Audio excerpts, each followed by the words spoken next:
Good morning, ladies and gentlemen. Welcome to the second day of World Conference on Creative Economy 2022.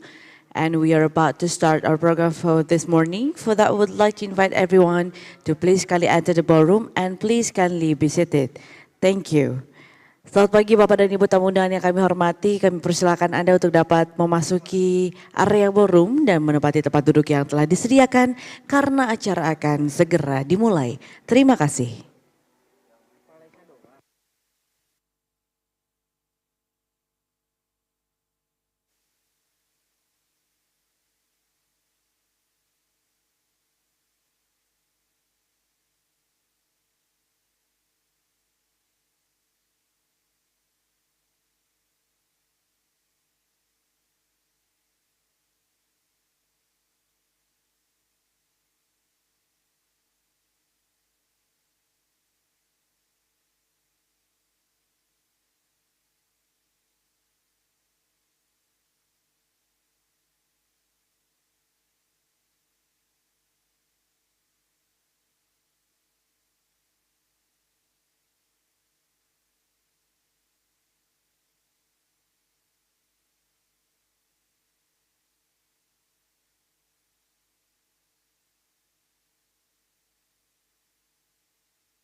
Good morning, ladies and gentlemen. Once again, we would like to invite everyone to please kindly enter the ballroom and please kindly be seated because we are about to start our first conference of the day.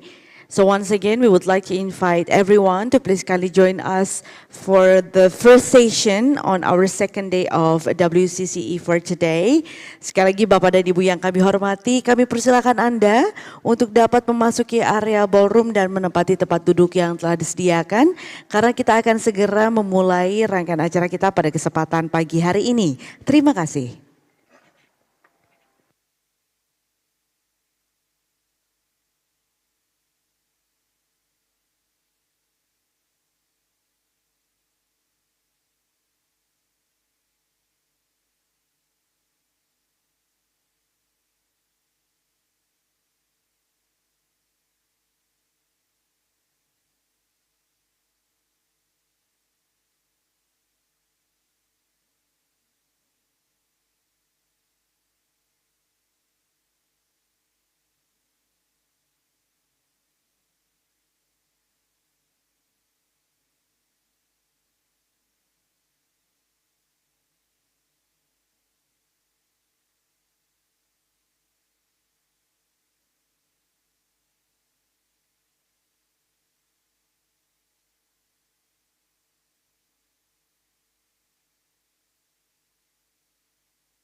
Excellencies, distinguished guests, ladies and gentlemen, a very good morning and welcome to the second day of the third edition of World Conference on Creative Economy 2022.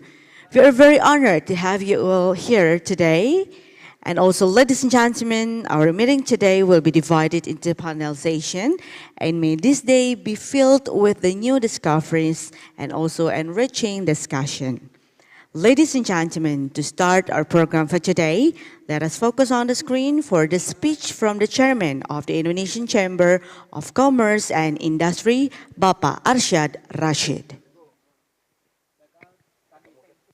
Honorable guests and excellencies, yang kami hormati Bapak Joko Widodo, President of the Republic of Indonesia, Bapak Sandiaga Uno, Minister of Tourism and Creative Economy, Ibu Retno Marsudi, Minister of Foreign Affairs, Madam and Monsieurs, Ministers from country members of Friends of Creative Economy or FCE, Ibu Angela Tanusudibio, Deputy Minister of Tourism and Creative Economy, Bapak Febrian Alfianto Rudiat, Director General for Multilateral Cooperation, Ambassador of FCE countries, delegates of international institutions, distinguished attendees, and participants of this conference. On behalf of the Indonesian Chamber of Commerce and Industry, or KADIN Indonesia, I would like to welcome government officials, heads of delegation, and captains of the creative industry to today's World Conference on Creative Economy, or WCCE. The creative economy is a crucial sector that strategically contributes to the global economic landscape. The industry contributes over 6% of the global GDP. The United Nations estimates that the creative industry generated over $2 trillion for the global economy and created more than 50 million jobs worldwide.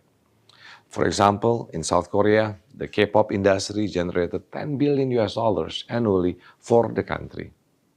We believe the contribution of the creative industry to the economy will be more significant in the future, especially during times of economy turmoil that we are currently facing. Ladies and gentlemen, with the opportunities at hand, we must maximize our efforts to reap the benefits of the creative economy to its full potentials. The G20 presidency and B20 forum set an important momentum as one of the avenues to develop and introduce Indonesia's creative industry. Indonesia fully embraces the participation of MSMEs from the creative economy sectors in G20 and B20 to promote Indonesian cultures to the world. As the National Chamber of Commerce and Industry, KADIN is committed to continuing to collaborate inclusively with stakeholders of the national and global creative economy scene to empower the creative industries. We are open to more partnership and collaboration that can catalyze the creative industry as a new source for global economic growth in line with the Sustainable Development Goals.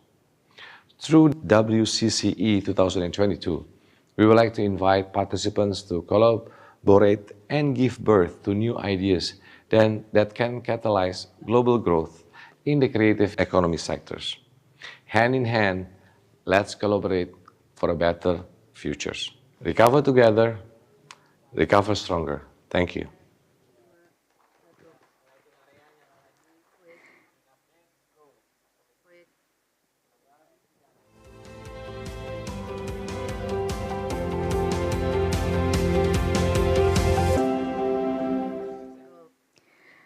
Ladies and gentlemen, now let us begin our session for today.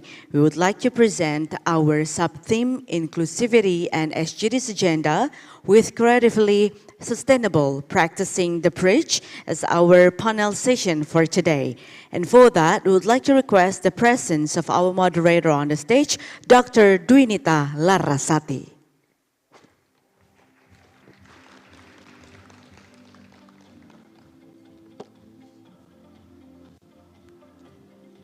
Good morning. Good morning, everyone. Welcome to the second day of World Conference on Creative Economy. As mentioned before, this panel 5, with the theme Creatively Sustainable, Practicing the Preach, we are going to discuss about sustainability because we've been hearing this term on and on again, but what does it mean for the creative economy? What does it mean for the creative industries, and if they can handle the concept of sustainability and practicing it in their life? And so this panel will embrace the conversation of sustainability while showing the perspective of practicing the preach. We'll take a look at how creative economy become the backbone of creative sustainability, as well as exploring opportunities where creators could grow their innovative minds and creativity preservation away from cultural appropriation. It's the time to act on the sustainability label. So in this panel, we will invite our 3 distinguished speakers to come to the stage. First, we have Ms. Aparna Saxena from Toraja Melo. Ms. Aparna, would you please? And we also have Ms. Unati Lutsaba from South African Cultural Observatory. And we have Daniar Amanalif from Kyrgyzstan Creative Industries Association.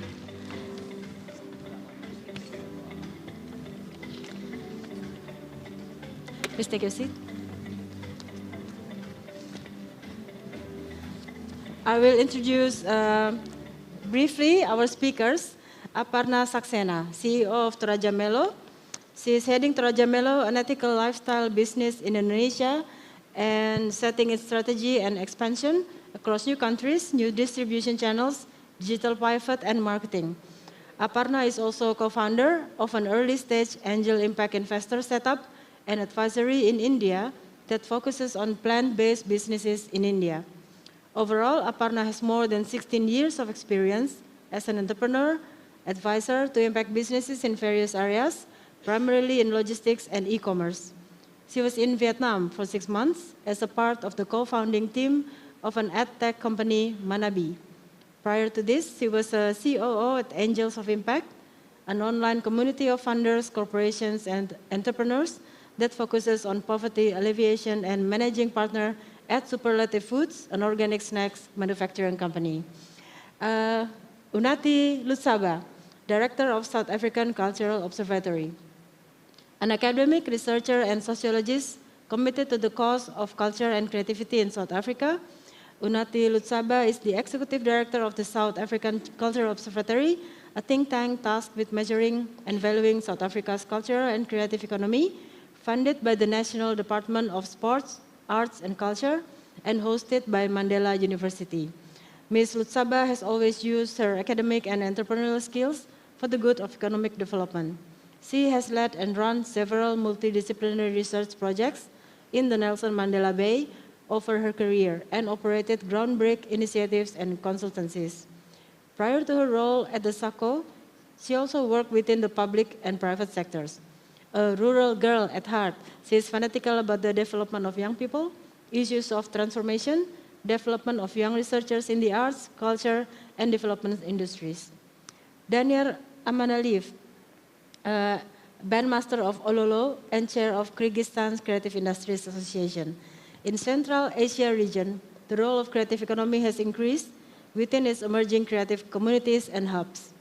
As the bandmaster of Ololo Group of companies in Bishkek and the chairman of Creative Industries Association of Kyrgyzstan, Daniar Amanalif witnessed the growing spirit of creativity in this Switzerland of Central Asia.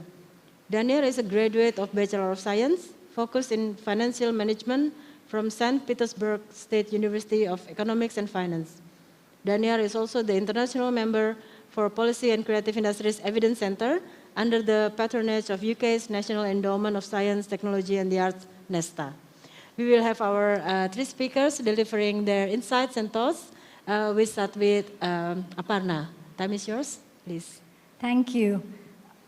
Could we have the slides, please? And I consider myself very lucky and privileged, one, to be here, and secondly, I sort of represent 2 very culturally rich and historically rich countries. I am Indian and I have been in Indonesia and I represent an Indonesian social enterprise. So I'll be sharing with you the combined learnings that we've had as a social enterprise that's trying to practice the preach.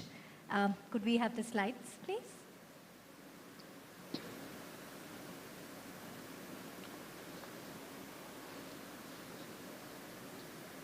Okay, while the slides come on board, at least I know what my organization is about, so let me introduce that. I'm from Toraja Mello. Toraja Mello is an ethical lifestyle business. We work with indigenous weaving communities of Indonesia, about 1,100 weavers largely in the east of Indonesia, and we definitely go where not most of the businesses would go. So by design, our work is complex. Because if you look at the Indonesian archipelago, 18,000 islands, 17,000 named, 13,000 inhabited, most of the focus has been on Java, the main island, and it has about 300 ethnic groups which have very rich cultural heritage. And most of these groups are actually out of the main island of Java. And the way we started was we observed that there was, we can move to the, yeah, okay, there we have, yes. So I've covered a bit of it. The reason we exist is there was practice of outward migration of indigenous women from the community of Toraja, which is in South Sulawesi in Indonesia, due to lack of popularity of indigenous weaving. The local market was dying, tourists were not coming, and hence the women were forced to emigrate, and they would end up working as domestic workers in other countries like Singapore, Malaysia, would get pregnant out of wedlock, leave the kids behind, and have to continue, and therefore it was essentially a degradation of the community itself. So the founder basically took up the initiative of saying that, what can I do to solve this problem? One, to preserve the cultural heritage. Secondly, to keep the community intact. And that's where we started way back in 2008. We've come a long way, and that's what I'll show you in this slide. And essentially what I'm trying to explain to you, if you look at the bottom 3 points, is our focus on the problems we are trying to solve and where are we as far as how things are moving. So the rampant degradation of ecosystem in communities continues. So while we might be focused on cultural and social sustainability, environmental sustainability has become equally important because there's been a rampant degradation over the past many years. Poverty still remains a gendered issue, and in fact, COVID-19 has further, I think, re-emphasized that point, that women tend to have disproportional effect of poverty, especially rural women. So this is an Indonesian statistics that of the below the poverty line, majority are rural Indonesian women. And therefore, it's something that still needs to be addressed. And of course, what's happening is with urbanization and modernization is the loss of indigenous cultural heritage continues. And while our focus is currently on traditional weaving, but the whole artisanal sector definitely needs, a concerted boost and support. But there is a silver lining, and things have been evolving. And again, I would attribute the pandemic, though it brought in a lot of negativity, but I think it also awakened conscience of people globally. And on the top is where I would say where we are heading towards. It's a changing world, yes. And there is a rise of ethical consumerism. These are facts from different studies that we inferred from. And definitely the Gen Z and millennials like myself are willing to pay a premium to really support good products, sustainable products as we might want to call them. Also, there's been an overall growth globally in sustainable markets, and this has been observed where there is a market that's growing. The potential is already shown, and it can grow from up to 7.1, cumulatively 7.1 times, cumulatively through to 2026.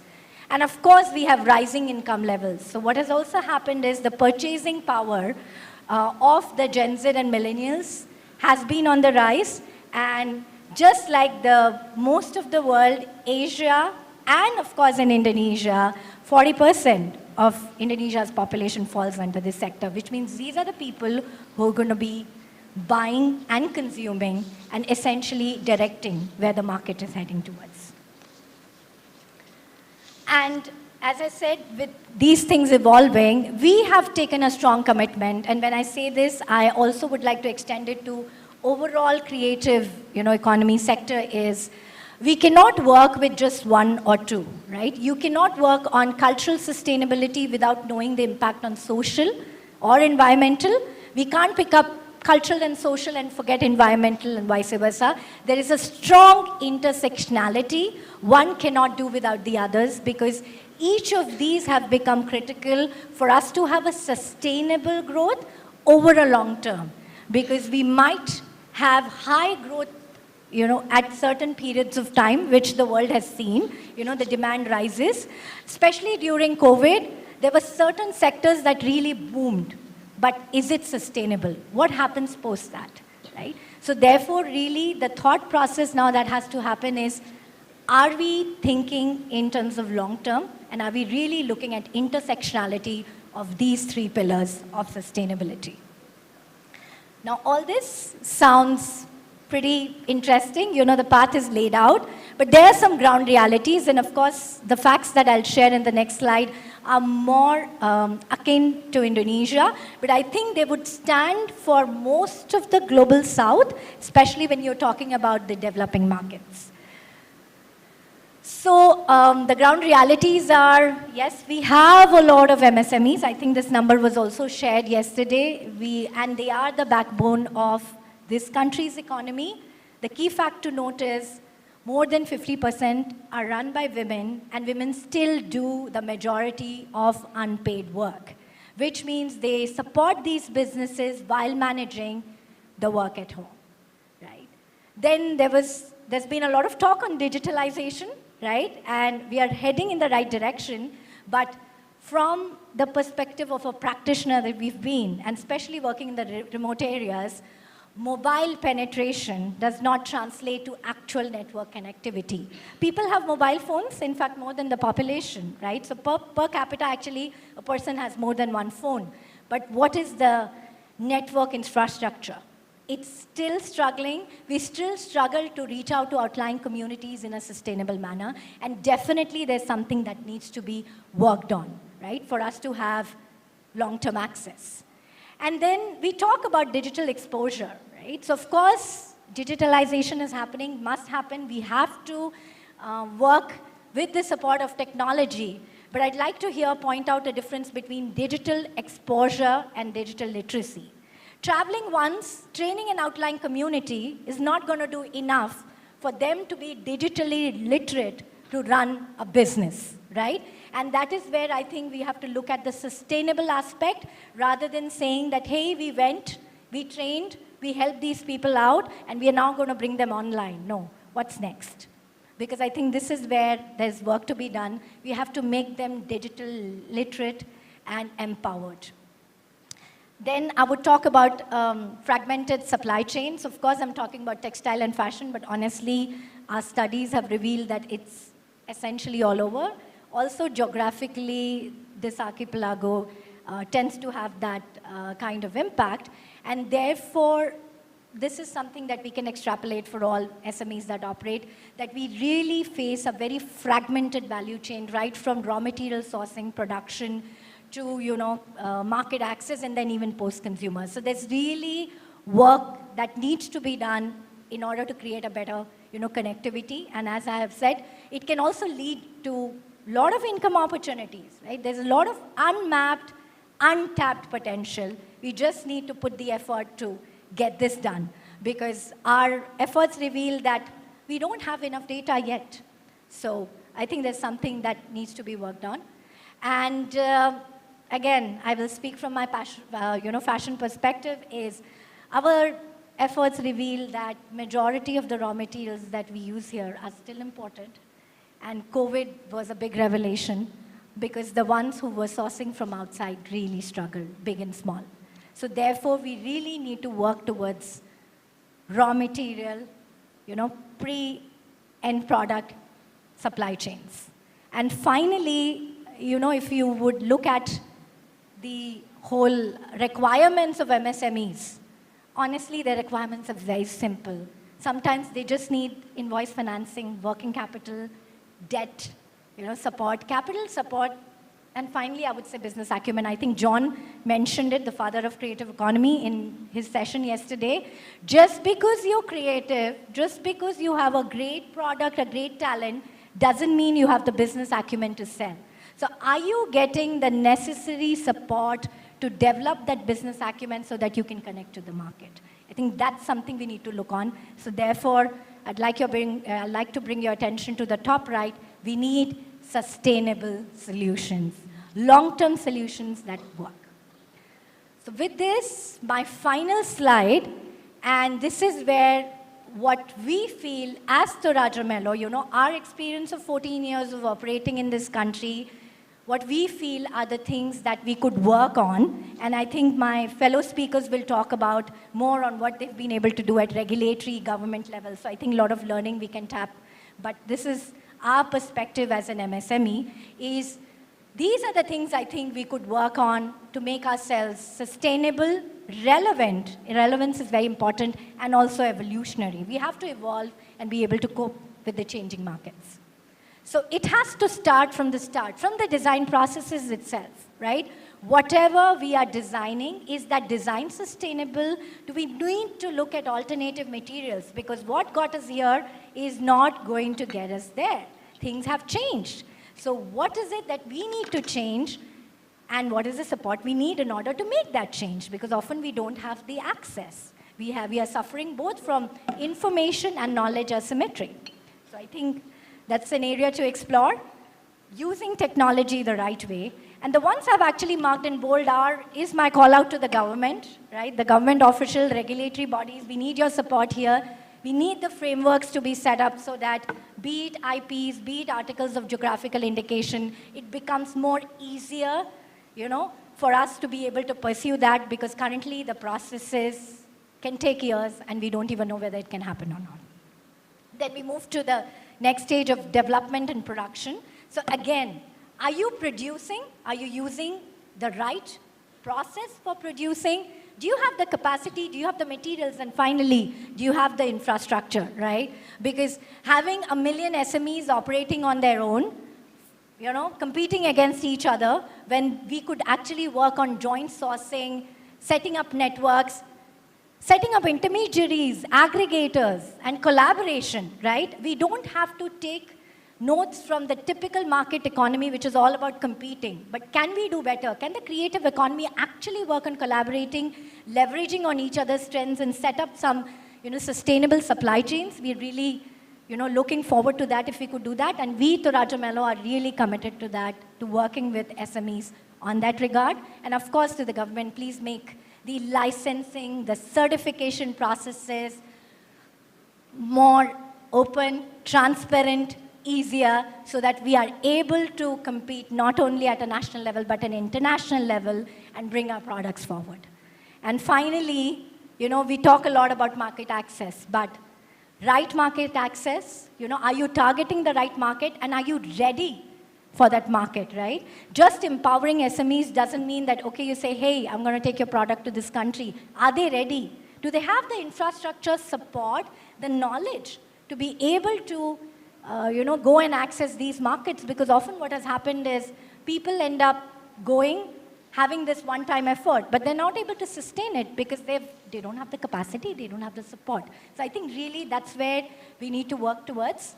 And if I have to summarize, we have to go beyond the surface. We have to go deep, really do our homework, and go wide, go beyond what you see, which is easily accessible.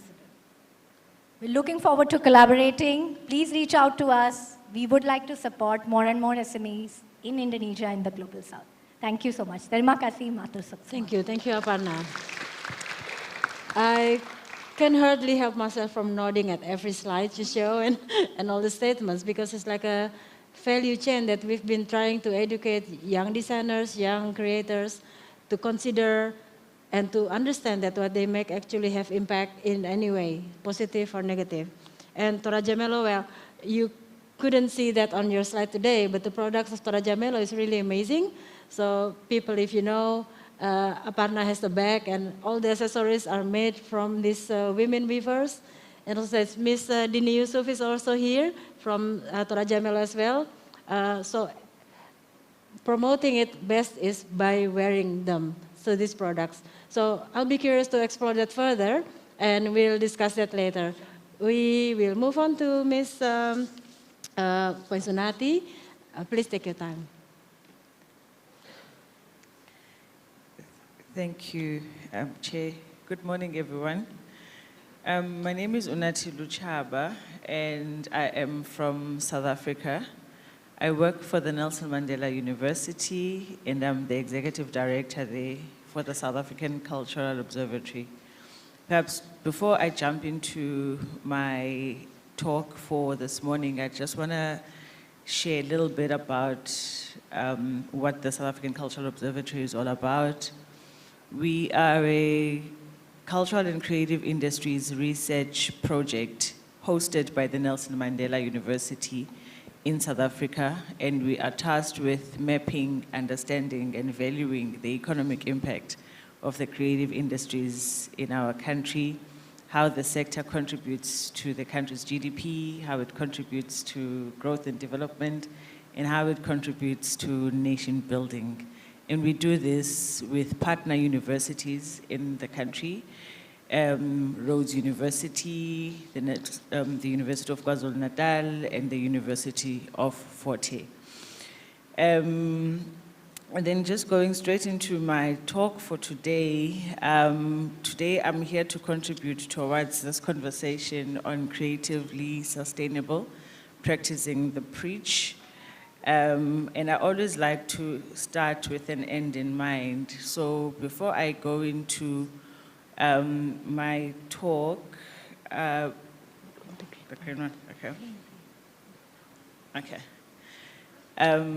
I just want to share from my perspective and from the people I've interacted with in my career. This is how we actually understand the issue of sustainability. Sustainability and the sustainable future needs creatives and the creative economy and everything under its sun, because humans need to be inspired, moved, and sustained through the arts, culture, heritage, and creative pursuits to make our lives meaningful, and for us to realize the value in sustainable, inclusive, and equitable existence for all, everywhere. South Africa has a rich and a very diverse cultural heritage that now forms the bedrock of our powerful and growing creative industries and sectors. Not only do we have a deep and broad indigenous African heritage, these are augmented with European, Indian, and Asian cultures. South Africa's cultural heritage spills over and contributes to what is a renowned creative nation. But as we all know, creativity's potential nation needs greater recognition for it to be realized in the creative economy.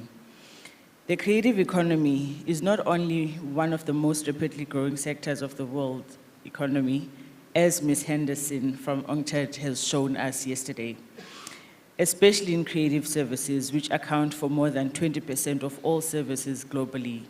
But it is also a highly transformative one in terms of income generation, job creation, and export earnings, and in terms of social cohesion it brings. Culture and creativity are what makes us human, and for centuries have sustained us. But as we approach a new and a radically changed world marked by new crises and pressures, the subject of sustenance is in tension with sustainability. So how do we nurture and support the creativity's role in sustaining us and giving us sustenance while ensuring that the entire sector and industries are sustainable economically, environmentally, and socially? This is a crucial question for us in South Africa as we struggle to come back from the COVID-19 pandemic and deal with the resultant developmental setbacks while also navigating an energy and water crisis. Those who know South Africa, you'd be aware that currently we are experiencing what we call load shedding every now and then.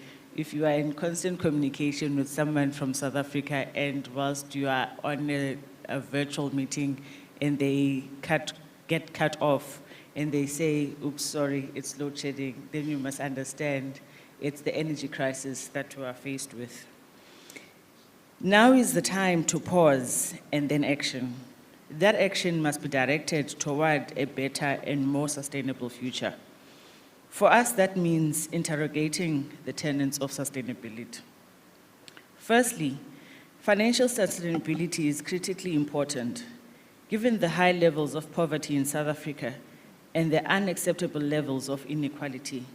It's important that the cultural and creative industries contribute to economic sustainability. Indeed, the CCIs provide an excellent channel to uplift our people and our neighbors on the continent. The COVID-19 pandemic caused us to reappraise the position of our creatives, and we are investing more in assisting the creative industries to recover. And we've also developed a master plan within South Africa's industrial strategy that will contribute to them flourishing. During the COVID-19 pandemic, specifically in 2021, we trained 1,000 artists and unemployed graduates to become more entrepreneurial through a special presidential fund. And this we did through the South African Cultural Observatory. This has played a key role in setting the bedrock for them to achieve financial sustainability and stability for themselves. Financial stability and environmental stability are intimately linked. People who are in a better economic position are better able to make more environmentally sound decisions and invest in innovations and processes that take the environment into account. Without this position, people in survivalist mode will make survival decisions, many of which do not favor the environment. As we achieve greater financial sustainability with less poverty and inequality, achieving environmental sustainability will be easier. Similarly, socio-cultural sustainability is also important and requires active investment, protection, and nurturing. As I have explained, South Africa has a very rich cultural heritage, and this must be preserved.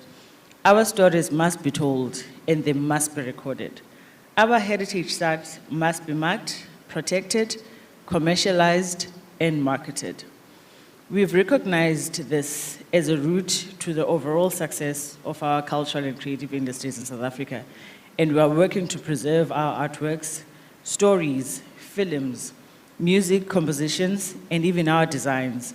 We have educational and awareness-raising programs on heritage that are ensuring that future generations will still enjoy South Africa's rich heritage. While imperfect and in need of more funding, we recognize more than ever that preservation can lead to production and reproduction, and in that process, the sustainability of many cultures that make our country and its people unique. This goes back to our origins. As you may be aware, South Africa has many examples of rock art produced by First Nations and people. Given natural hazards, including weather and fire, this cultural heritage is always at risk. We have mapped and continue to map our rock art on geographic information systems and can track threats that there may be. This allows us to be proactive rather than reactive in preserving this important national treasure, using innovation and technology to do so with a view to sustaining what gives us sustenance and history. Then there's a matter of the environment, its preservation, protection, careful use for production and for future livelihoods and cultural sustainability. Again, the CCIs have a key role to play in ensuring our environment sustains us into the future. Firstly, the sector has the ability to move us to take action. This role across art, film, writing, photography is critical in shaping what kinds of actions we take in favor of our environment.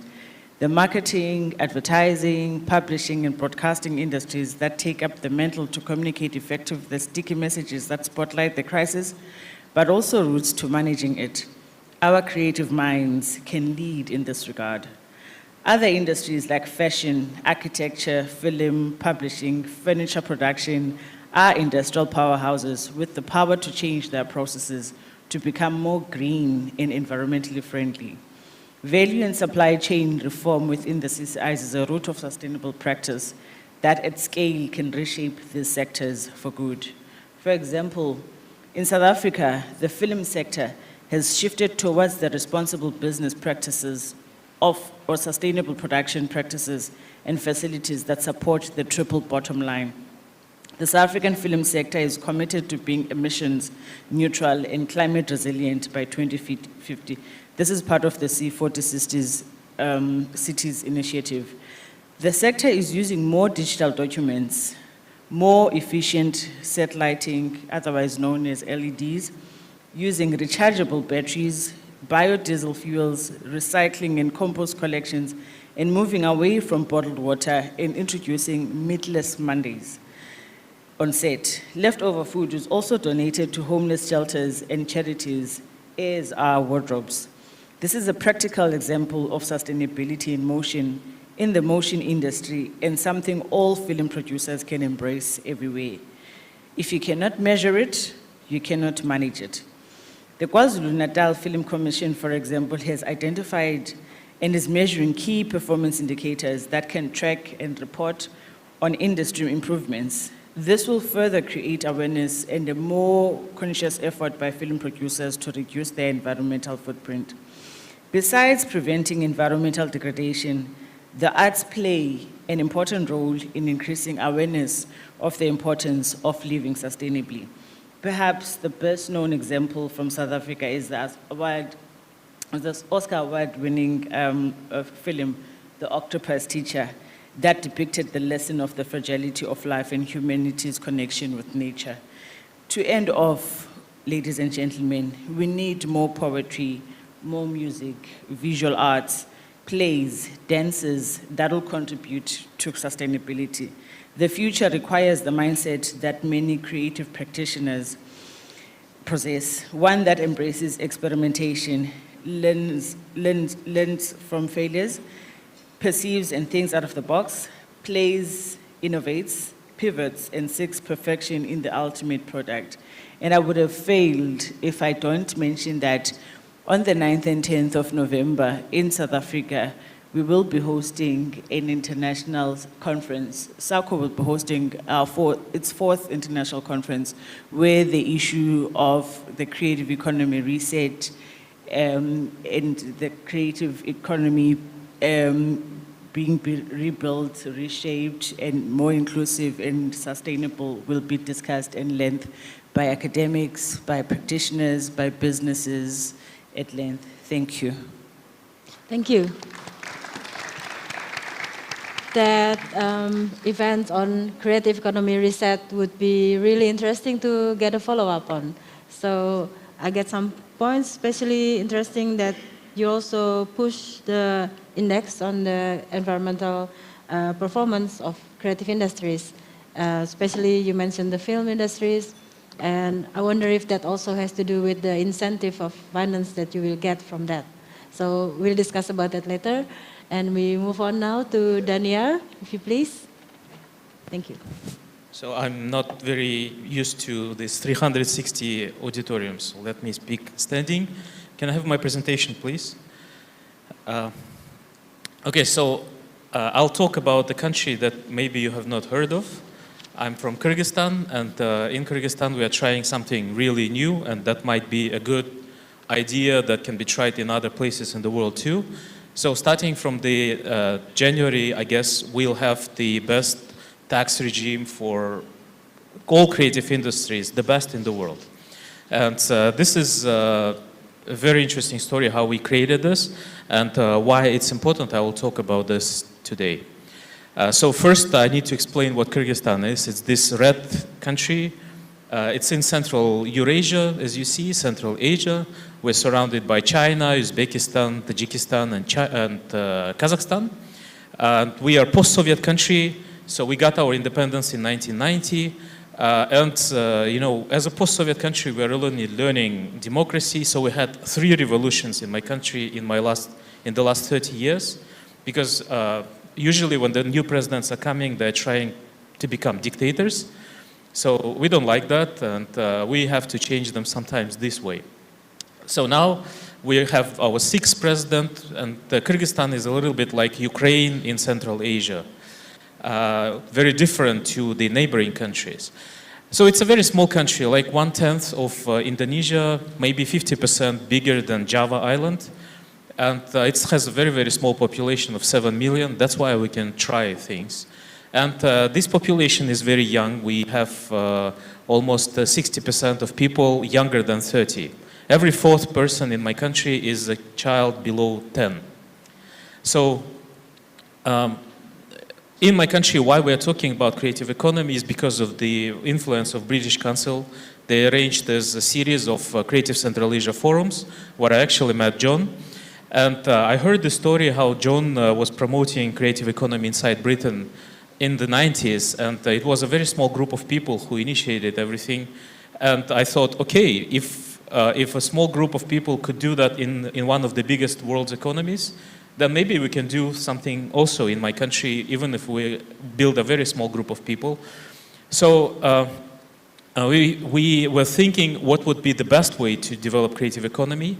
And we thought that we don't trust our government. We don't really think it's good when the government is trying to subsidize, because it's one of the most corrupted countries in the world. And we thought that maybe the government could create a framework and leave the creative economy alone. So that's how we came up with the idea of Creative Industries Park, which is actually a special tax. And when we say park, we don't mean a special place. We just mean special tax regime that can be applied in any part of Kyrgyzstan. So we created this association of creative industries, just like John told us. And we now have more than 60 members who are paying a very small amount, like about $12, $13 a month. But they are all paying, so they're not free members. And all of these people are helping each other to promote creative economy and this particular law. So we were quite successful this year. We got the law accepted by the government, by the parliament, by the president. And now we are working on the bylaws. So this will happen very, very soon. We will finish everything, and this law will start working. And maybe that's an idea you could try too. Why is this idea important, and why I'm talking about this here on this conference? I've heard a lot about the Global South during these 2 days, and Global South is a huge idea, and I think it's a very painful idea for people from the Global South. Because Willy Brandt, who drew this special Brandt line in the 80s, he said that 1/4 of the world's population and 4/5 of the world's income are in the global north. So just try to see the disproportion. 3/4 of the world's people and 1/5 of the world's income is in the global south. There is a huge, huge disproportion. And we know that the whole world, UN, is working a lot to overcome this disproportion inequality. But here is the diagram, Gini coefficient, that is growing since 1950s to today. Gini coefficient is a way economists measure the level of inequality. So the level of inequality in the world is only growing. And we in the Global South, we need to understand that we cannot just follow the paths that were used by developed economies. We need to be more creative, we need to be quicker, we need to work hard, and we need to try some new things. We need a lot of startups in Global South. We don't have too many. In my country, we never heard unicorns, so I'm very happy to learn about Gojek, to learn about other unicorns in Indonesia. And we need more startups, and we need startup thinking in the governments too. And we need growth mindset. We need to understand that we have our chances to grow. But to do that, to really grow, we need to see not how the world was moving. We need to see where the world is moving. We need to see the point where the world is now, the new things that the world is only starting to try. And we need to go straight there. And that is global creative economy. That's what I'm explaining to my government. Now, we understand that this graph was shown yesterday also. It's Everett Rogers' diffusion of innovation graph. I love it a lot. It says that 2.5% of the population is usually innovators. Innovators are people who create WhatsApp, who create Facebook, who create Apple, who create all the things we're using from the morning till evening. And the country that is rich for innovators, this country is prosperous. The country who loses innovators is becoming poor country. Now, what's happening in the global north and global south is that innovators are leaving global south, and early adopters are leaving global south because they don't feel comfortable in our countries. They leave to global north. So global north is becoming richer for innovators, for early adopters, and then global south is only consuming the innovations that are produced in the global north. If we continue this way, we will never overcome this inequality in the global south. So what we need to do is to invent a way to keep our innovators inside our countries. Because at the moment they leave our countries, they feel that the ecosystem for innovations in our countries is like a desert. What do they need? Of course they need money. Many of them leave because they make fortunes in the global north. It's just easier and more comfortable life. But this thing is changing because you see a lot of digital nomads now. You see that people are working remotely, so you can live in the global south and work in the global north. People used to work in the downtowns but live in the suburbs. Now the situation is changing. More and more people will be living in the global south. I'm enjoying Bali because I know this is the best place for the global nomads in the world. And that's why I'm staying after the conference to see more of Bali and understand why exactly are they coming here. And I think it's a great chance for global south to bring more brains, to bring more money into our countries. Secondly, they leave because of technologies. You know, I have some friends who are great scientists from Kyrgyzstan, but they don't live in Kyrgyzstan because we don't have labs, we don't have academia, we don't have conditions for them, we don't have funding. This thing will be also changing through remote. And thirdly, the thing that is very hard to change is culture. In my country, it's a shame-driven culture. You know, people are told, don't do that because what people will say, you know, my mother's friend's son is doing this and that. So it's a shame-driven culture, and people are only following other people's paths. People don't really try their own things. That's why it's very important to create these special spaces. And the Allen's curve is the thing that shows that the creativity of a team grows when the team is closer, when the team is physically closer, working closer in the rooms. That's why my own business is Creative Hubs. I'm creating these special places, and this is, and Ololo is the biggest Creative Hubs chain in Central Asia. We have 9 spaces, we have more than 27,000 square meters. We unite more than 1,000 innovators in my country. They all pay for the rent. And we have these 9 co-working spaces, we have resorts on the lake, we have co-living spaces. When I say we have, we actually don't own them, we act as a management company. Why we do that is because it's very important to bring innovators under one roof. When they see like-minded people, they know they're not white crowds, they know that there are other people who think the same way, and they want to be more innovative. So another perspective is this Kinefian framework, maybe you're familiar with.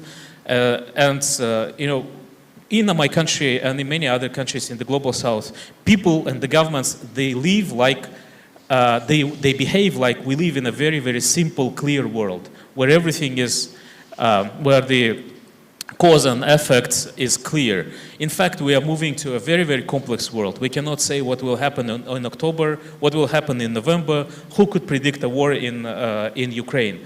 Who can say now that for sure we will not have this nuclear war? We don't know that, and a lot of things are unpredictable, and it's very, very hard to act like we acted like 20, 30 years ago. We need to find new solutions.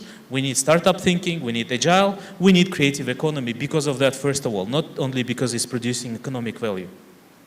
So in my country, we are trying this idea of creative industries park, a very low taxation, and red is what will happen, and the blue is what we have in the country. So you see that all the crucial taxes are very, very low, and we predict that creative industries, creative entrepreneurs will just not stay in the informal economy. It just doesn't make sense when you have these very, very low taxes. And we have huge debate with the government now on what industries to include.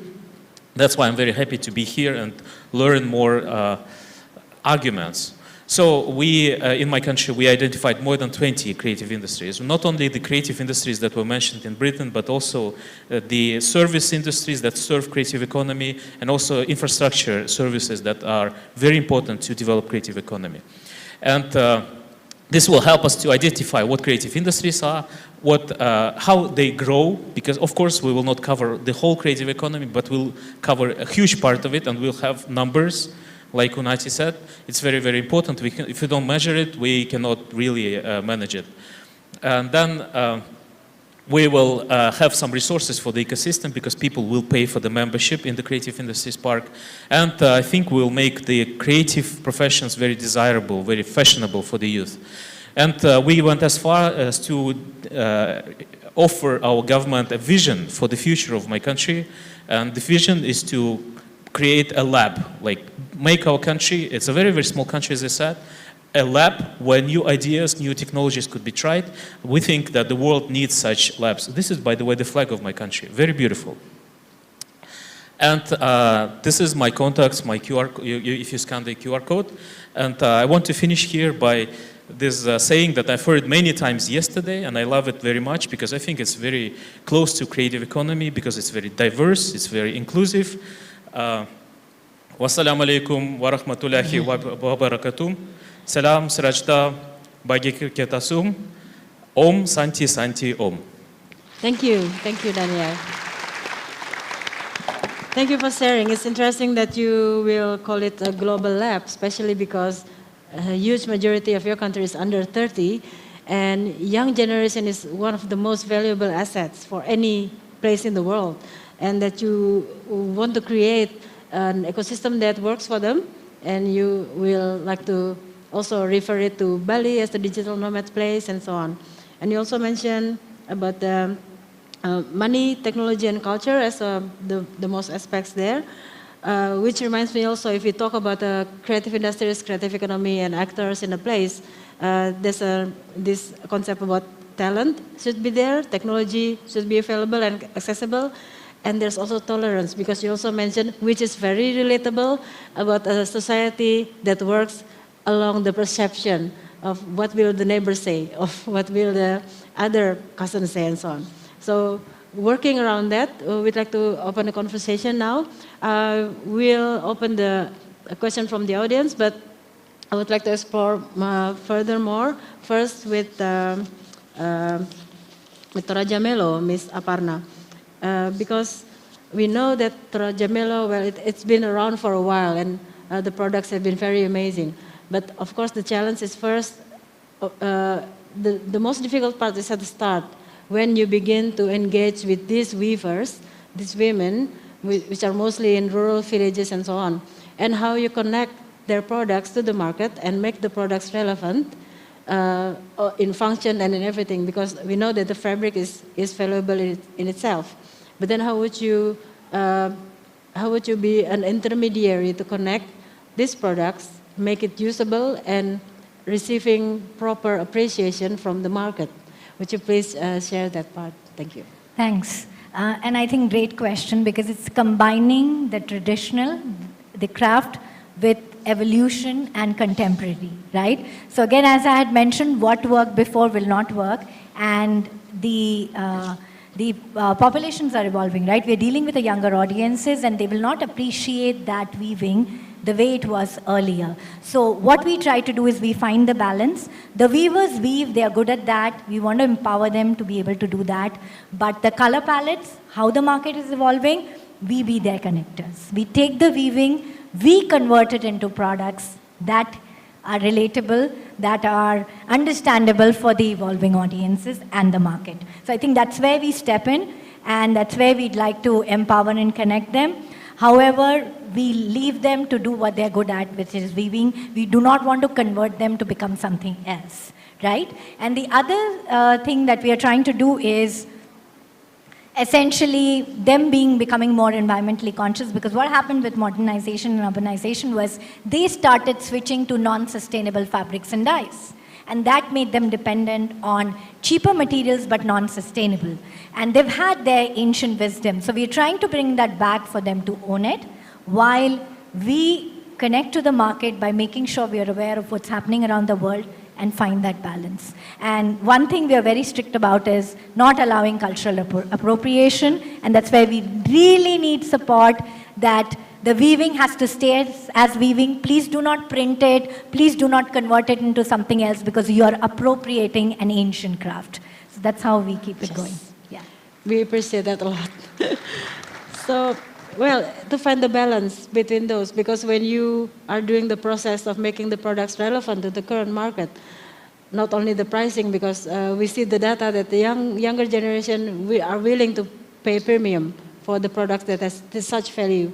And this is the value chain that you put into the wheel of sustainability to make it possible. Thank you. And we move on to this Ms. Unati statement about this growth mindset that should be had by the creative industries actors and so on. What challenge do you face when you are trying to convince the whole ecosystem of the creative industries to convince about the sustainability of how you do your business along the, for example, film industries, or if you have any other examples? Okay, thank you for that question. So ours is really, I don't want to say simple. It's the challenge with convincing people about issues of sustainability is that firstly we first need to address the issues of the basic needs of the practitioners, which is addressing their needs for food, their needs for, to make a living. Once that need has been satisfied, then you can talk about issues of sustainability in terms of, the economics of what they can accrue from their products. So for us, I think the most important thing is ensuring that we address the inequality issues, the poverty issues. Hence, I mentioned during my talk earlier on that one of the things that our government did and implemented in partnership with the South African Cultural Observatory, and especially given the fact that when we went into a pandemic in 2020, already the sector was already in its own pandemic. The income was already declining. We were in a state of recession. People were not consuming cultural goods the same way that they used to, and therefore the creatives were already feeling the brunt. So when COVID-19 hit, and as we all know that this sector thrives on proximity. So when the COVID-19 pandemic came, and it immediately put a stop to most activities, especially activities that could not be taken to digital platforms, it meant that people could not produce. It meant that the women could not go into the streets and sell their produced products, their crafts, painters, etc., etc. So what then our government did was put in a program called the Presidential Economic Stimulus Program, which then assisted to try and absorb that shock. And during that period, when we were implementing the PESP program, we were offering over and above the the skills that we're imparting to the creatives and to these unemployed graduates, but we're offering them a financial relief so that they were able to buy food and, buy electricity and so forth and be able to live, have airtime, etc. And we did that, and we worked with various experts in the field. So not only were we giving them financial relief, but we were also imparting knowledge to say, when things come back to normal, whatever normal is, have a skill, a better skill to manage your business better. Be able to manage your finances better, be able to market your business, be able to understand how you could access certain markets so that you don't limit yourself to the current setup that you're currently operating in. So for us, the most important thing or the most important challenge that needs to be addressed, or which is still in continuation, is the issue of addressing the basic needs. Thank you. I don't know if that answers your question. I suppose you will discuss about it a lot in your Creative Economy Reset event. That was, there's such an intriguing theme to work on. Yes. Thank you. Daniel, I'm curious because you were working in a relatively new government environment. Was it hard to convince your government, because as an authority who has the authority on regulations and policy and so on, about the importance of creative economy and how to do it sustainably? Yeah, like I said, was very inspired by the story that in Britain, that John and very few other people together, could convince the government. And what I caught in that story is that was a new government of Tony Blair, who was willing to try something new. He called it the third way. And at that time, we also had our new president and our new government. Very, very unusual situation, because our president is coming directly from jail. So he was imprisoned by the previous presidents, and he, out of the prison, he went after 2 months, he became a president. And that, of course, is shocking for many other countries. I think we are the only country in the world that has such president now, and at the same time, the previous president in jail now. So, very, very creative country, I would say. And I thought that, okay, if John used this idea of coming to the people who want to try new ideas, maybe I could do the same. So we went to talk to people in the administration, with the prime minister, several prime ministers actually, because they changed.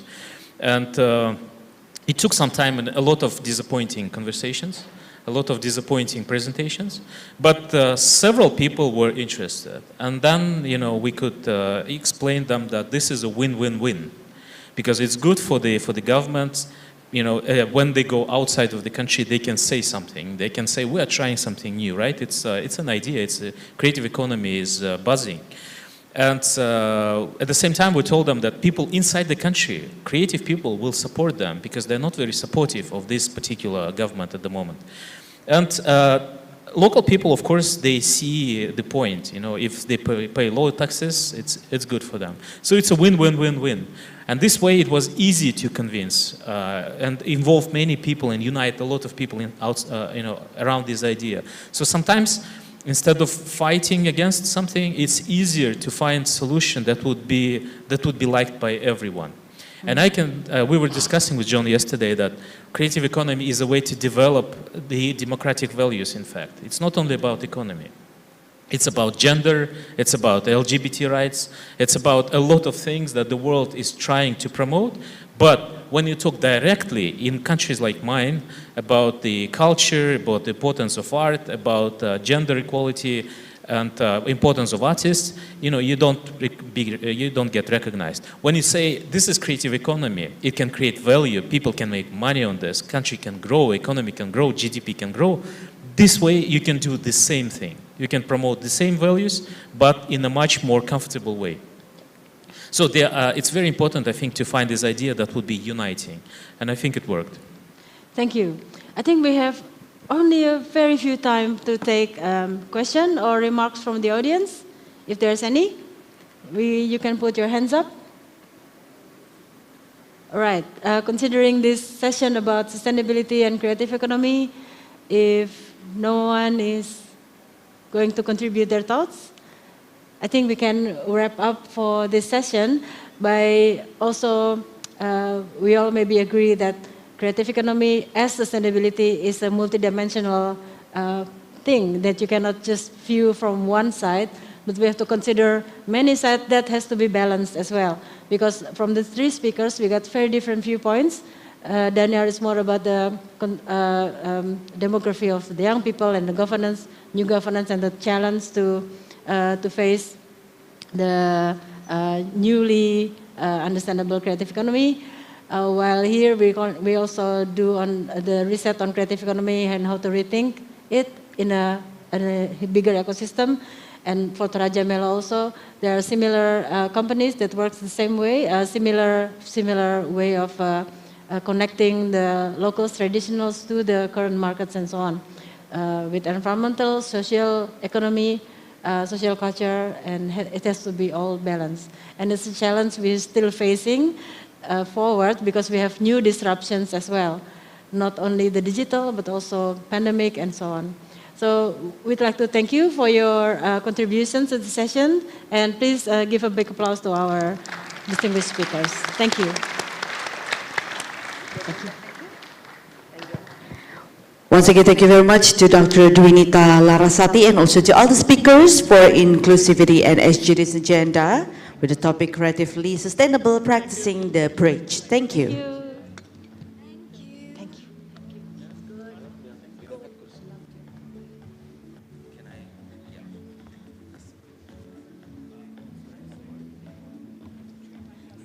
Terima kasih.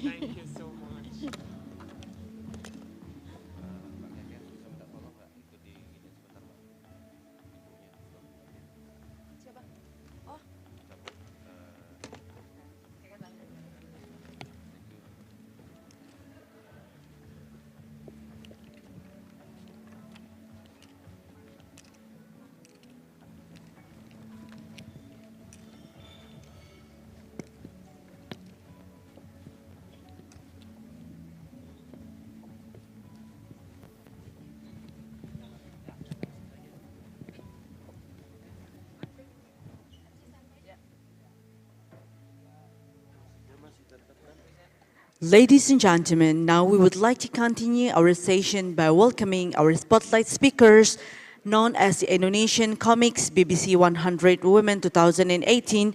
Ladies and gentlemen, Ms. Sakdiah Ma'ruf.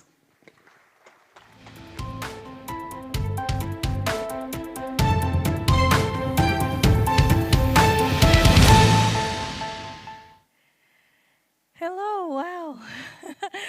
A full auditorium. I'm truly humbled and honored. Good morning. Assalamualaikum warahmatullahi wabarakatuh. Om Swastiastu. My deepest gratitude to Ministry of Tourism and Creative Economy and also WCCE for having me to deliver this important session on laddering opportunities for women in stand-up comedy. My name is Sakdiah Ma'ruf. I am acknowledged as Indonesia's first Muslim female stand-up comic. I know what some of you might think. Muslim are, rarely used in the same phrase with comedy, let alone female, even more so Muslim female stand-up comic. I thought, wow, are your father allowing you to do this? No, he did not.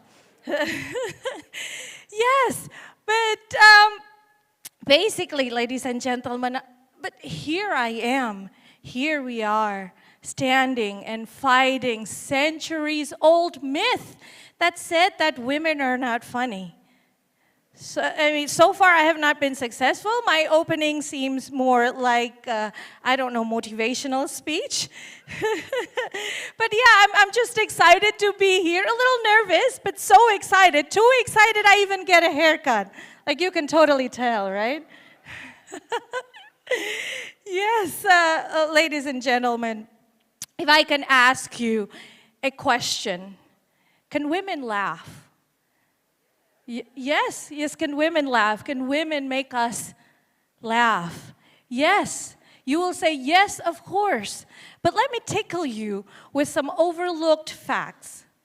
When we're talking about women opening their mouth, we're usually referring it with talking, speaking, smiling, giggling, sometimes laughing, almost never laughing out loud, because those phrases are, throughout the history, reserved for those who are stigmatized as witches, evil women. Ha, ha, ha, ha, even in our children's stories and fairy tales.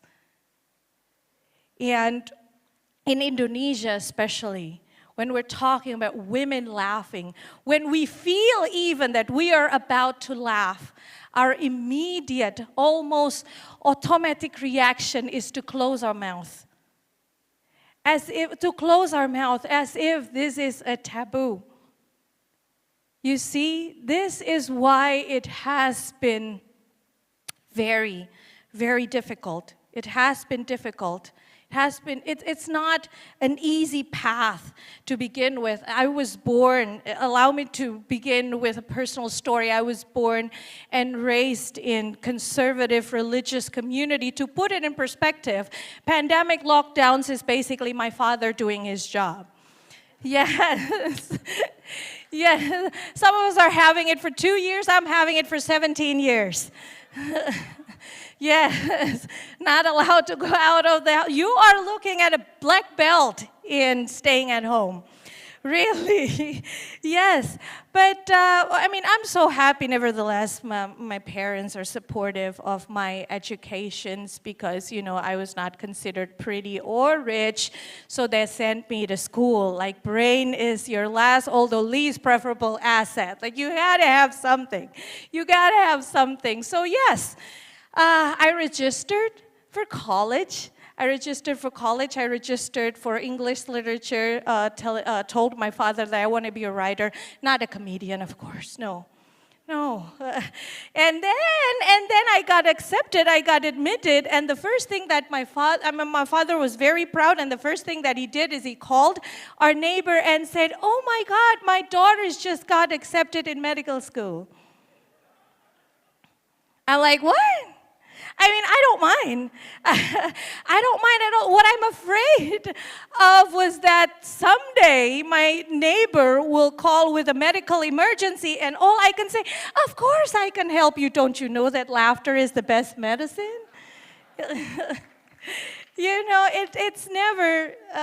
It's never an easy path. When I started college, I thought this is going to be a conducive environment, free speech, dialogue, critical discussion. What happened was for the very first time, due to religious reason, I noticed a separations between men and women in public seminars, forums, or lectures. And sometimes a curtain are put between us. The speakers are always men, and we are not allowed to say something. We're only allowed to listen. We're not allowed to say something. We're not allowed to speak up. We're not allowed to ask question or even see the speaker. I thought, is this the origin of podcasts? And yes, but I was shocked. I was born and raised in conservative community, and even in my community, there's no such thing as separations between men and women in public forums, seminars, or lectures. Women just don't go to public forums, seminars, or lectures. They're not allowed to. Talking about these topics that may be considered sensitive, especially among the religious community, I found refuge in comedy. It allows us to not, I'm not like laughing at anyone, I'm laughing at myself, and we are laughing together in a joy and celebrations of hope, rather than cursing darkness. Of course it's not without consequences. It's not without consequences or without challenges. I mean, more often than not, I receive comments like as a Muslim woman working in this profession, I receive comments like, "I would be happy to see you being burnt in hell." And I thought, hold on. If, oh, God forbid, if you saw me burned in hell, there are only two scenarios. Either you're guarding the hell, which is impossible, or you're in hell with me. So be careful on what you say or what you wish for. And you are not a woman working in these professions. If you are not receiving comments, "I see your undergarments. Like you are such a, I saw your video. I watched your video and you are such a humiliation to Islam. I see your undergarments." And I thought, behind these layers? What kind of app are you using? This could be an innovation. I don't know, in healthcare maybe? If you can see deep down. And those are some of the things that, I experience, and it's never been, it's not an easy path to just put yourself out there on the stage. I have been receiving a lot of supports, of course, but yeah, backlashes, challenges. I was pulled out of the stage once. I was pulled out of the stage one, and this woman asked me, "Are you really a Muslim? Why are you talking about all of these things that you are talking about?" And as a brave person, you are standing up on stage, you are brave, right? As a brave person standing on what I believe in, I said, "Madam, please, I have a baby waiting for me at home." Sometimes you have to use your family card to just get away from things. But this is just to give you an idea of how challenging it has been to ladder opportunities for women in stand-up comedy. And it's not only my experience. There are layers and layers of challenges experienced by women in their own respect. And there's also layers and layers of challenges experienced by women in the industry. Let me give you a number. Stand-up comedy in Indonesia is new, emerging, quite small in terms of industry. I mean, we don't even have the number to this moment. But let me give you an illustration. Immediately before the pandemic, we are successful in organizing first international comedy festival in Indonesia. And the participants were more than 100 performers, 5 women. Only recently, one of the biggest stand-up comedy jamboree organized also in Indonesia, more than 70 performers, 5 women. We are so heavily underrepresented. I mean, most of us who are in, not most of us, I can count it with my hands. Most of us who are in the industry are vocal and vital to the industry, but we are heavily underrepresented. It's less than 10%. And it's not only about that. It seems like the industry stakeholders, actors are comfortable in saying that, well, we would want to invite women comedians, but there's no. Without asking why. Without asking why. Let me give you the why. Safe space is not available. Stand-up comedy is about speaking your truth, speaking of our most personal experience most of the time. Women, when they just get started in like open mics and communities, shows and events stayed until very, very late at night. And of course, we know how safe our street is for women, incredibly safe, that we have to be ready with, I don't know, pepper spray or whatever it is that we can bring to safeguard ourselves. Another issue is lack of affirmations. It's almost like, again, no one is asking why we are heavily underrepresented or taking actions for that matter. One of the longest standing stand-up comedy talent shows that launched the career of many artists, many stand-up comic, including myself, down to their 10th season. Down to their 10th season, only have 1 or 2 women per season out of 12, 13, 15 finalists, sometimes no women at all, because, I don't know, maybe women are not funny, but there's a reason. Harassment, verbal harassment are considered normal, And the alibi is, we are comedy communities. You should be able to take jokes. And many of us are just couldn't stand it and left our potential behind. And being left behind by the industry. So what we can do is basically to just do what we can, do our part. It's almost like a guerrilla war. So one community at a time, small community at a time, and this is what we do. Slide, please. So in the midst of the pandemic, when lights are off, when stages are closed, I know that things have to change. So I wrote this curriculum on module on our voice stand-up comedy for change, and now we are at the 4th batches of training next November with all women participants. We are going to engage the Pesantren community, Islamic boarding school community. So this is so exciting, and it's been, 4 batches. We are collaborating with organizations that are willing to help us. But this is far than enough. I am just one person. We are just a very small, community trying to establish the voices of women in stand-up comedy. Again, stand-up comedy might be a small industry at the moment, but we are looking at Melbourne International Comedy Festival. We are looking at Edinburgh Comedy Festival.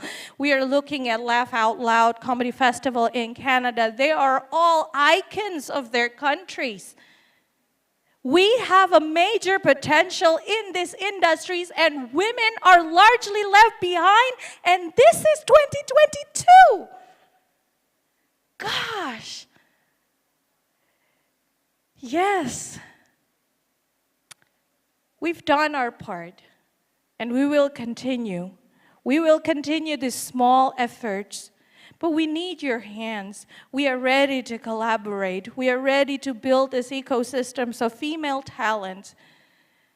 I was once reminded, with women, mentoring is not enough. Sponsoring, helping them to really grow and to establish themselves in the industry. It's never been an easy path. Time's up, yes. Just very quick. It's never been an easy path. I remember in early stage of my career just throwing myself on stage with this one very powerful feminist speaker when a violent mob attack. When there was an actual violent mob attack, and as I protect her, the first thing that came into my mind, God, I hope my deodorant works as advertised. Because can you imagine if this woman died and the last thing that she smelled, this is just an illustration how comedy brings hopes, it dismantles stereotypes, it challenges prejudice, not with hate, but with joy. Joy and hopes are us. We are ready, we are empowered, we are ready to collaborate. Joy and hopes are us, the creatives. Thank you. Thank you very much once again, Ms. Sakdia Maruf, for a very interesting session. Thank you. Ladies and gentlemen, before we continue, I would like to remind you that we are providing you the coffee break, and you can enjoy the coffee break inside of the ballroom during the session. Thank you.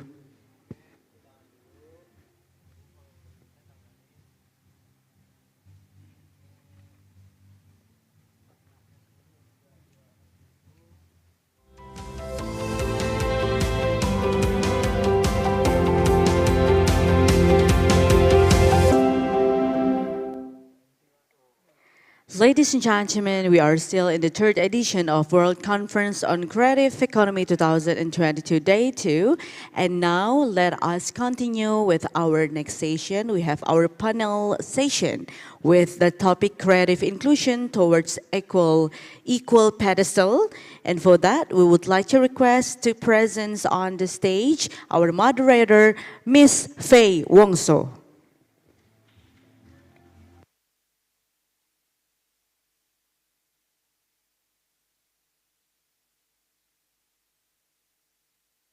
Langsung duduk. Ya.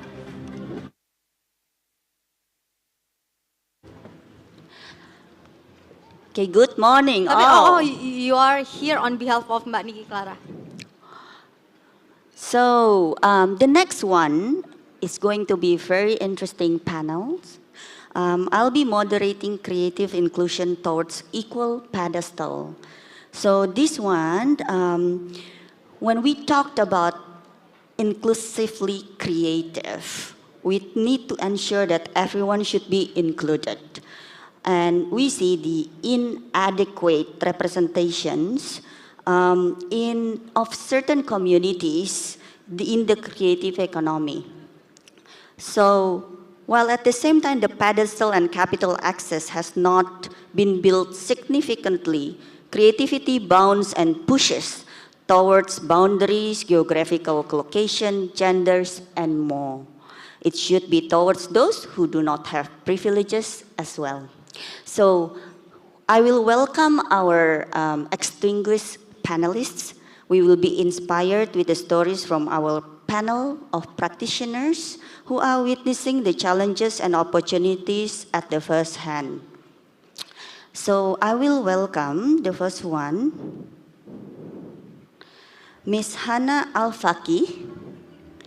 Ms. Hana Al-Fiki, I'm sorry, visual artist of Hana Madness. Welcome.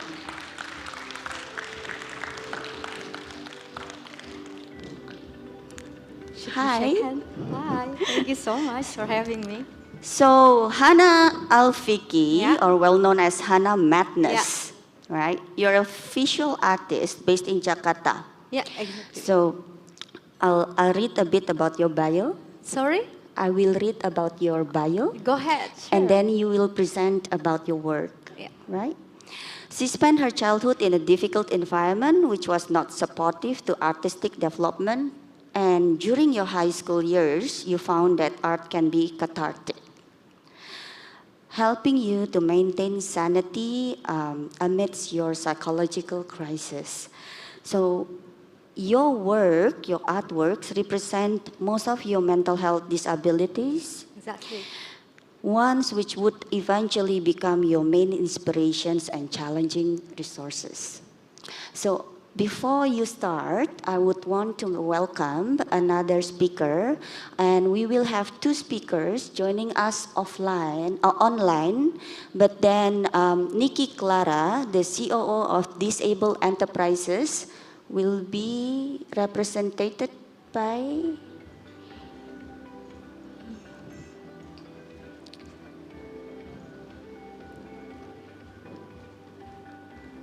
Okay. Hi, Nikki. So Nikki is currently in Europe. Can you hear us? Yes. Hi, everyone. Hi, Mbak Faye. Hi. So let me read a little bit. So welcome Nikki Clara, the CEO of Disabled Enterprises. A disability womenpreneur, Nikki Clara upholds the belief that limitation doesn't mean you can't reach your dreams. Limitation is only a mindset. She is the COO of Disabled Enterprise since 2017, a social enterprise to empower persons with disability at workforce, also educational soft skills. So you are responsible to sales leads and B2B target, segmented and all related business activities within the company. You are also the YCLE Fellow in 2018 on the Professional Fellowship Program at Chicago Mayoral Office of Persons with Disabilities. And you are like traveling around the world now. So welcome to this panel. It's unfortunate you cannot join us in person today. And the third one, I want to welcome Amahra Spence, the co-founder and director of and CEO of Maya. Hi, thank you, Faye. Hi, everybody. Hi, Amara. Amara Spence works for Transformations, where culture, community development, and social justice align. As founding director of Maya, back in 2013, and organizer of the Black Land and Spatial Justice Project in 2020, Amara brings a critical analysis at grassroots and systemic level of injustice and power. Through this, she commits to infrastructure building, resource redistributions, and platforming radical imagination.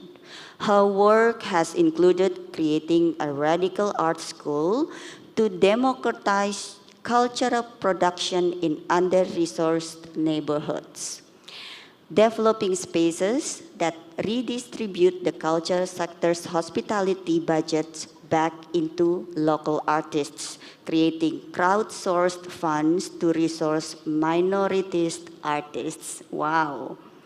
So we are having these three amazing women today, and I will give the time and space for you to tell the stories about your work and your journey.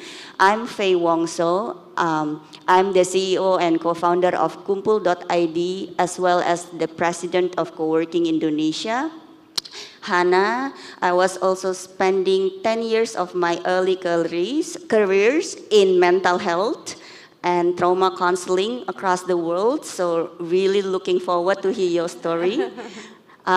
So yeah, the time and space. Hana, maybe So you I'm can going start. to be the first panelist. Would you like to? Of course, why not? Okay, hello everyone. My name is Hana Madness. I'm a visual artist without any formal background and a mental health activist from Indonesia. I've been working and collabing with various people from diverse backgrounds, both in the context of disability and non-disability, nationally and internationally, including with health professionals until vulnerable young adults, to challenge how mental health is treated, understood, and experienced. I make my disability as an identity worth celebrating.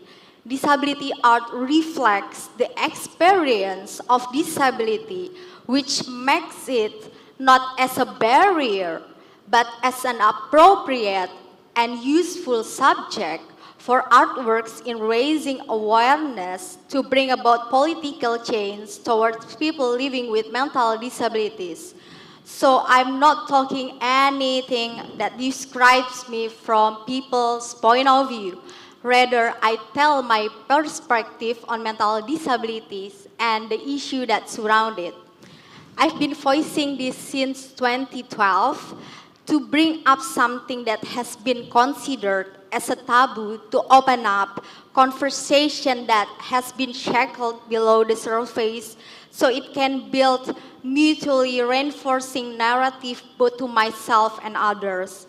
There are other perspectives from us that must be heard and raised regarding our struggle, triumph, existence, talent, contribution without having to deny our vulnerability at all.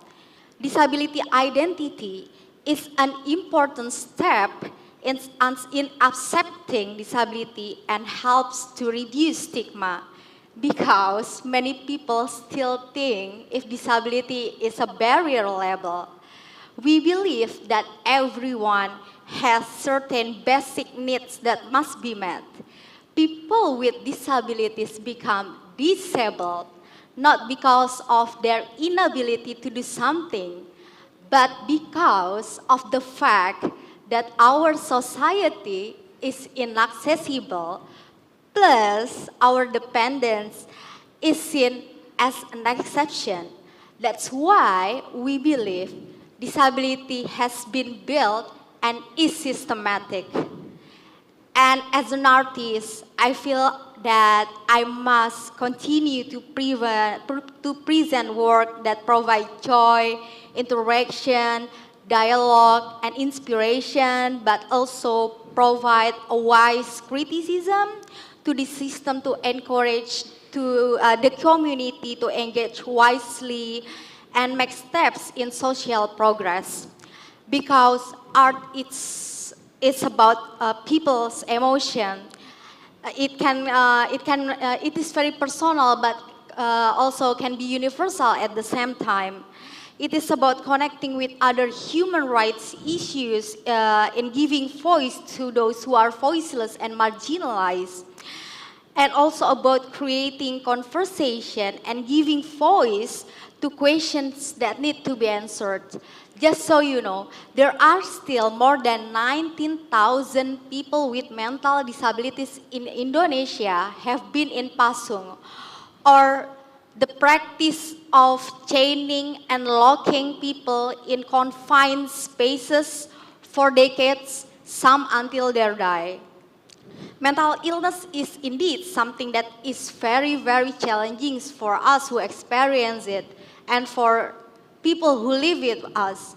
However, the negative stigma and the lack of fair access are more vicious than mental illness itself.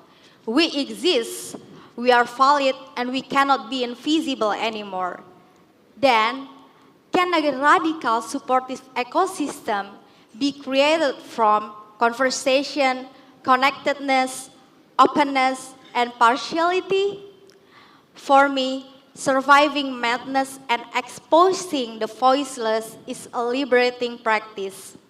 I believe with a sense of wholeness, partisanship, and dignity is everyone's right. We deserve love, security, community, and solidarity. Lifting up people with lived experience is not just about healing. It is also about building solidarity with other marginalized communities and realizing the fact that we exist and we deserve to be part of the world. People with lived experience happen to be some of the most people who suffer the most because of our inability to function optimally in society, and our needs are always considered as an exception by the existing system. So, can we stop degrading and depriving the human rights of people with mental disabilities and start asking why? Why do you want to die? Why are you so angry? Why are you harming yourself and others? Why are you so depressed? And if we listen and understand their complexity, we will discover 1,000 deeper reasons, a why that underlies and brings all this question together.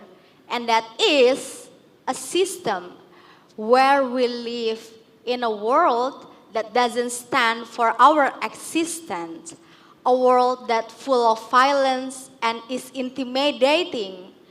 There are so many ways to create a healing culture, so many different beliefs and ways of supporting people that we can use to achieve about individual wholeness. And art is proven to be one of the best ways to achieve that. I can see how art-based approach has been widely used in developed countries such as in mental hospital, children's hospital, nursing home, until rehabilitation institutions as an alternative way to support the recovery process of the service users. My mental disability is indeed my medical condition, but it doesn't define the whole I am because there are rights and obligations that must be fulfilled. For example, I have the right to access mental health, to access proper mental health services, to get protection from stigma and discrimination, to express myself, to be heard, to be seen, and to get equal opportunities. For me, being mad is strongly linked to the oppression and abuses that mentally disabled people often face. And I feel like the mainstream conversation about mental illness often excludes our experiences. So that's why it is very important for me to keep voicing those struggles. The relevant question when looking at the mainstream art ecosystem is, why does the mainstream often exclude disabled artists? Should we back, or should the mainstream try to break their conservative views in expanding their understanding to be able to involve disabled artists and be more focused on engagement and empowerment? In the end, it's about power that disabled people are rarely involved in making decisions and are oppressed through poverty, lack of access, and equal opportunities. This situation requires all of us to think creatively to find other ways to survive. A lot of effort should be made to provide access to art production, especially for vulnerable groups. We must ensure that we have the right institution and mechanism to support a sustainable and dynamic art world. Inclusive collaboration is what we need to make this happen, both from the government, private sectors, groups, and individuals.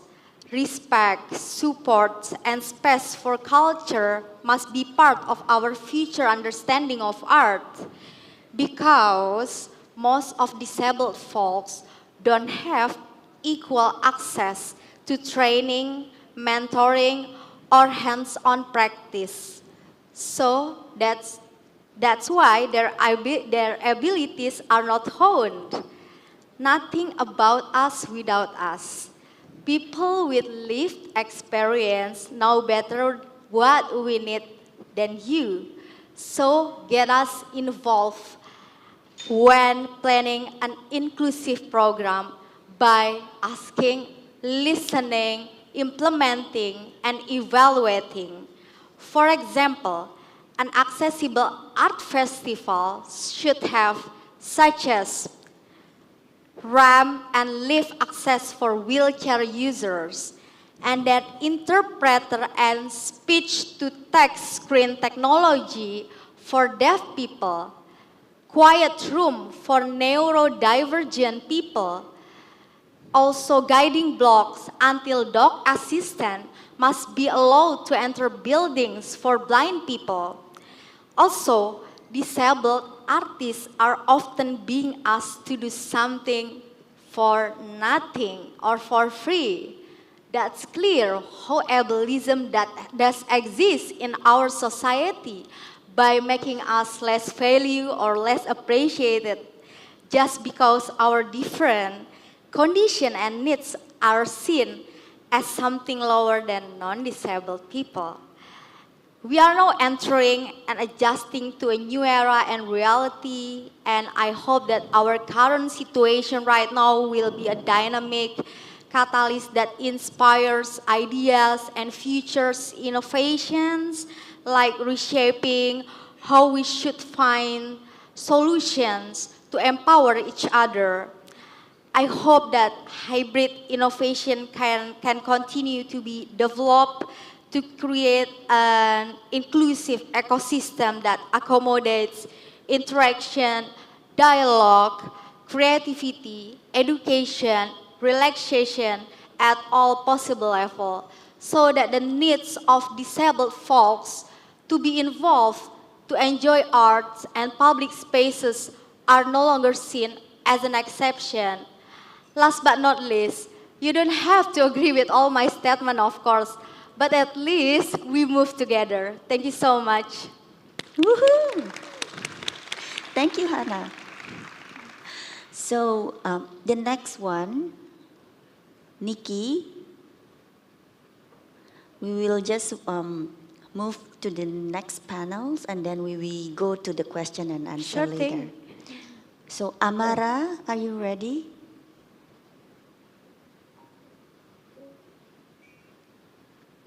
Is it me or Nikki?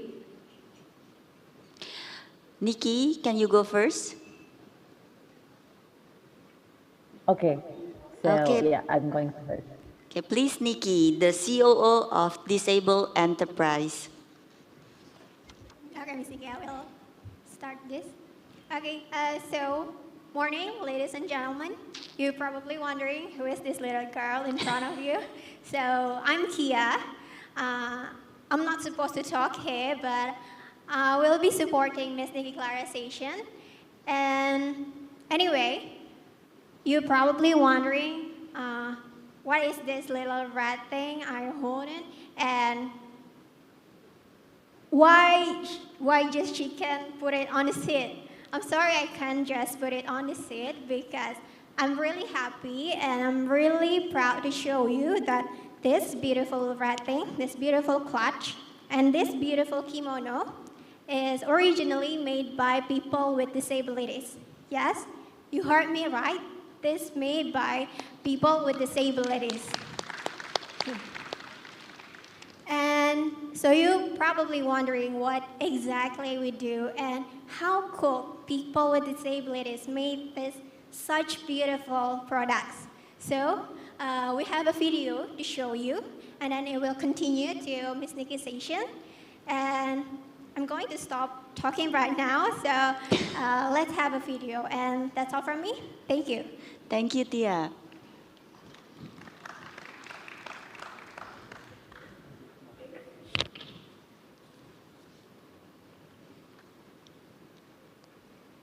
The video, please. Kepada setiap individu yang mengalami keterbatasan, yang akhirnya membawa kepada pemahaman bahwa penyandang disabilitas adalah objek yang tidak berdaya.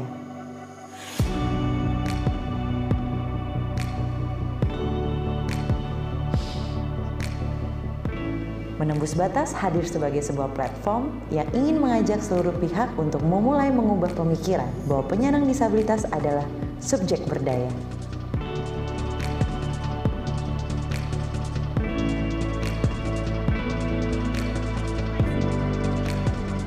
Berangkat dari permasalahan bahwa jumlah penyandang disabilitas di Indonesia sekitar 25 juta atau hampir lebih dari 12% total populasi di Indonesia. Namun, secara ironisnya, masih sekitar kurang dari 10% yang mampu berdaya secara ekonomi.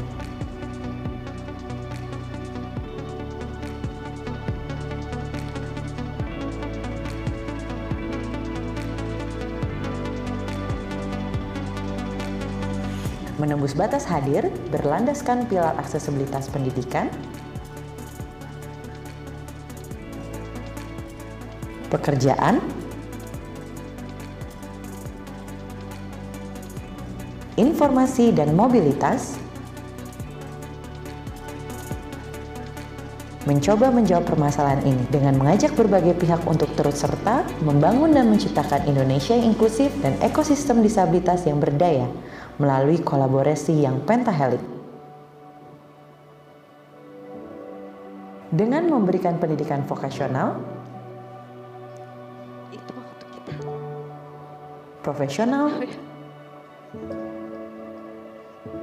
dan juga wadah bagi lebih dari ratusan disablepreneur atau wirausaha disabilitas, menjadikan Menembus Batas terus berkomitmen secara penuh untuk mewujudkan disabilitas yang selalu meningkatkan kapasitas dan kapabilitasnya terlepas dari latar belakang keterbatasannya. Kini, setelah 11 tahun,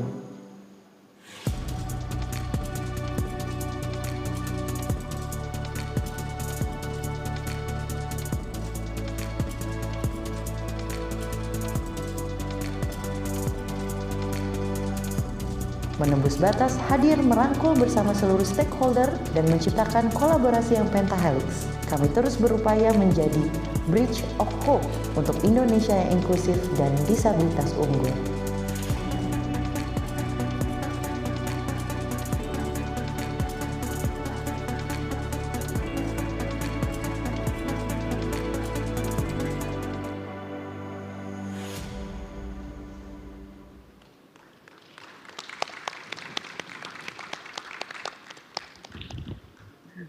Okay, everyone. Hi, thank you, Kia, for welcoming me, and hello, everyone. I'm so sorry I can only attend by virtually because right now I'm in Europe. So we're moving forward. We're going to talk a little bit about creative inclusion toward equal pedestal. Talking this is no longer because I'm people with disability by myself, but how me and my team and other stakeholders work together to make an ecosystem for empowering women and people with disability. Yeah, the slides already been seen. Yes, it's on You can screen. share. Okay, got it. So, my name is Nikki Clara, and I call myself as a disability womanpreneur because right now, me, my team, and the other stakeholders are concerned to make an ecosystem for women and people with disability to be empowered in every aspect. As you can see, from feasible enterprise that already been changed into Menembus Batas, that concentrate on education, Tenun in inclusive creative, that you can see the product has been used by Tia, and Sandos Raya on food and beverage, and agriculture sector. You can see that blind people can harvest the coffee bean until somewhere on conscious patients. We always focusing to leverage to empowerment of women and people with disability. Next. Yes. We're going to talking about the challenges that we're facing. According to area research on social enterprises and disability in Asians, it is estimated that 1 in every 6 people in Asia and the Pacific live with disability. According to the studies also, disability inclusive employment could boost Asia Pacific economy's GDP by 1 to 7%. Persons with disability are not adequately or fairly represented in the workforce in Asia and the Pacific. You can move to another slide. With evidence indicating that they are systematically denied equal access to work throughout the regions. When persons with disability Next work slide. less or earn less because of the barriers that they face, they contribute also overall consumption and economic growth. When people with disability work or earn less because of the barriers, they contribute less to overall consumption and economic growth. Meanwhile, study shows that if people with disability were paid the same as their peers without disability, the GDP of many Asian and Pacific countries could rise by 1 to 7%. So it's kind of be like a huge understanding that when people with disability also can contribute in this environment, we also can contribute to GDP. Sorry, can you next slide, please? Thank you. Okay. Unfortunately, we cannot deny that we, as a people with disability, continue to face barriers to equality. I can think of barriers of education, decent works, social protection service, and legal aid. They also face disproportionately high rates of poverty, and women and girls with disability face additional challenges. This is a stark contrast to the previous, this empowering viewpoint, which was centered on charity and sympathy-driven support. That's the reason why we and me and my team and other stakeholders always focusing on how to make an ecosystem to be empowered to gather all the people with disability to be empowered, empowered together. Maybe you can previous slide. I haven't moving to the next slide. Thank you. So I can conclude that because this is an event and a pre-event of G20, I want to say that the barriers of women and people with disability in 3G. The first G is about the genders that we know women and girls with people with disability has a lack of has a lack of opportunity than a man.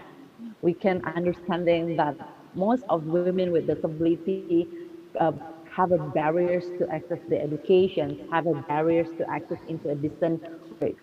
That's the first G. The second G is about the gap. We understanding that in this digital era, we always collaborated, connected, and be creatively innovative. This is also become a barriers to people with disability, women and people with disability. There is a gap how to be connected with the others, how to be connected to inclusive environment, how to be collaborated with the other stakeholders. And also, it's also become a gap when the people with disability want to increasing in creative and innovative. And the last G is the ground. It's come from the background. I also found that most of people with disability have a barriers on the backgrounds of education and in culture. Why I say the culture? Because the stigma and the perception is still there. I can say maybe in the eastern of Indonesia, in the western of Indonesia, we also coming like understanding that people with disability, oh, it's just stay at home. They just like a sympathy driver. They just like become an empowered, empowered object. So the next slide. So what we're going to do, in a context marked of insufficient policy protection and inactions on the part of the private sector, social enterprise has emerged as a key factors for their ability to identify new solutions and enhance the inclusion and empowerment of persons with disability. That you can see on my first slide, all the ecosystem from the pillar educations until the ecosystem to create more people with disability to empower. I create with me and my team and also the other stakeholders. So, social entrepreneurship is become more popular both globally and within Asians in many Asian countries. Social entrepreneurship has grown tremendously in recent years, building on the evolving of cooperatives. Sorry. That's why I always say that to make an ecosystem as the answers to the problems, and we start in social enterprise. And so right now that I've mentioned before that we need to make a pentahelix collaborations to tackle every aspect because we understand that we cannot work alone. We need to work together with you and others to make more inclusive ecosystem. The last word that I want to say, always remember, you can, next slide please. You will always be remembered, limitation is only mindset. When you give us a change, we can be empowered together. I can, you can, and we can. Thank you so much. Thank you, Nikki. That was very inspiring. And next, we will have Amara. Thank you so much, and thank you, fellow panelists, for the inspiration.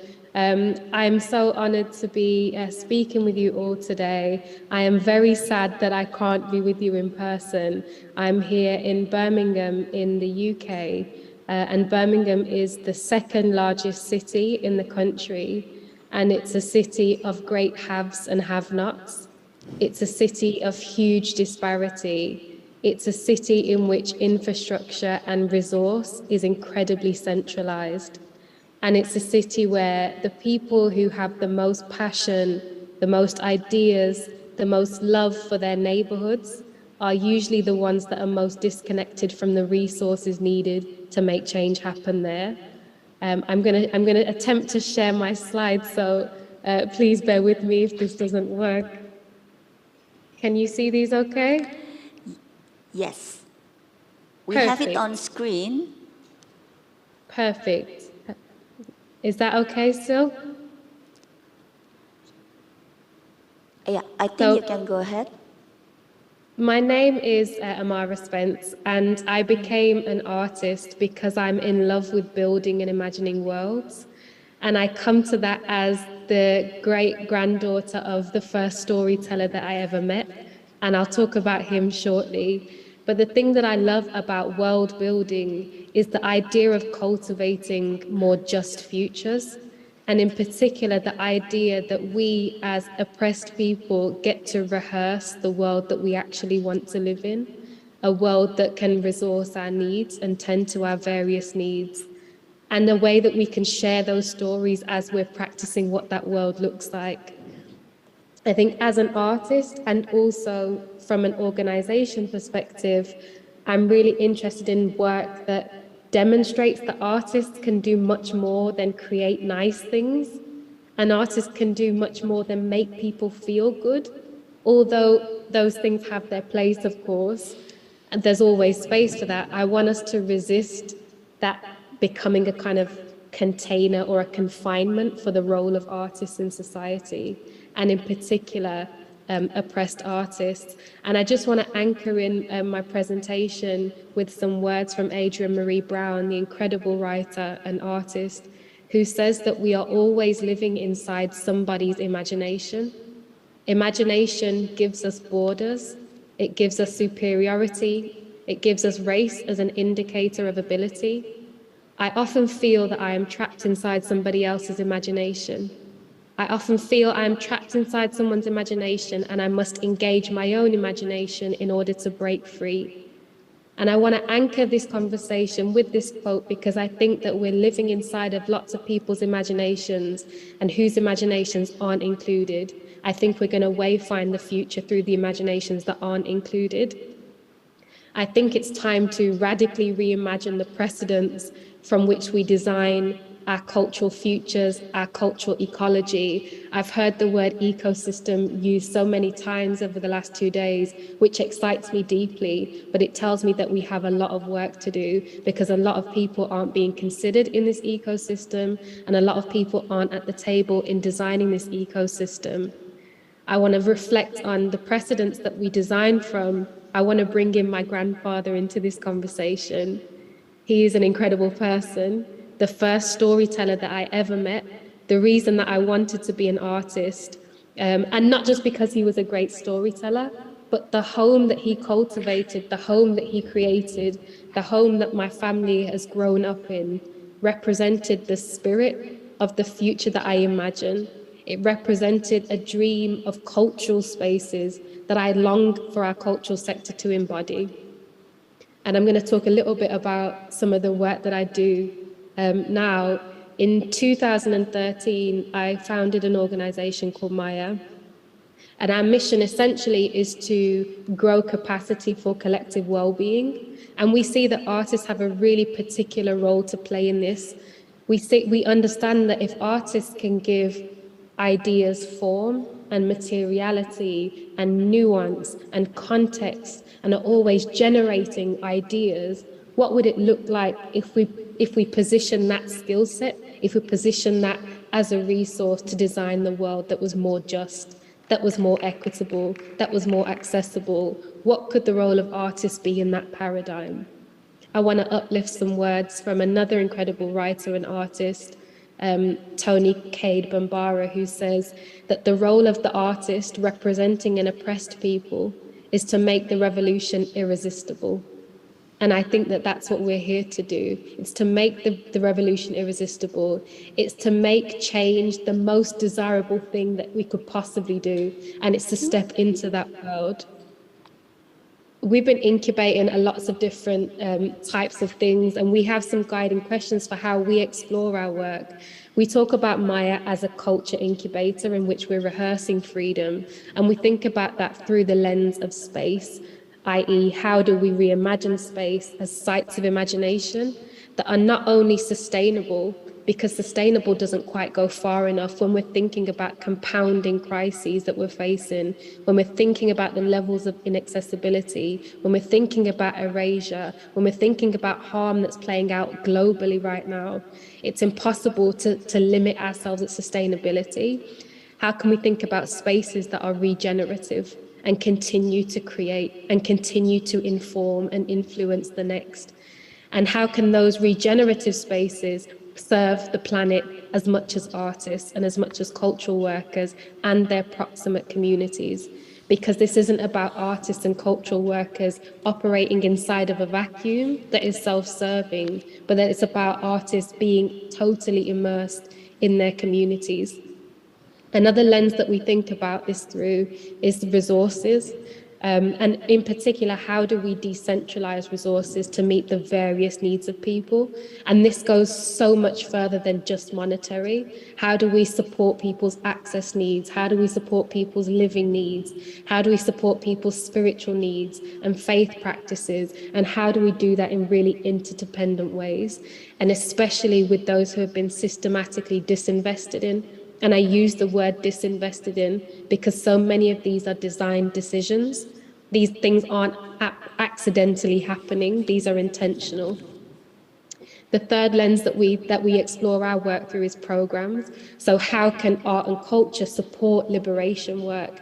And I wanted to bring in this word liberation intentionally because in the same way that I don't think sustainability will help us get far enough, I also don't think equality and inclusion will get us far enough.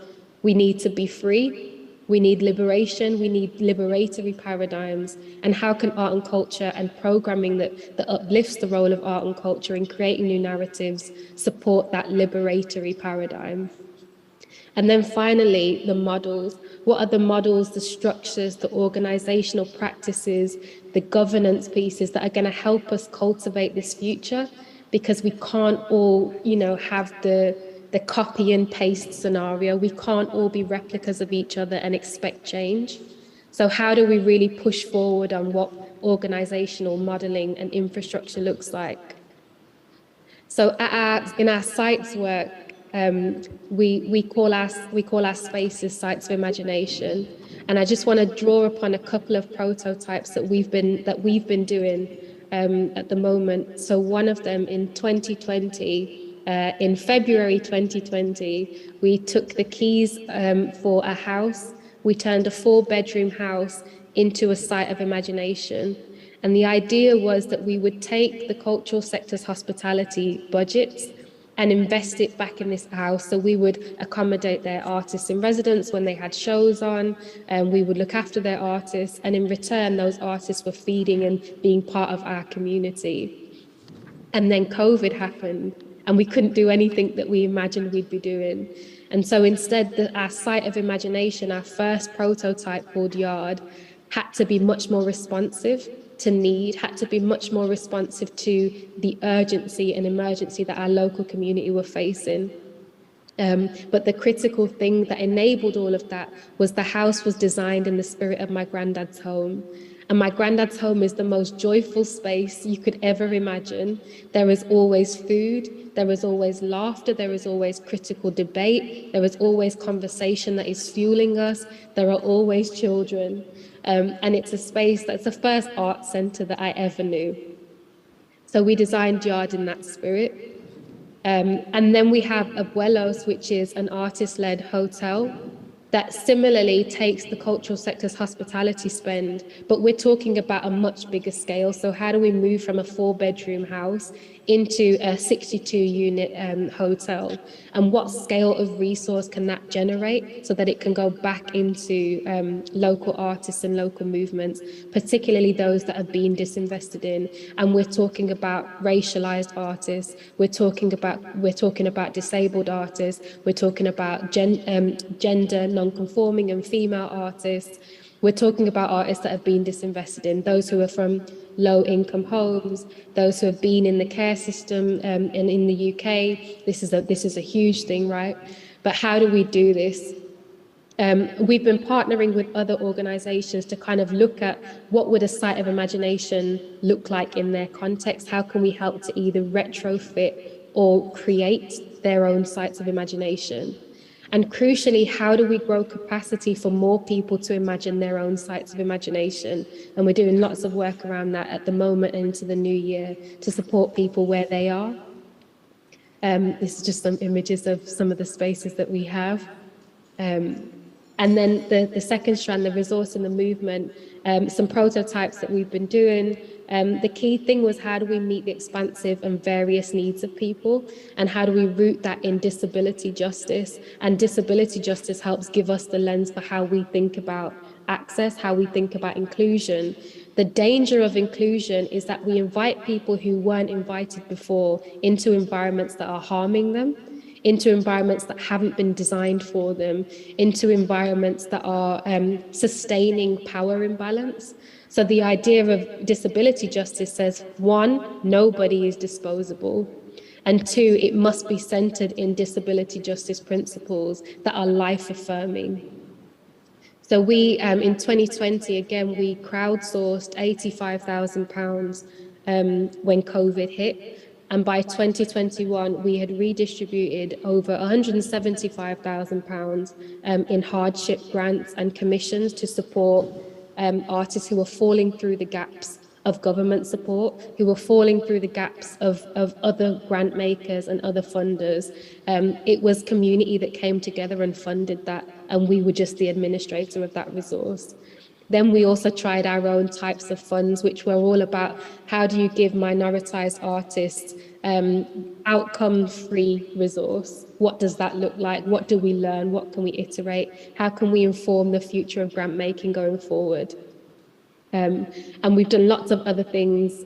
We've created a library of things, which is a shared network of tools and resources for our community. An access library, which is specifically resources to support the needs of disabled people in our neighbourhood. And we're constantly trying to grow capacity for the neighbourhood. And I think I'll come back to that in our conversation shortly. The final mission strand that we really look at is culture and liberation. And for us, we invest in social practice artists, predominantly Black and people of colour, and predominantly disabled artists through residencies, through fellowships, where we really try to resource as generously and generatively as possible. And a lot of our programs we use art to interrogate the root causes of injustice and position artists as, again, I think it's been said already today, but this idea that those who have lived experience are best positioned to inform solutions. So our programs are really centered in that philosophy. And I'm coming to the end, but I just wanted to uplift again, if our strategies aren't acknowledging the fact that our world is complex and messy and nuanced and interdependent, then our solutions can't be fit for purpose. Audre Lorde says there is no single issue struggle because we do not live single issue lives. So we can't think about equality, we can't think about inclusion, we can't think about justice through one singular paradigm. We have to be thinking about it in its breadth and its complexity because we don't live single issue lives. And a few final questions just to land with. We need vast imaginations to shape change, which means that we need to expand whose imaginations we currently uplift. For this, we need precedents, we need new precedents of what is possible. How are we growing capacity for this? Are we recreating patterns of injustice in our own organising? Are we actually oriented towards change? And if we are, what's the furthest possible horizon for change that we can see? Because we might still be stifled by some things. who is excluded, who is included. And ultimately, if our future is made up of today's decisions, today's relationships, today's commitments, processes, and actions, then what do we need to practice today? Thank you so much. Thank you, Amara. So we have two panelists online, and then we have you here, Hannah. So we have talked about inclusivity and diversity, and then all the challenges, how to be inclusive in creative economy. So all of this, Amara, you did say that we can't copy paste. And you, Hannah, you also mentioned that whenever we have a discussion towards change or any systemic process, that we need to be included as well.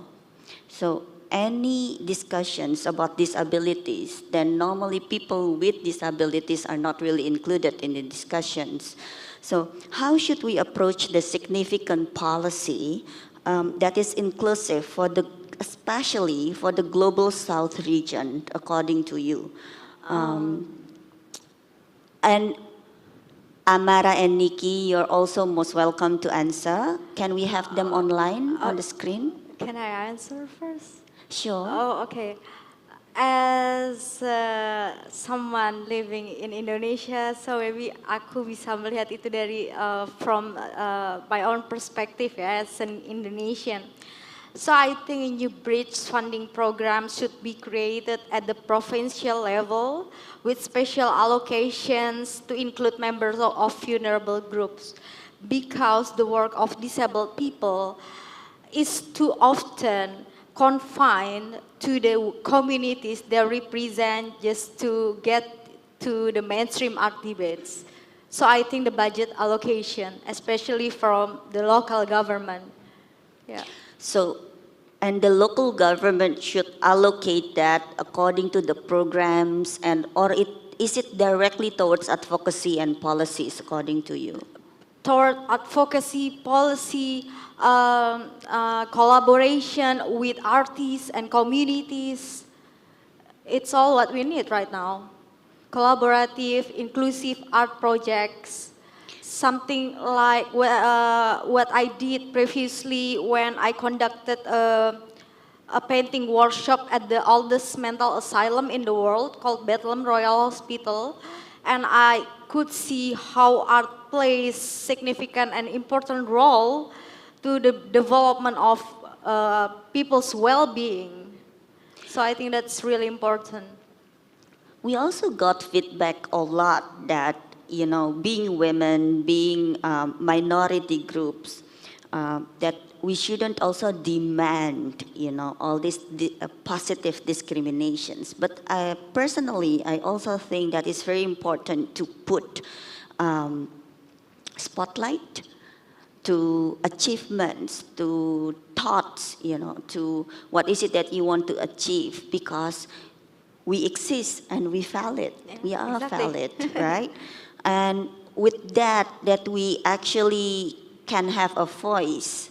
So with you, just to actually do that with your art and start being included in the conversations, I think that's already a big step towards like policy change. Yeah, because I've never thought if I can be where I am right now. Remembering my past was such a big mess. I went to rehab in 2013. I got kicked out from my family home. And my school also such a big mess. Everything was messed up. Until I can say that art has saved my life, because it truly can, and until it can open up a conversation about mental illness and mental health disability towards the circle around me, including in my big families, where how I can be fully empowered by doing my arts. And that's why art is really important. So in answering those challenges, what were the main support in Amara said a lot of, like we say ecosystem a lot. Yeah. meaning that whatever we do, we are actually connected, with different elements in our lives.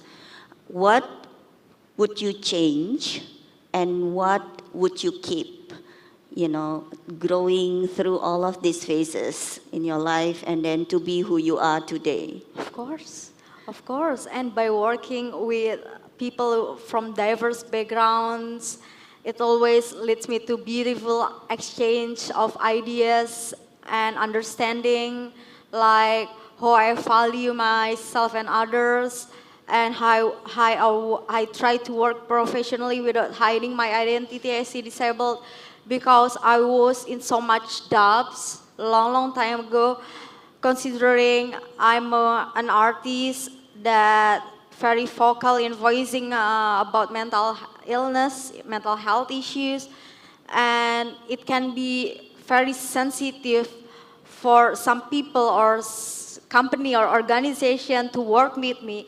But slowly, I'm very thankful because I slowly can able to break those doubts. Yeah. Amazing. So Amara was talking a lot. Can we have Amara and Nikki as well on screen? Or is We're it not here. possible? We're here. You're there? Oh, okay. Yes. Hi, Nikki. So Hi. Amara did mention something that interests me. She said that we need to be very careful when we talked about inclusivity. The danger of inclusivity is that you're inviting people to an environment that's actually harming them. And then I'm instantly thinking about disabled and how you want to integrate, people with challenges, with disabilities to common workspace in Indonesia. Do you have some of these challenges that you need to go through, together with the workplaces, to make sure that the integration is smoother?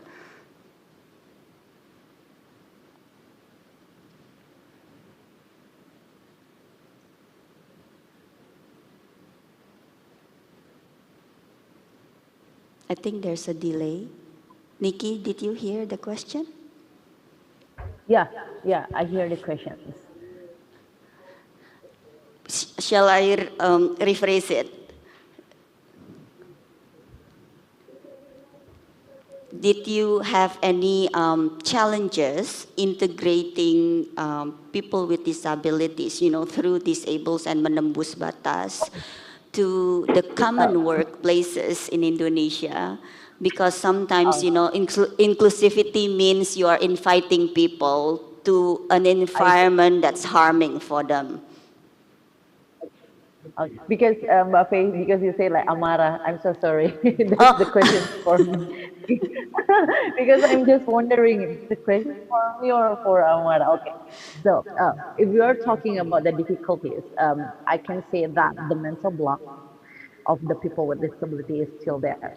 Like maybe we can maybe you meet like Hannah and me as a people with disability who got that opportunity to uh, gi- uh, giving the voices that people with disability can be empowered. But I have been from Aceh to the Eastern Indonesia by myself to meeting the community, meeting them virtually or directly going to them. There's so many mental blocks in that. If you go to the Kalimantan, if you go to the Eastern Indonesia, Papua, Maluku, West Sulawesi, North Sulawesi, they still have the community itself. But when we are going there, asking them for collaborated, asking them to, this is the program that we have, asking them to collaborate with the Pentahelix collaborations with the company, with the government, they still have that stigma that they can be used as the people with disability who got who got a donation, sort of like that. So if I say like the big problems is on the people with disability community itself. We have 25 million people with disability, and that's spreading from the Aceh until the Eastern Indonesia, from the Western until the Eastern Indonesia. the barriers of the cultures, the barriers of the language, the barriers of the how to be accepted on the environments, make themselves into their mental block. When I make a programs, directly go to them. Sometimes they're wondering, what is the visions and objective of these programs? Can I directly to be empowered by these programs or not? Can someone's using these programs to make to useful of this community, yes or not? So when we're trying to make the pencil health collaboration, the things that Yeah. we must be understanding is the community itself. So So it's a when we're continuous talking about the discussion, like yes, talking a lot of educations. yes, It's hard yes. work. So yes, yes. So when we're talking about the quality, like which pillar that we must focusing first is the first one is education first, because I know that education for people with disability is really behind. Yeah. All the people with disability is quite really hard to get the quality life skills educations. That the first thing, and the second one is the mobility. When we're trying to gather the accessibility and mobility for people with disability, I believe that when you're enhancing the accessibility, you also can leverage their quality of life. How the people with disability can get out from their home when there's no accessibility for them.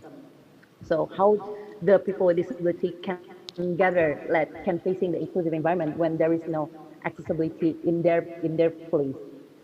So the first thing is in education, the second one in accessibility to mobility. And after that, we can continue to talking about the decent work, to continue about the quality in how the quality in the collaboration, the quality in the creative section. That's the first thing in my perspective after I working in this environment more than 6 years and 7 years. This is the thing that we must tackle first. Thank you, Nikki. I know time's up, but I just want to ask Amara a short question. Amara? I'll be brief. Yes. So it's so amazing what you do with Maya. And then in Indonesia, we are also very big with creative spaces, as well as our Ministry of Tourism and Creative Economy. So we believe that it should not be just the place, but then also the people and then the program. And then how do you feel like you can replicate what you've built in one space throughout the country, or maybe becoming like a global movement? And bear in mind that you have all this local wisdom, you need to be inclusive, you can't copy paste, but then how you also insert certain standards that it actually has to run like that, to create safe space and then to allow people to flourish and grow. Yes, that's such a great question. Thank you. The exciting thing, I think, is we say our work is an experiment. We are rehearsing, we're practicing, and our prototypes are rooted in their place and they are site-specific in some ways. And actually, that's the process that we want to replicate. Whatever then comes from that as something that emerges in response to its local challenges, its local needs. The idea of practicing what that looks like in different locations, in different geographies, is an experiment, and we've started to do that now. We've started to work on some other spaces across the UK, but also the USA. So we're doing some work on the East Coast in America right now. And I guess the key thing, and it comes back to what Nikki said about education, and for us, it's really, really expanding how we think about education, like what it is to be in deep learning with our community, and to be iterating and to be changing and transforming all the time. So it even feels like that in itself is a creative process. And with any creative process, you start with your source material, you start with your ideas, you start with whatever materials you work with, collaborators, and you find the best, most generative piece of art to make together, and we look at that with how we might scale as well. Thank you so much. So, Hannah, Amara, and Nikki, thank you for being you, do what you do, and speak up and to be on the spotlight, because I think the world of creative economy needs to hear your voice. Thank you all. Thank you very much. Thank you. Thank you. Bye-bye. Thank you very much to our moderator, Ms. Fei Wong So, and also to all the speakers for creative inclusion towards equal pedestal. Thank you very much.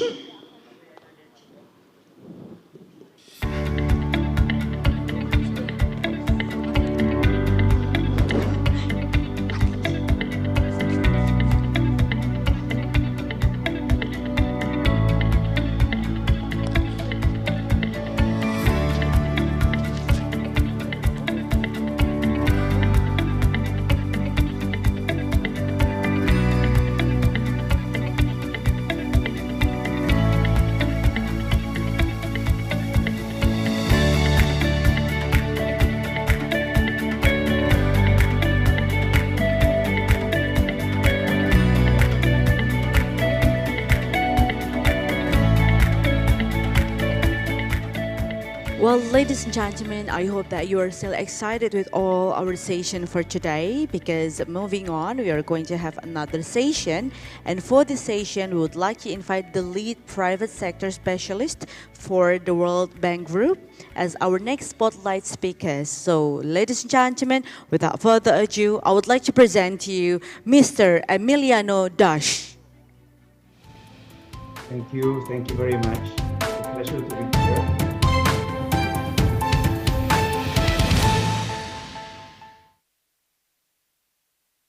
Hello, good morning to you. I'm calling you from Washington, so it's night for me.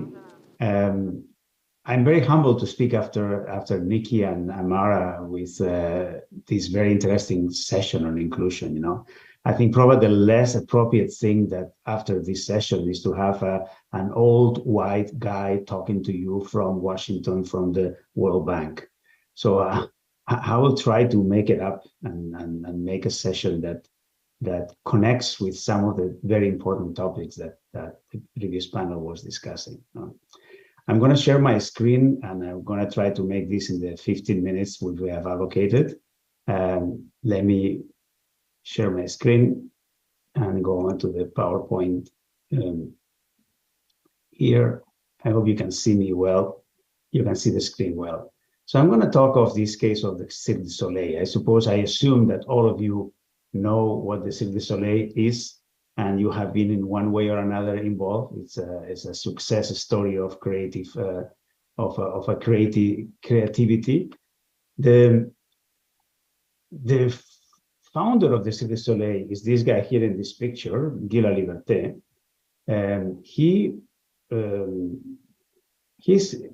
Many cases have been written about him and about Cirque du Soleil. And there's a case written by a business school in INSEAD which presents him as a creative genius, you know, this genius entrepreneur. The purpose of my session here will be, in fact, to demystify this idea of the genius entrepreneur, you know, the thinking that it's all due to one person. You have him here. He started as a clown in the streets, performing in the traffic lights of Montreal. And here you have him going to the space station, spending $44 million for 1 week as a space tourist. No, not exactly what every clown does. No. So my presentation is about: is this true that, you know, it's always just having a great creative guy which is going to make you successful? The Cirque du Soleil success is the result of this person being very creative and then eventually becoming a billionaire himself, starting as a clown in the streets. And, you know, I think that there are many more ingredients that I would like to bring. Yes, we need this creative entrepreneur, but he needs to be also in the right business, he be in the right place, and coming from a public policy organization with the right public policies. The role of government is important and key in all this, and we will see that. You know, the Cirque du Soleil had all these things. I think they did. Definitely, they had this entrepreneur, you know, and he created the Cirque du Soleil starting from nothing. But was he in the right business? And this is the first thing. Was circus a good business? At the same time that Cirque du Soleil is so successful, this is the Ringling Brothers, which is the largest circus on the greatest show on earth, according to the Hollywood movie, which 2 years ago or 3 years ago, before the pandemic, they already closed. No more. After 146 years, they closed. They couldn't continue. So is this a good business? How can you become, this very successful entrepreneur in an industry which, the leader is closing? The question is probably Cirque du Soleil was in the circus business. So, and here we come from the business world. We try to analyze things using different frameworks. One framework is, I don't have now time to explain, but it's these 5 forces, which is utilized in many business schools to understand how do a business keeps making money or not. And we can see that in the last 30 years, the circus industry's margins were being eroded. That means every time they were making less money, because there are many other products that were substituting them, a concert, a movie, a Broadway musical.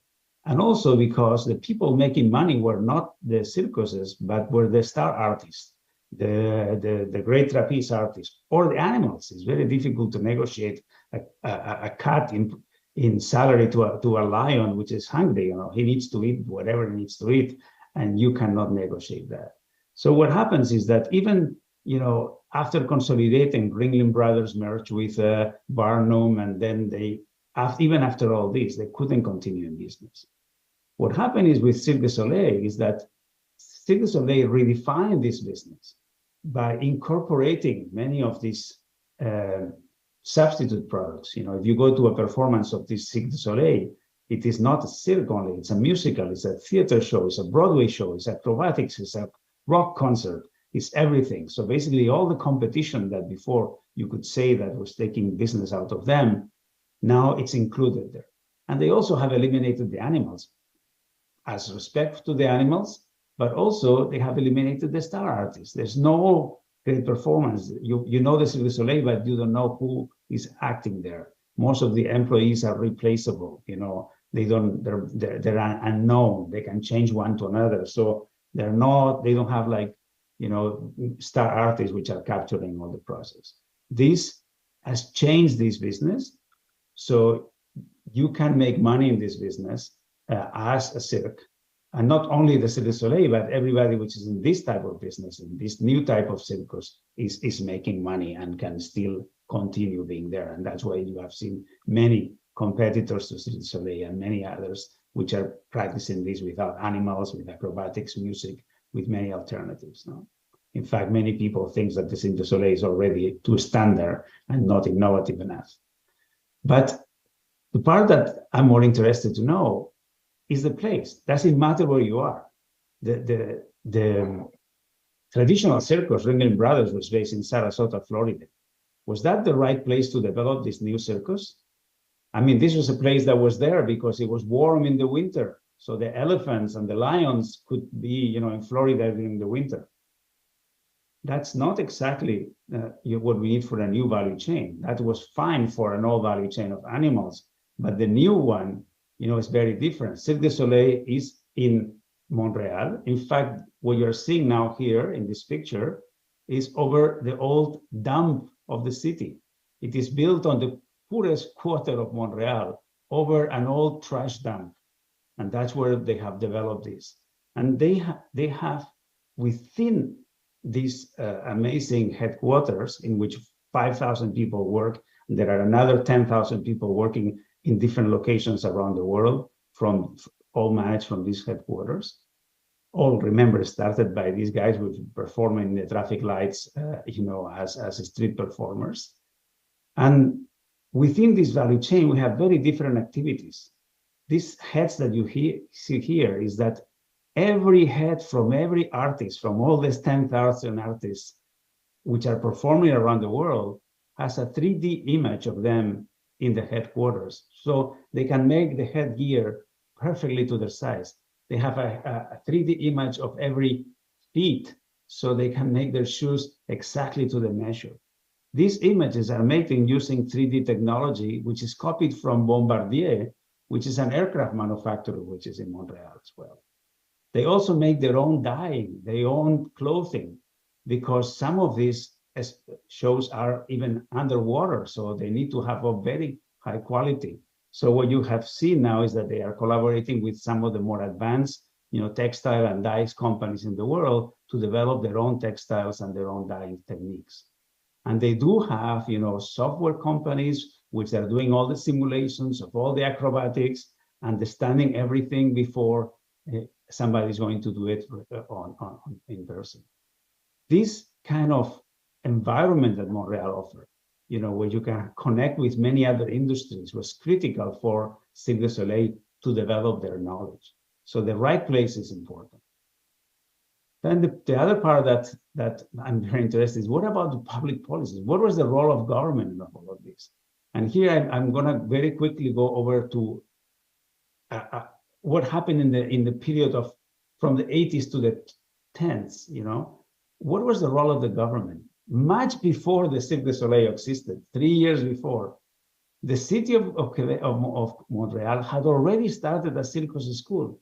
In fact, they started a circus school to keep the kids outside of the streets. And this was in one of the poorest areas. And he was saying, we better keep the kids, doing circus than get them into drugs and into trouble. Okay, so that was the origin of the school. It was actually run in a church, in the back of a church. Okay, so Cirque du Soleil started 3 years after that. And then, the more schools opened because this system was working, was good for the community. It was not thought to be a multinational of circus. It was basically just, let's work with other children. This idea went even further, in 1984, when the government was doing the celebration of the 400th anniversary of Quebec, they hired this very small group of clowns to run a show and gave them quite a bit of money to do that and to perform around it. I'm going fast forward, there was a symbiosis between the circus and the Cirque du Soleil, the artistic director from one place to another. The first public investment was $60,000 to fix that school. And that was the first money that was given from the public sector, 1986. Then in 1989, the Cirque du Soleil helped find a new location. Then the government went and put $9 million when this already had been to reform an old train station and turn it on into a new circus school. This continued with small but targeted and continuous efforts. Competitors to Cirque du Soleil arrived, Cirque du Eloise. In 1984, there was an association of different circus and schools created.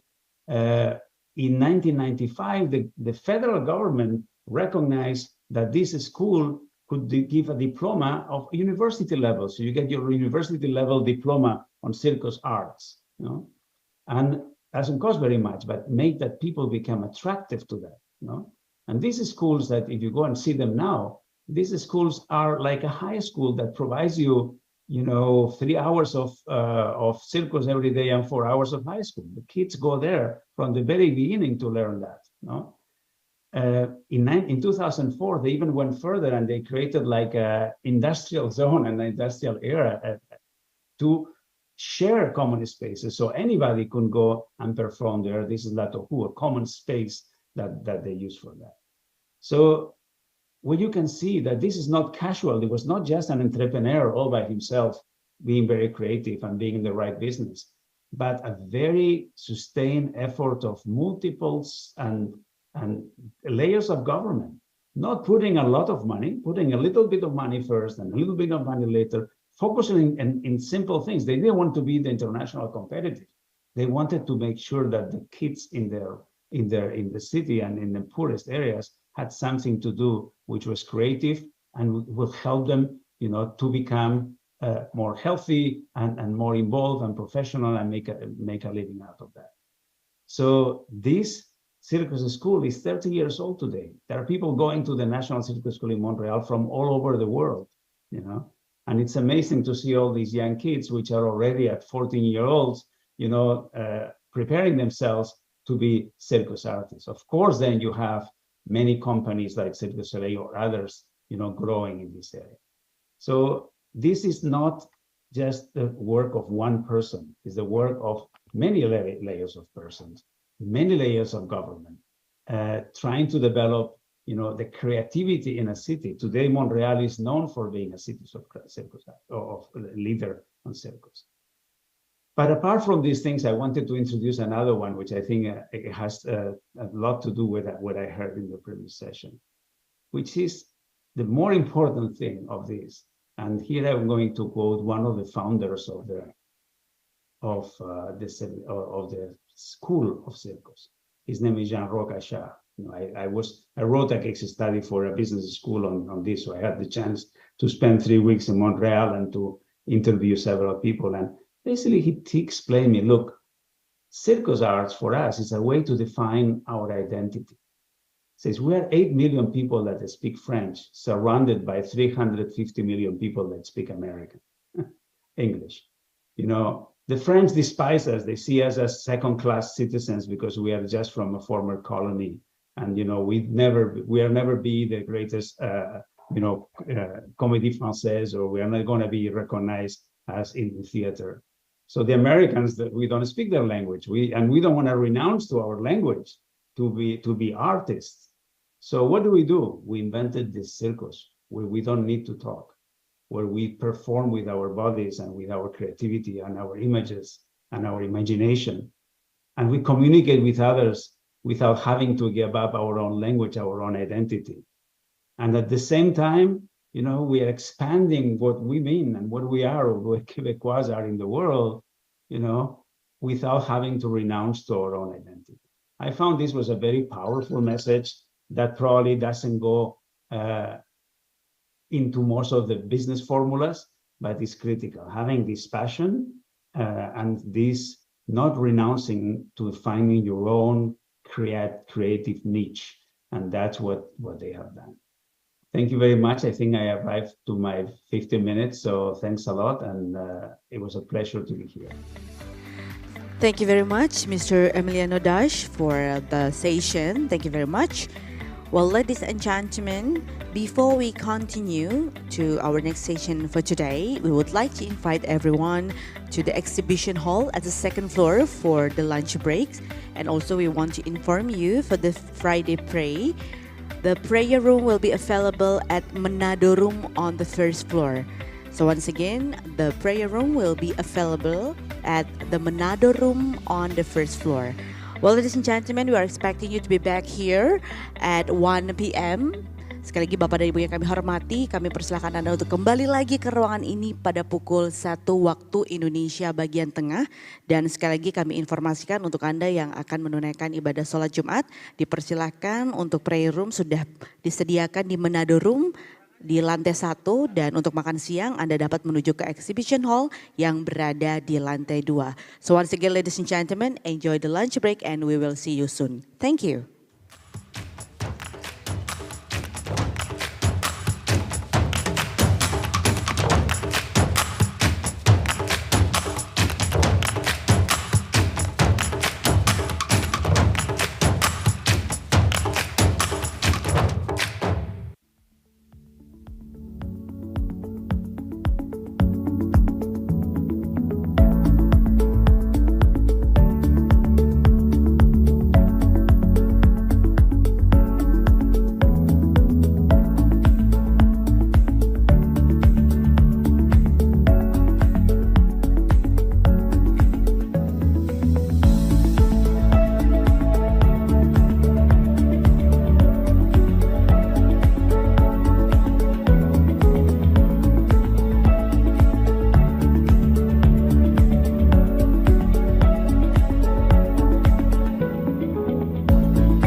and yellow too, as far as eyes can see.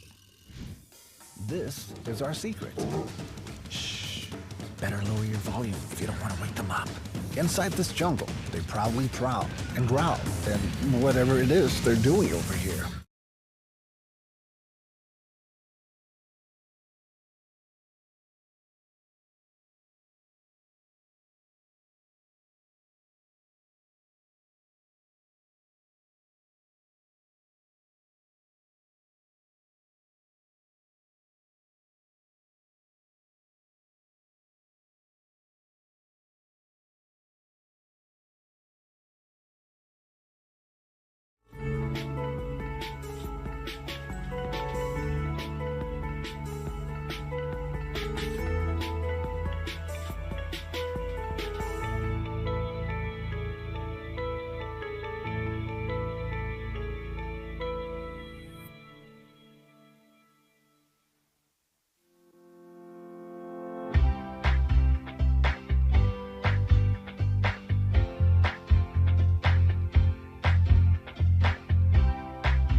na na na na. Oh na na na na. Oh na na na na.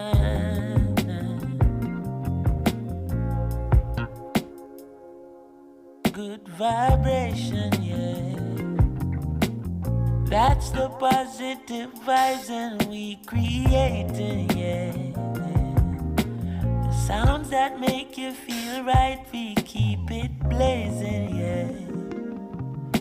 Forever shining this light, we keep it blazing, yeah. Boy, forever shining this light. Hey, thank the Lord, my cup is full and running over. All who never like we, I got love we know. Baby girl just text me, say she coming over. And when she reach it, want me fit turn off the phone. Turn the lights down low, turn up the stereo, yeah. Alton Ellis, Gregory Isaac, Dennis Brown. Have you ever been in love? No bad vibes can't stop this good vibration, yeah. That's the positive vibes we keep creating, yeah. Sounds that make you feel right, we keep it blazing, yeah. As long as we live in this life, we keep it blazing, yeah. As long as we live in this life, yeah. Ain't nothing wrong with melodies that touch your soul, no. They're acting like the people don't need it no more. Still when she hear that good music, she hold me closer. She groovy now, I know she feeling it for sure.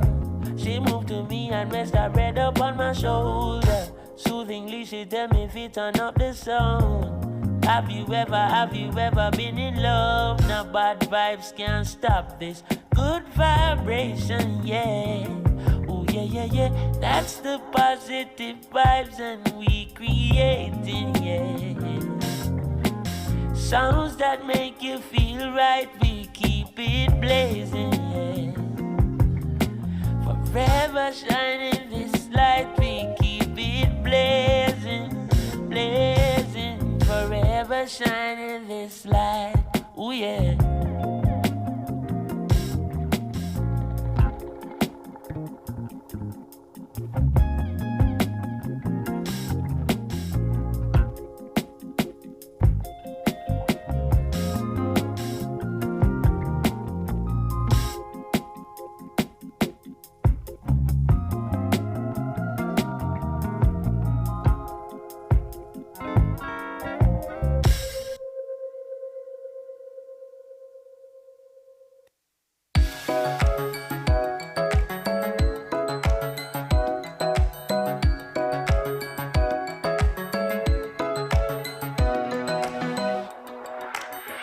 It feels so real, more than I have felt before. And I know this time I will try to keep you satisfied. Don't wanna be second with you. It feels like the first time. Why do I always push away the things that I wanna say? I can't stop when you're with me. I just can't stop. Oh, you're loving. I can't stop. You're playing with me. I just can't stop. Oh, you're loving. I can't stop when you're with me. I just can't stop. Oh, you're loving. I can't stop. You're playing with me. I just can't stop. Oh, you're loving. I can't stop. You're loving. I can't stop. You're loving. I can't stop. You're loving. I just can't stop. Oh, you're loving.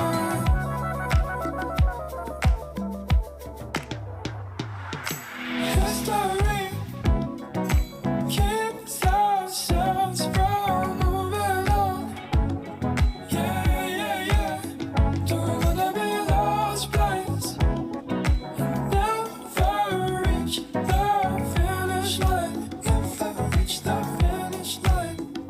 Why do I always push away the things that I wanna say? And do you believe me when I say I don't deserve you? I don't deserve you. I can't stop when you're with me. I just can't stop. Oh, you're loving.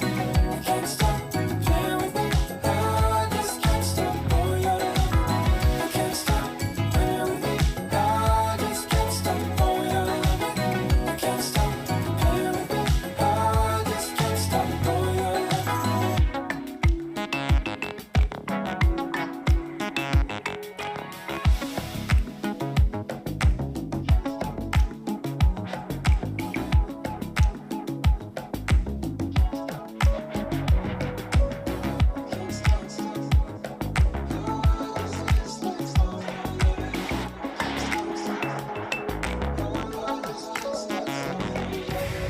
Can't stop when you're with me. I just can't stop. Oh, you're loving. Can't stop. You're playing with me. I just can't stop. Oh, you're loving. Can't stop when you're with me. I just can't stop. Oh, you're loving. I can't stop. You're playing with me. I just can't stop. Oh, you're loving. Can't stop. You're loving. Can't stop. You're loving. Can't stop. You're loving. I just can't stop. Oh, you're loving. Can't stop. You're loving. Can't stop. Can't stop. You're loving. Can't stop. You're loving. I just can't.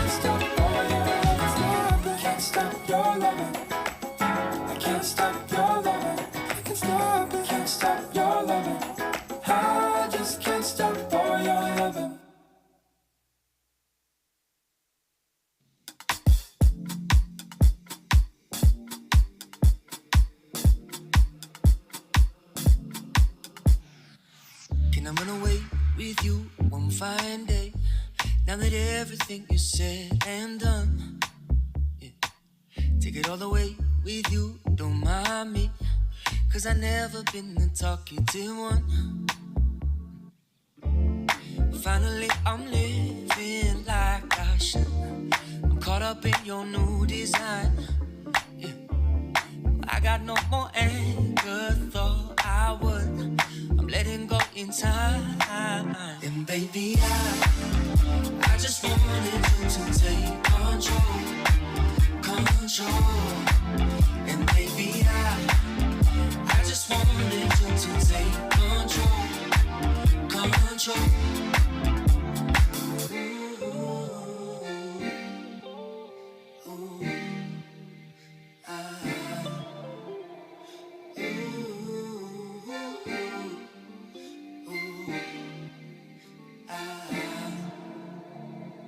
Now you're making sense to me, we can't change, 'cause I'm hanging off of every word.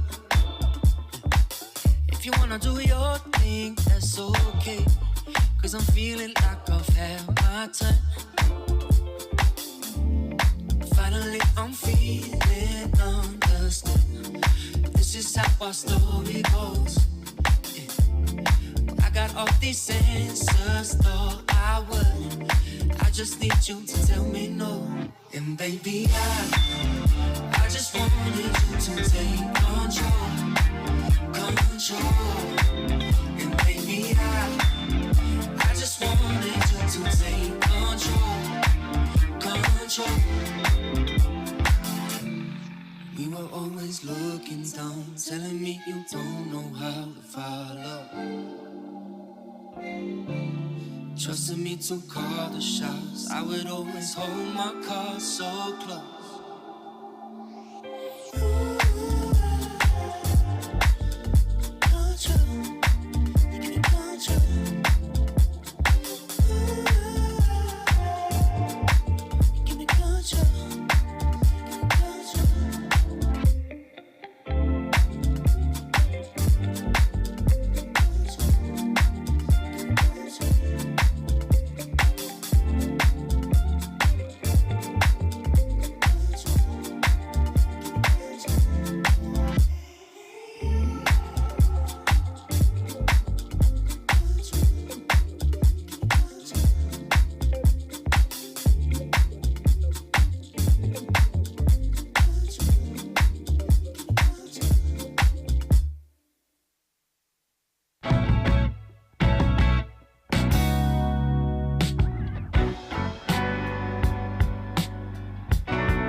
They've been sweet in every kind, but Eliza says it's perfect. Says it's a once in a lifetime. So looking at the apartment, it's got all you need as a single man. Now that we parted, there's nothing left to do. Looking at apartments, and it's kinda nice. Yes, I must admit. It's a brand new start, girl, even though I'm missing you, It's easy, does it make you feel alive? When the sun comes up, you need it. Yes, yeah. It's easy, does it make you feel alive? When the sun comes up, you need it.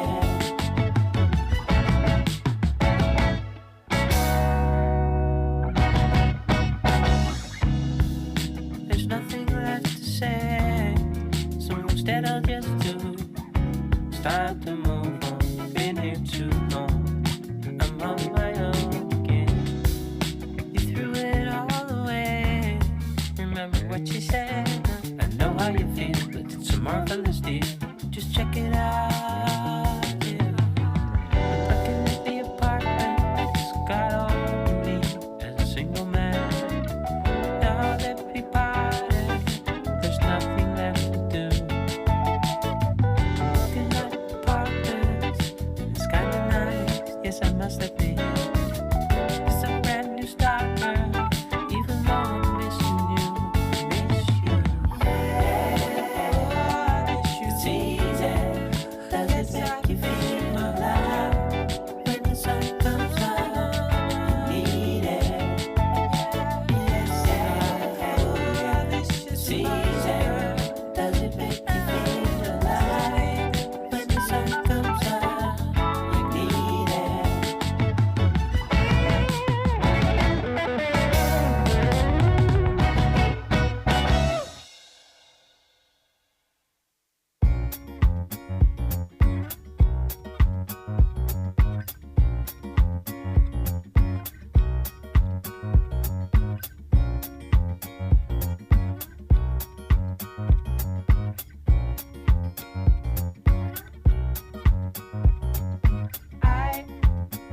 I want you back, love.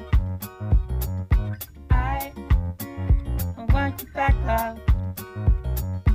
I want you back, love. I want you back, love. I'm a strong man. I am a loser. I will do anything. I can't get up now. I want you back, love. I want you back, love. I want you back, love.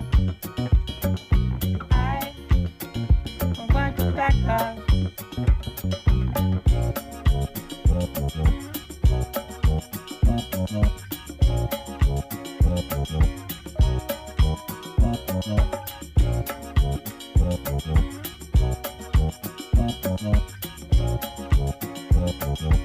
I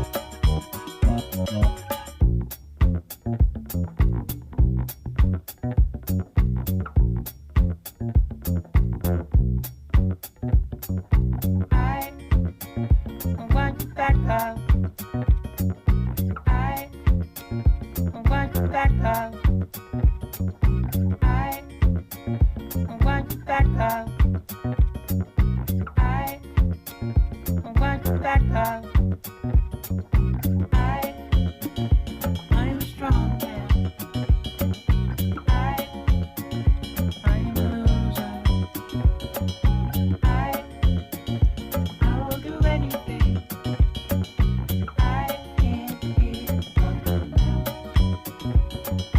I want you back, love.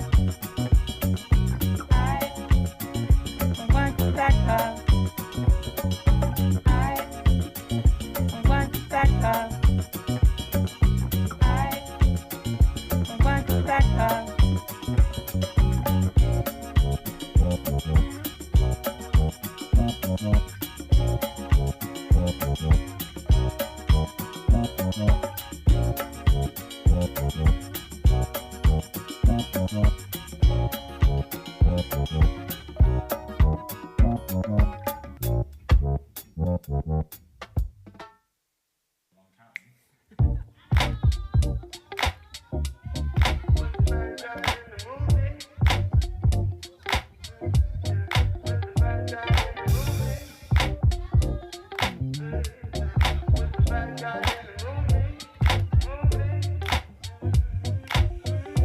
I was impatient, I was unsure.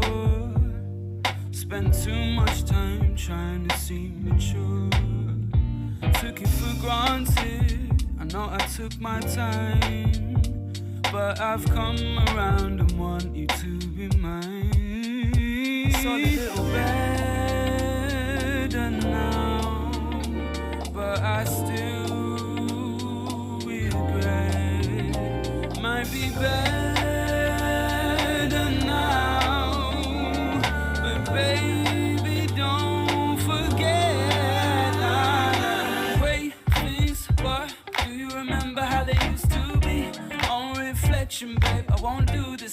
was the bad guy in the movie. Way things were, do you remember how they used to be? On reflection, babe, I won't do the same. I was the bad guy in the movie. It must have been hard to keep your cool when you were hanging out with such a fool. I don't know why you stayed. You must have felt so played, like we were back in school. It's all a little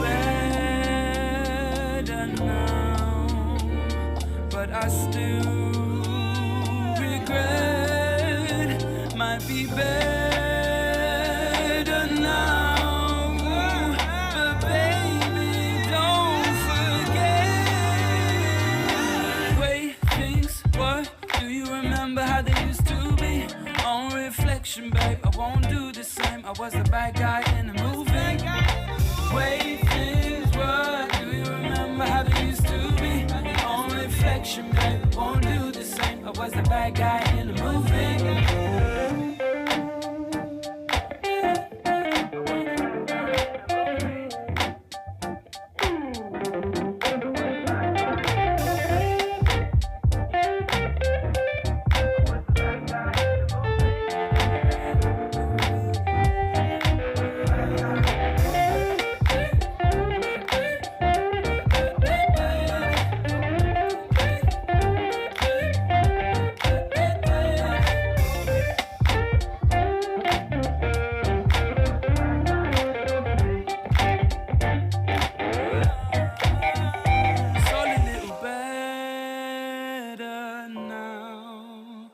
But I still regret.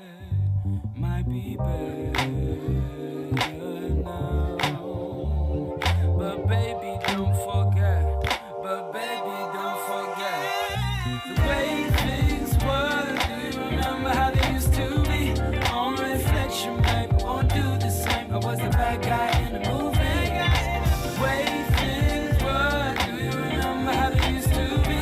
On reflection, babe, I won't do the same. I was the bad guy in the movie.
back once again, lost and find my way, keeping my head up. Remember what they say, don't forget all we get, self-regret. Just slow down for now, broad daylight, pick me up again, finding my reason, listen to my friends, don't forget all we get, self-regret. Just slow down, come on. Late at night, I think about what we had, try to find out what made you so mad. So late at night, I think about what we had. Late at night, late at night, late at night. I ask you why not share a lifetime with me, my love.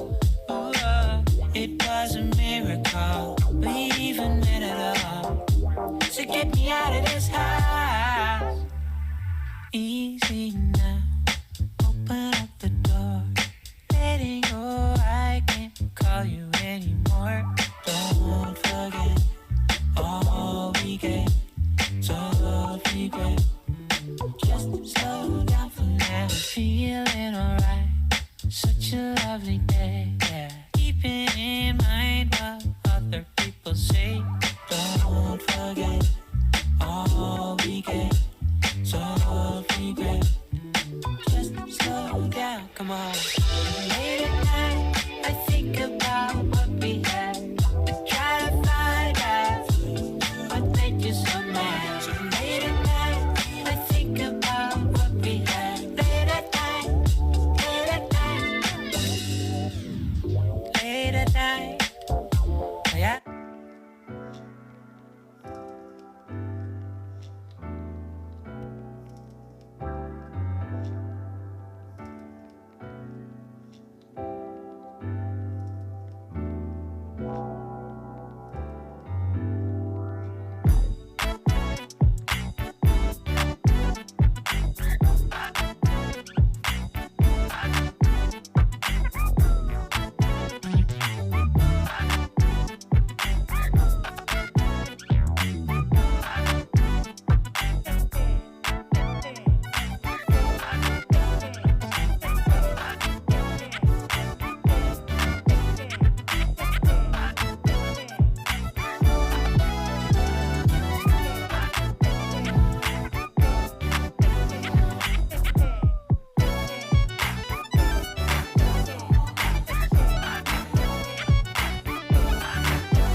1, 2, 3, 4.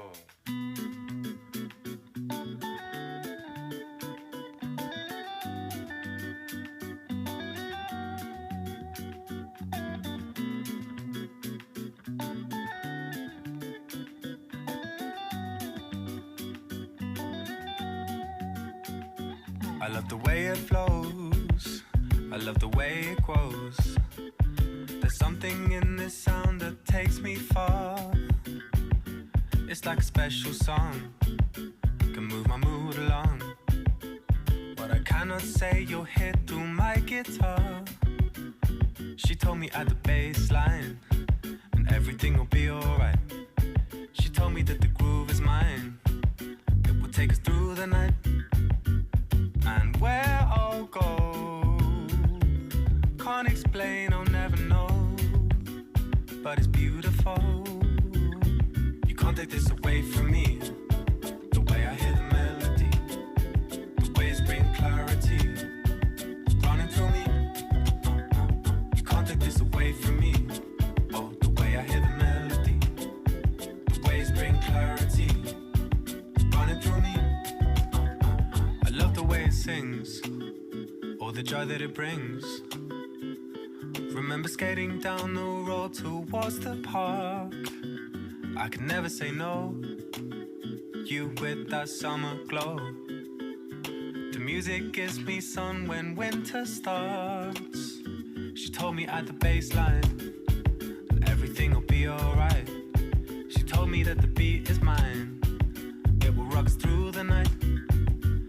And where I go, can't explain, I'll never know. But it's beautiful. You can't take this away from me. Oh, the way I hear the melody, the waves bring clarity, running through me. You can't take this away from me. Oh, the way I hear the melody, the waves bring clarity, running through me. Hey, you can't take this away from me. The way I hear the melody, the waves bring clarity, running through me. Come on, y'all. You can't take this away from me. Oh, the way I hear the melody, the waves bring clarity, running through me. Yeah, it's running through me. Yo, I wear notes like coats, blues like dues, warmth in the rhythm, soul that glues, that bounce to my bones, jazz in my spine. The hop is my home, rap is my grind. I'm grinding on the backside of life, we dance. She threw me a chance, her hands in my pants. Actually, my pockets holding me tight, whispering a dream I could hold in the night. Look tight, a rhythm that's throbbing my vein. Wake up and write it on the pad, the pains. Like church, the organ will invite the tears. Like birth, the crying let you know I'm here. Held by the song that gave me a name, dressed by the verse that gave me a claim. Just bass in the line, safe to inhale. And if you live well, belong your years in the stay you will be. A timeless octave to play for the tree is rooted in every single nerve in me. The nerve of he who ignores the key. In music that opens the mind to be free. Whenever you're hot-headed, pours you a breeze. Beneath the clouds you allowed to see. In clarity, through harmony. Someone harming me, that won't be done. I stand protected by the laws of fun. I am perfected through the rhymes of run. Walk it this way and leave the party stunned. This music, it launched me with no aim. I've landed on some plane. Where I am, I can't explain or never know, but it's beautiful. So you can't take this away from me. Oh, the way I hear the melody, the waves bring clarity, running through me. Come on, y'all. You can't take this away from me. Oh, the way I hear the melody, the waves bring clarity, running through me.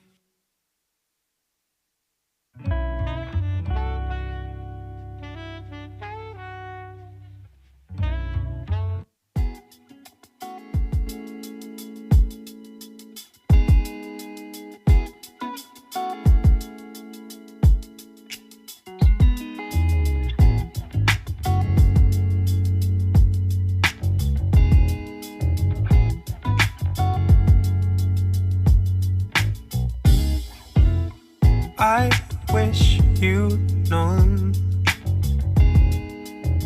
how far I go. I was lost in my mind, lost in my mind. I was lost in my mind.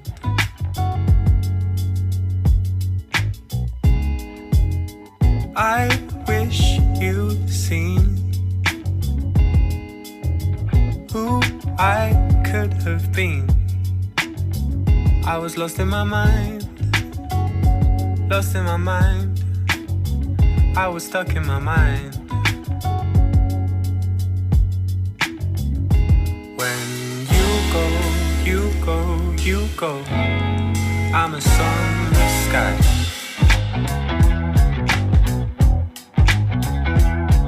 When you go, you go, you go, I'm a sun in the sky.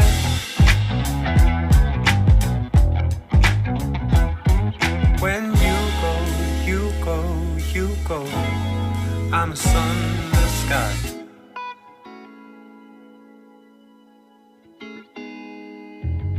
I miss the way we loved that day.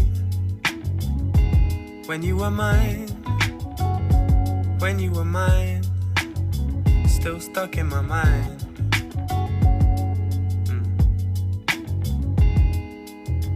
I miss the thrill,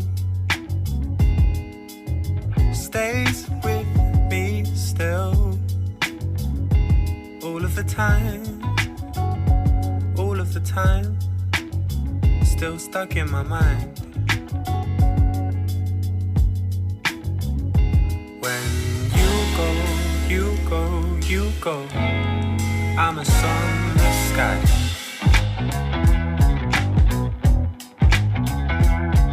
When you go, you go, you go, I'm a sun in the sky.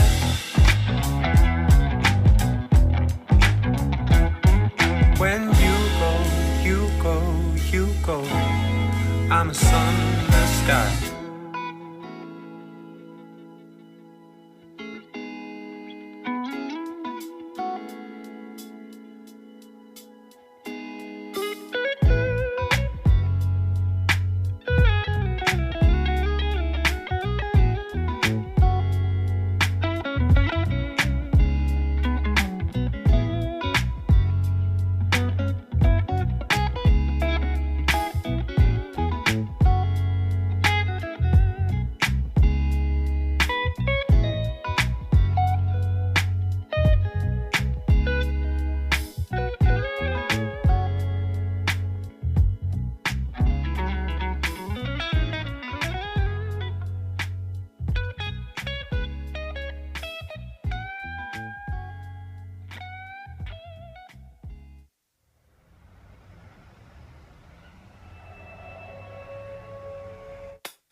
can't cover up the lies. I need true love tonight. All money lies.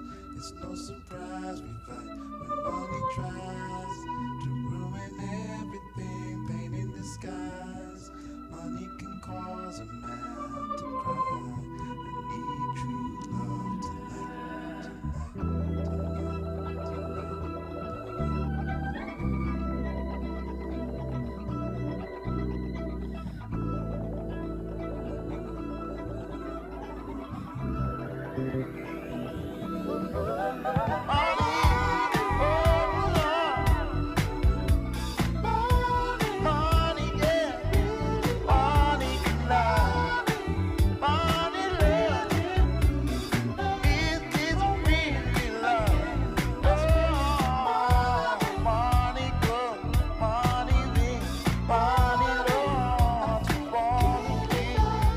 Money, money, money, yeah.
are our stories.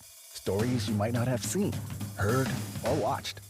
Waiting for your discovery and for you to write your own. This is our beauty.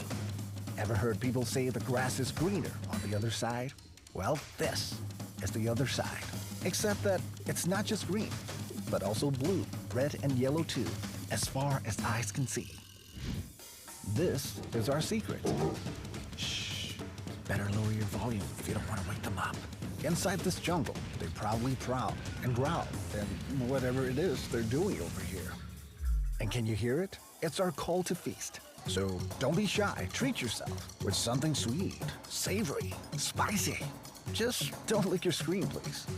These aren't just some foods or spices. It's our legacy, crafted, refined, served over time. And this, yeah, this is Bali. You know, with its wonderful beaches, mountains, palm trees, and parties. But why stop there? Go further. Meet the locals, the very hands who craft the finest and the very best every single day. Because all this is Indonesia, and all these are our stories. It's time for you to discover them and write your own. So, where do you begin?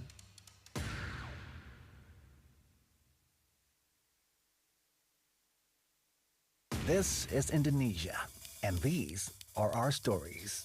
Stories you might not have seen.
eyes can see.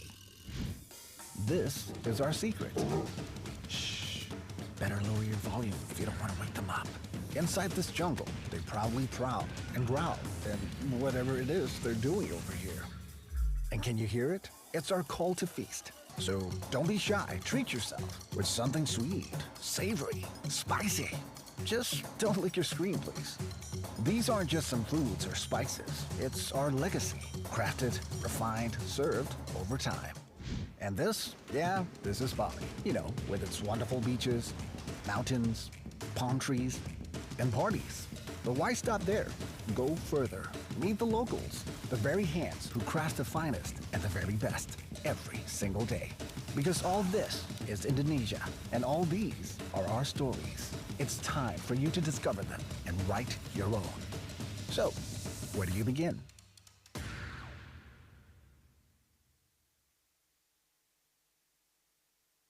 This is Indonesia, and these are our stories. Stories you might not have seen, heard, or watched, waiting for your discovery and for you to write your own. This is our beauty. Ever heard people say the grass is greener on the other side? Well, this is the other side. Except that it's not just green, but also blue, red, and yellow too, as far as eyes can see. This is our secret. Shh. Better lower your volume if you don't want to wake them up. Inside this jungle, they proudly prowl and growl and whatever it is they're doing over here. And can you hear it? It's our call to feast. So don't be shy, treat yourself with something sweet, savory, spicy. Just don't lick your screen, please. These aren't just some foods or spices. It's our legacy, crafted, refined, served over time. And this, yeah, this is Bali. You know, with its wonderful beaches, mountains, palm trees, and parties. But why stop there? Go further. Meet the locals, the very hands who craft the finest and the very best every single day. Because all this is Indonesia, and all these are our stories. It's time for you to discover them and write your own. So, where do you begin?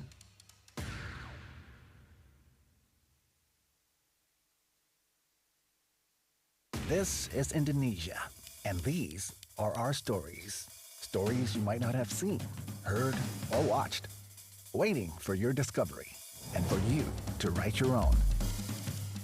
This is our beauty. Ever heard people say the grass is greener on the other side? Well, this is the other side. Except that it's not just green, but also blue, red, and yellow too, as far as eyes can see. This is our secret. Shh. Better lower your volume if you don't want to wake them up. Inside this jungle, they proudly prowl and growl and whatever it is they're doing over here. And can you hear it? It's our call to feast. So don't be shy, treat yourself with something sweet, savory, spicy. Just don't lick your screen, please. These aren't just some foods or spices. It's our legacy, crafted, refined, served over time. And this, yeah, this is Bali. You know, with its wonderful beaches, mountains, palm trees, and parties. But why stop there? Go further. Meet the locals, the very hands who craft the finest and the very best every single day. Because all this is Indonesia, and all these are our stories. It's time for you to discover them and write your own. So, where do you begin?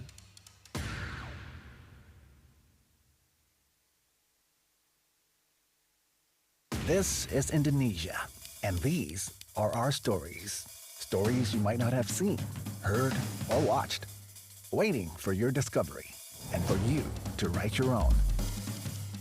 This is our beauty. Ever heard people say the grass is greener on the other side? Well, this is the other side. Except that it's not just green, but also blue, red, and yellow too, as far as eyes can see. This is our secret. Shh. Better lower your volume if you don't want to wake them up. Inside this jungle, they proudly prowl and growl and whatever it is they're doing over here. And can you hear it? It's our call to feast. So don't be shy, treat yourself with something sweet, savory, spicy. just don't lick your screen, please. These aren't just some foods or spices. It's our legacy, crafted, refined, served over time. And this, yeah, this is Bali. You know, with its wonderful beaches, mountains, palm trees, and parties. But why stop there? Go further. Meet the locals, the very hands who craft the finest and the very best every single day. Because all this is Indonesia, and all these are our stories. It's time for you to discover them and write your own.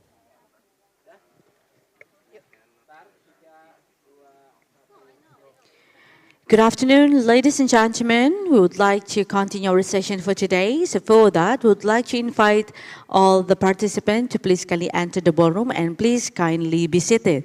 Thank you. Selamat siang Bapak dan Ibu yang kami hormati. Sebentar lagi acara akan kita lanjutkan. Untuk itu kami mohon kesediaannya untuk Bapak dan Ibu yang masih berada di luar untuk memasuki area ballroom dan menempati tempat duduk yang telah disediakan. Terima kasih.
Good afternoon, ladies and gentlemen. We would like to invite all of you to please kindly enter the ballroom and please kindly be seated because we are about to continue our program for this afternoon.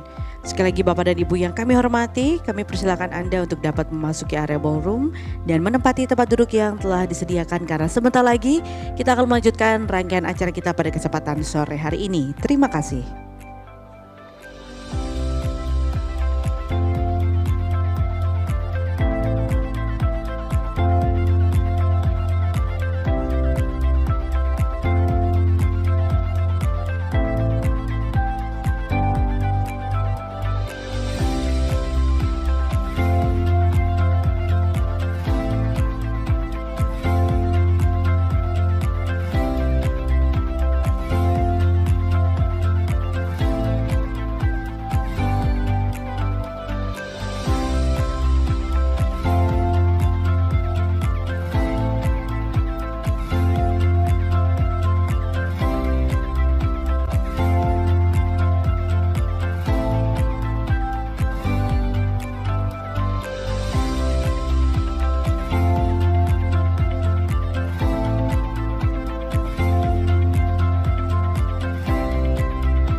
Good afternoon, ladies and gentlemen. Welcome back. We are still in the third edition of World Conference on Creative Economy 2022, the day 2.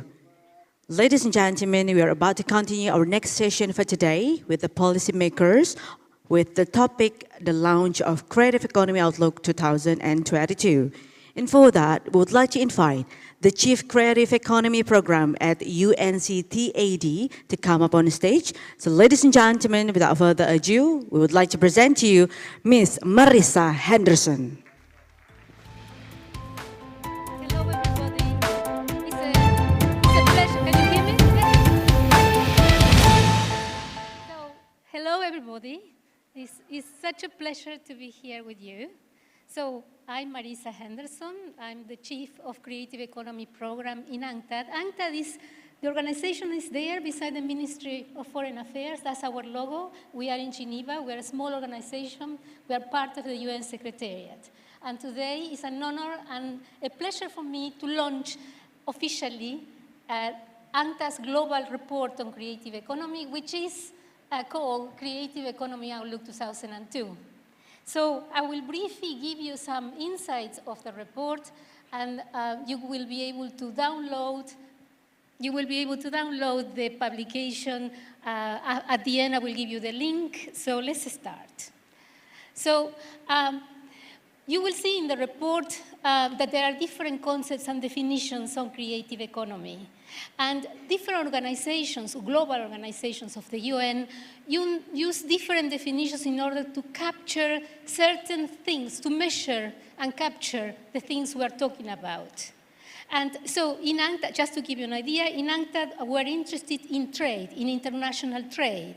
So we divide the creative economy as much as we can between created goods and created services. So we can measure the flow of created goods that are traded internationally and the flow of created services. So in terms of created goods, we capture arts and crafts, audiovisual, design, new media, performing arts, all the things we have been seeing here with music, with crafts, with design. UNESCO will focus more on heritage and culture, and WIPO will focus on intellectual property. Okay, but we're talking about the same things, a different way of classifying it so we can measure it. In the report, you will see that we carried out a very comprehensive survey with member states of UNCTAD. We have 193 member states, and they provided us very valuable information on their creative industries and creative economy. And here is an example how much the creative economy weighs in the economy of the countries who provided the answers. And just for example, at the very end you will see, for example, Ecuador, 4.5%, creative industries represent 4.5% of their GDP.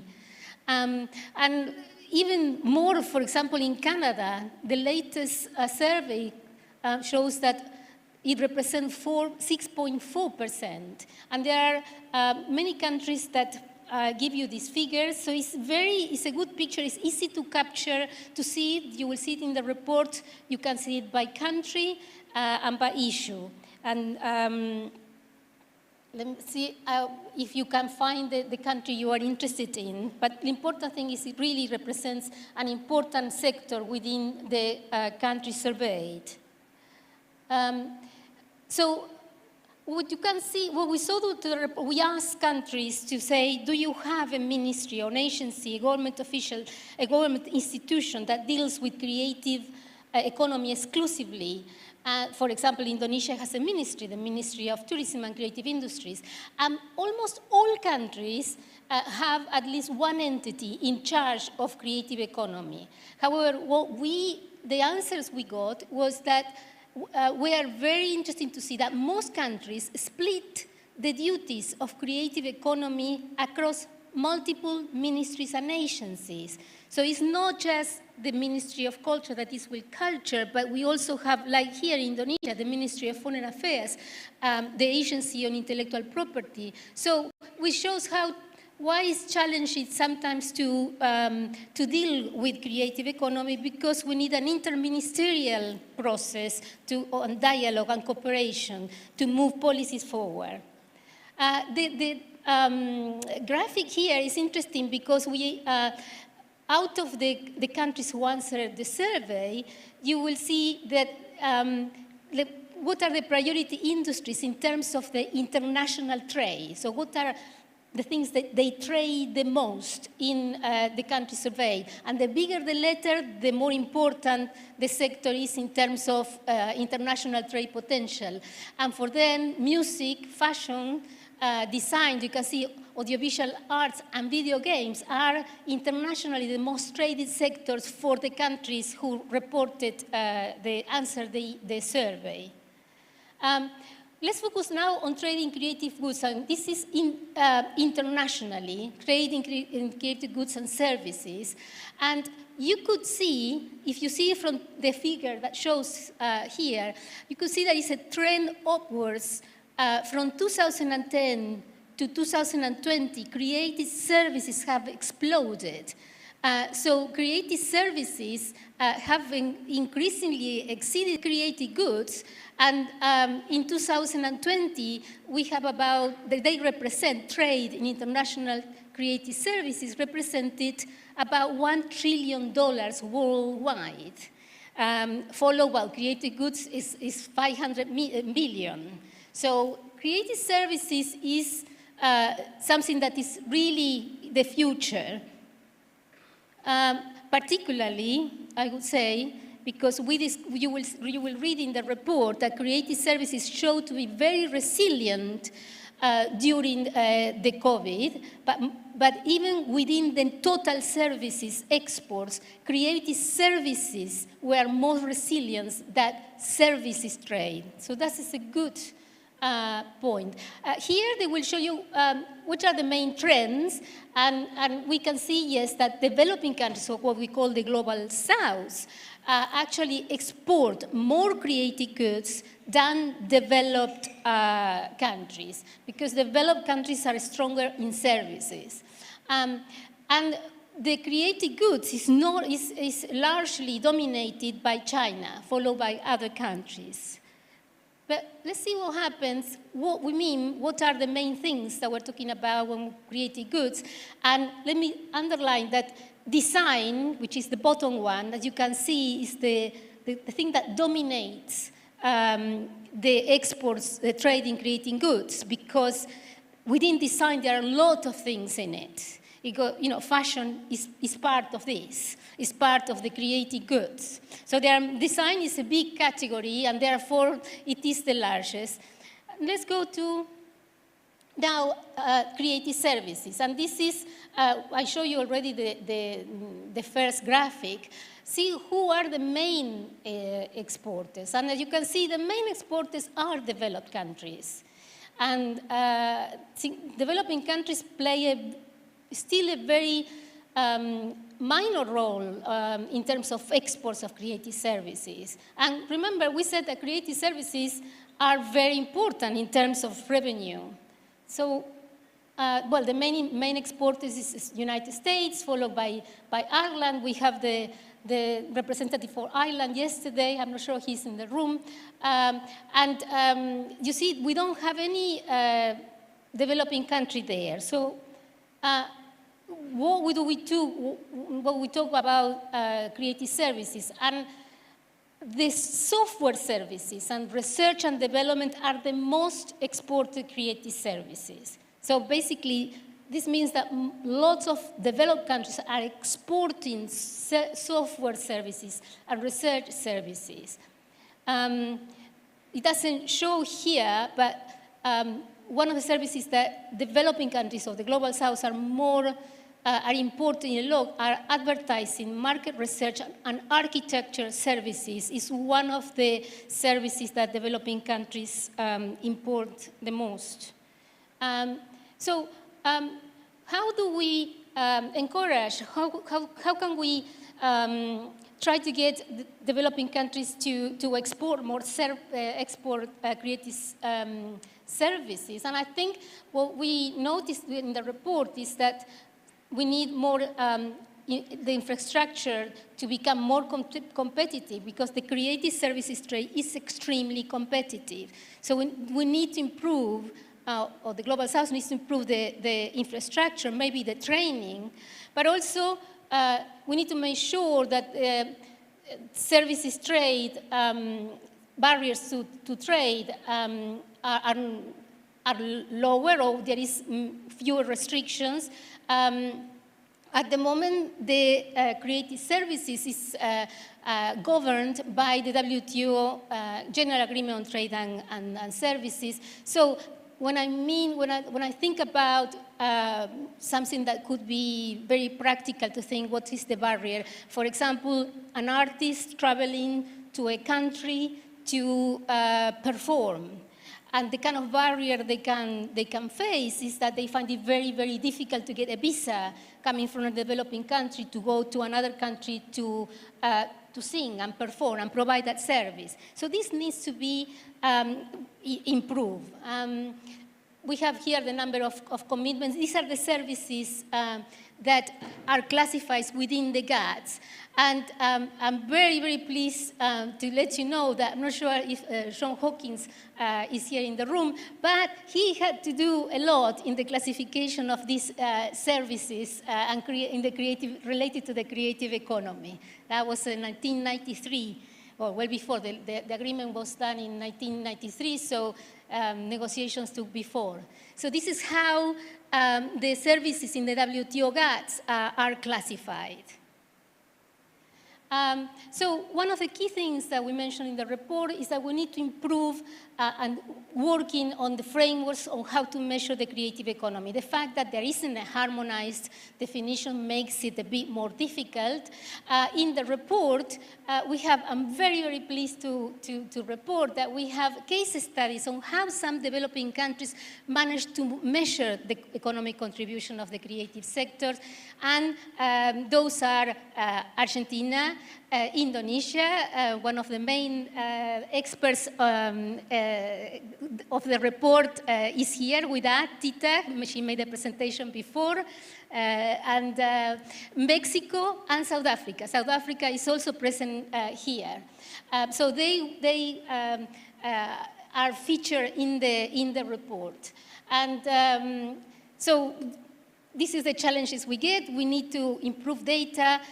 We need to find ways of having some training with the statistics departments in developing countries to be able to get how they report in the creative services and how they communicate these creative services to the government.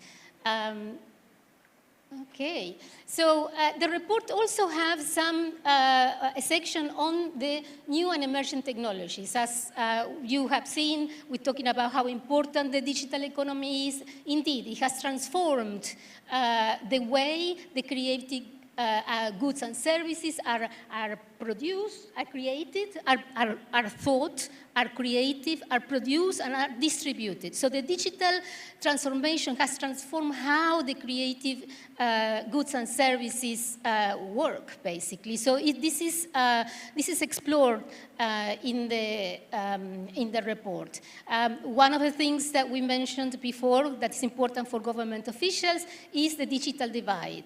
And obviously during the lockdown, this is what our Secretary General mentions, we have seen the uneven impact of the lockdown of the COVID pandemic in generally in the world, because some countries didn't have access to internet. So obviously there has been a difficult transition out of COVID.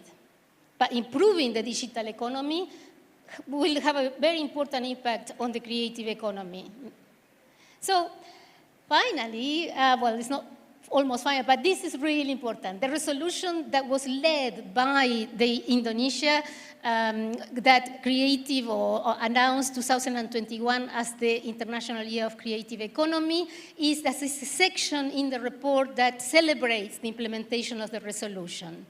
And thanks to that, we have a mandate from the United Nations to work all the organizations together to produce this report and also to celebrate the International Year of Creative Economy. For example, UNCTAD, and the report will show you, you can click on the links that we provide. UNCTAD, with other organizations, did about 40 hosted or co-hosted 44 international events and official events with the other organizations and governments. But also civil society reported lots of events they did, and there is a link in the report that will take you about 100 events from the civil society. We are notified to UNCTAD, and you will find it, you will see it. But we also have some case studies from governments who show what was the strategy they used for the creative economy, for the International Year of the Creative Economy, including Indonesia, Slovenia, and Luanda. The representative from Angola was here yesterday. We worked with them very closely in 2021 to celebrate the International Year of Creative Economy, and this elevated the creative economy in the global macroeconomic agenda. So very quickly, we think it is very important to map and measure creative industries. Why? Because it will provide evidence for policymakers to take decisions and provide policy and implement promises. And it will target the needs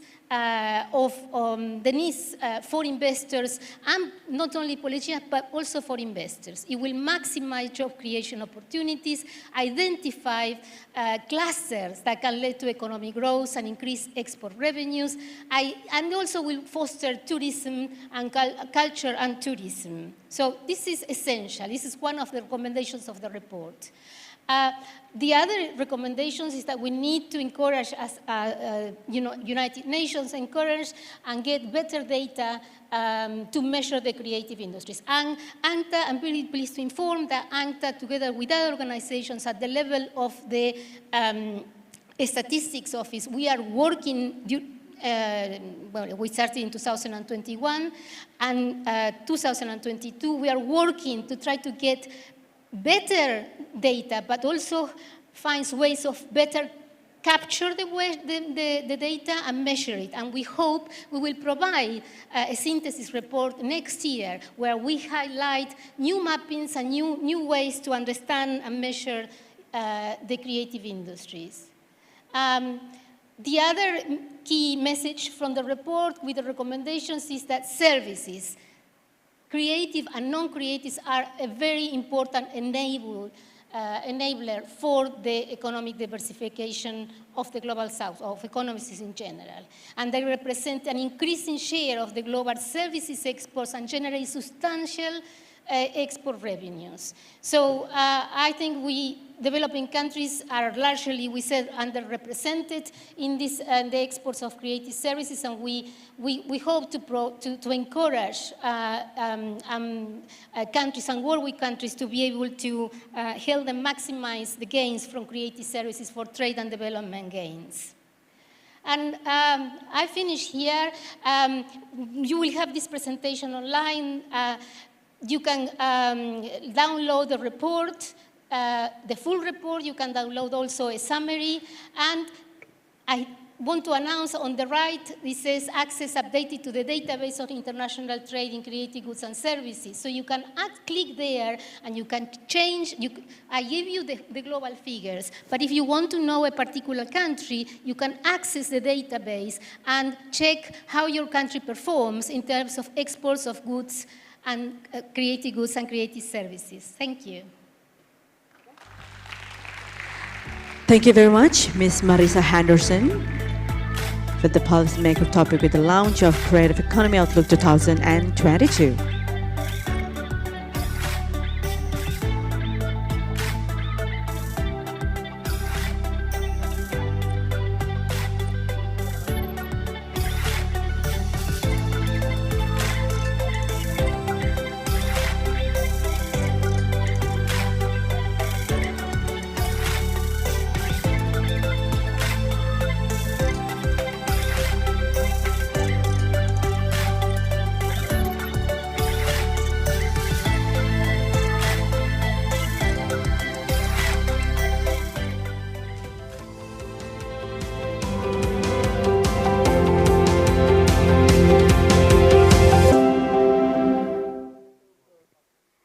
Excellencies, distinguished guests, participants, ladies and gentlemen, now let us continue our session with our next spotlight speaker with the sub-theme, The Future of Creative Economy. In this session, we will attempt to look at the world in 10 or even 5 years and get a glimpse of how creativity can change the directions of the world. And this session will be followed by the third panel with the theme, The Future of Creative World. Ladies and gentlemen, for this session, we would like to request the presence of our moderator on the stage. We would like to present to you Mr. Berlianto Situngkir.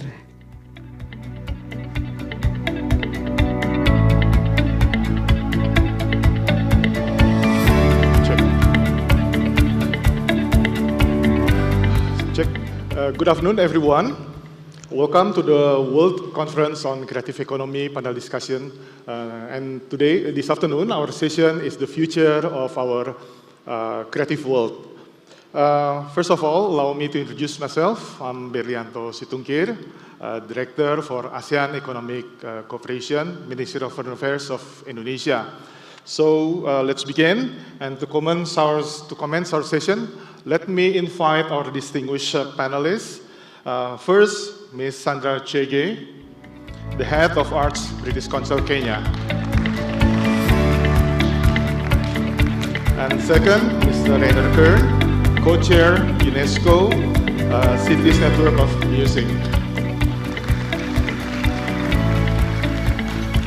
And the next speaker, we also have another speaker, Dr. Alan Marshall, a futurist, a lecturer at Mahidol University, who will join us virtually.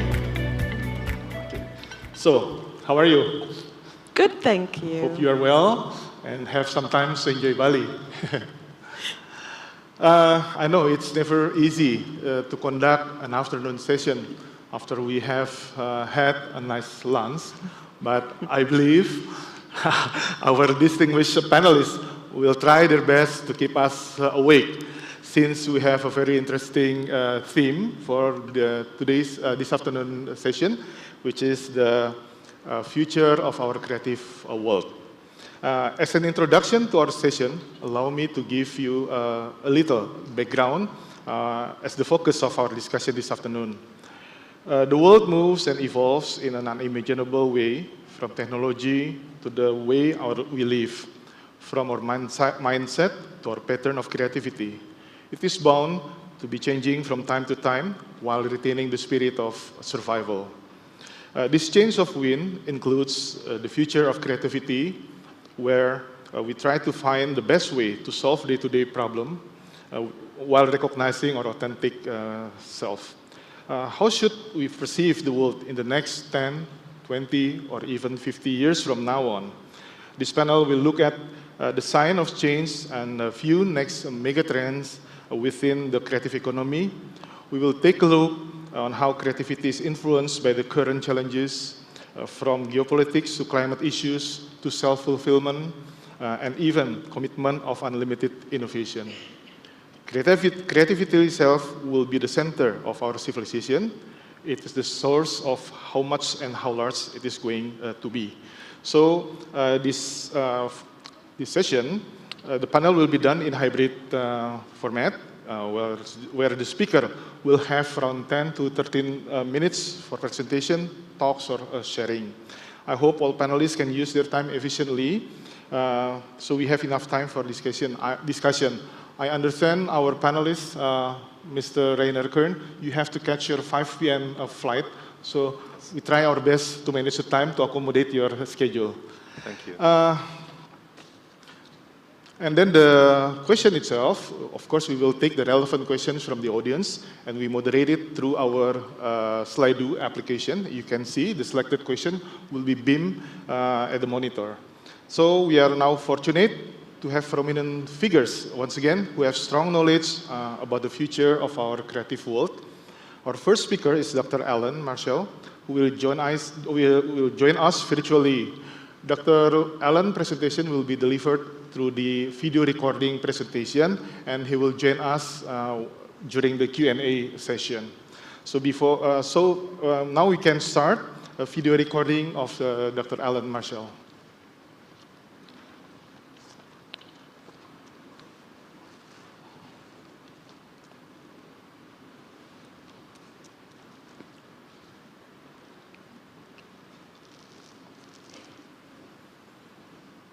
Looks quite like us. Yeah, I know. In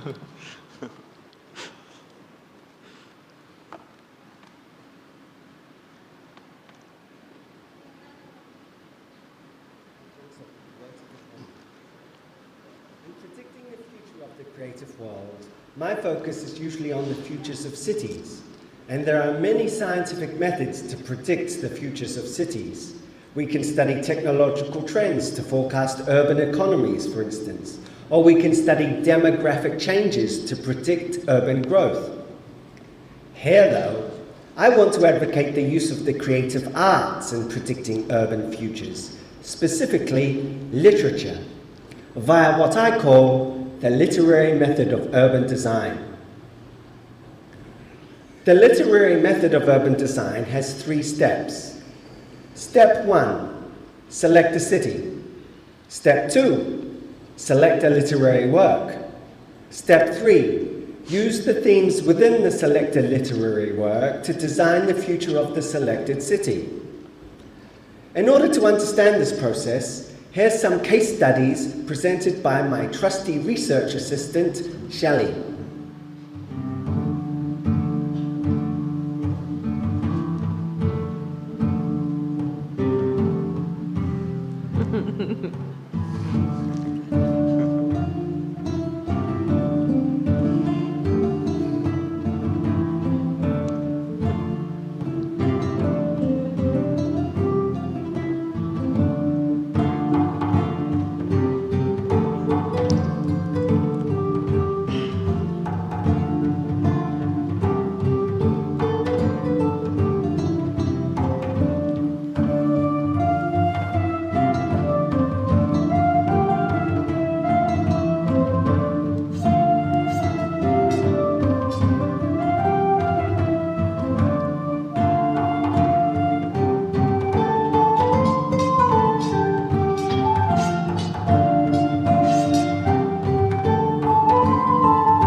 study cities of the literary method of urban design are not meant to be fantastic escapes from reality.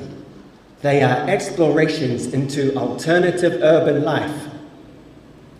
The literary method expands the toolbox to predict the future and plan for change. And so when a nation is setting up a new capital, or when we are all investigating our own urban futures, we can draw upon the wisdom of our own national literatures to explore the various new patterns of urban life that will probably arise.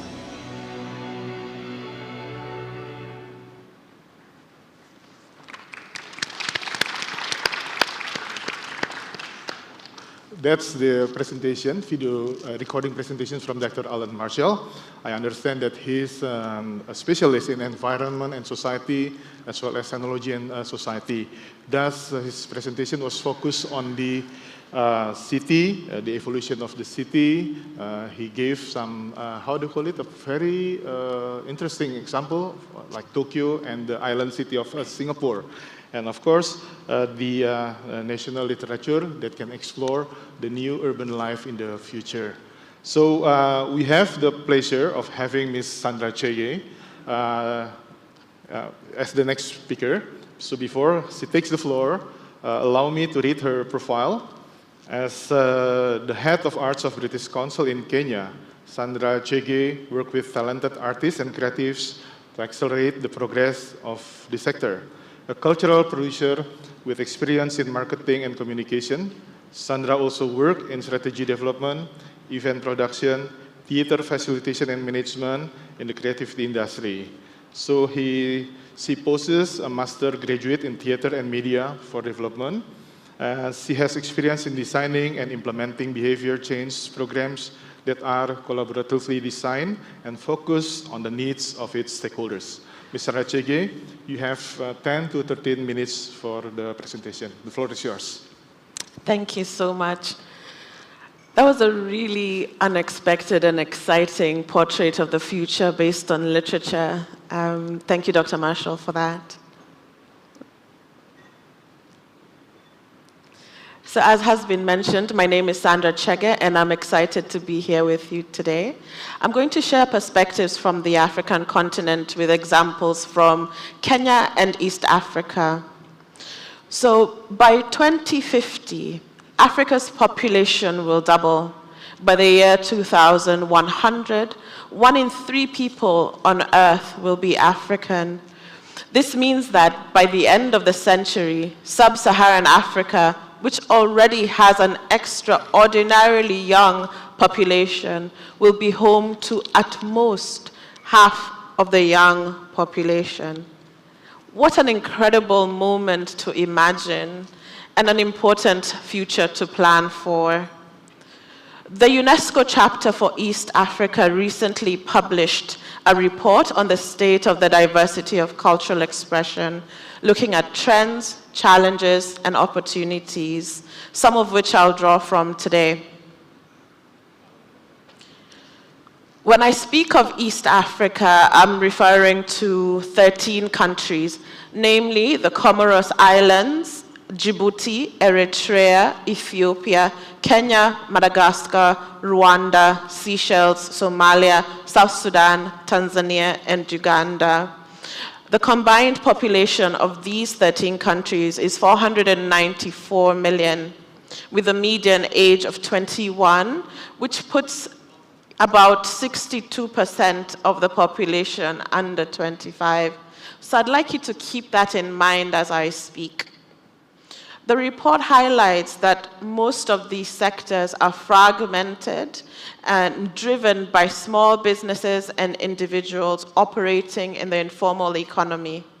Most creatives work in precarious conditions without a promise of a decent income, which often makes the cultural and creative industries an unattractive professional choice. The tide is turning, however, but it's turning quite slowly as there remains insufficient funding and support for creative sectors. As we've heard before in previous speakers, there's a lack of digital insights and data that poses a barrier to investment. Another challenge is the policy environment with punitive taxes, often opaque policies, and on a micro level, many barriers like fees and taxes that prohibit the participation of emerging creatives in the sector. So they get put off even before they start. In sessions like these, we often talk about the future being digital. And while indeed there is truth to that, we must ask ourselves, digital for whom? Let's talk about Burundi, for example. Burundi has a population of about 12.7 million people as of 2021, and with a 69% mobile phone penetration. But that is underpinned by access to electricity for only about 11% of the population. 11% of the population. So when we talk about our digital futures, what do we really mean when we say things like that? And there are similar statistics like this across the continent as well. And when we look at the rapidly digitization of cultural assets, we must ask ourselves how we solve for Africa's right to participate in building inclusive futures. Now, with all that said, I thought I'd start with the heavy stuff. With all that said, I'm very acutely aware about how many things can be true at the same time. Kenya is one of the fastest growing economies in sub-Saharan Africa, known as the Silicon Savannah. Kenya's thriving tech scene is home to the most cutting-edge startups on the continent. And the informality that I spoke of earlier has catalyzed technological solutions. Africa is on track to receive a record investment of $7 billion by the end of 2022, which is up from about $5.2 billion in the tech industries from last year. So now is as good a time as any to leverage this for the creative and cultural sectors. We can participate in this growth by strengthening the ecology of our sectors. We can do this by establishing strong associations and guilds that work to improve the standards and work to harmonize compensation.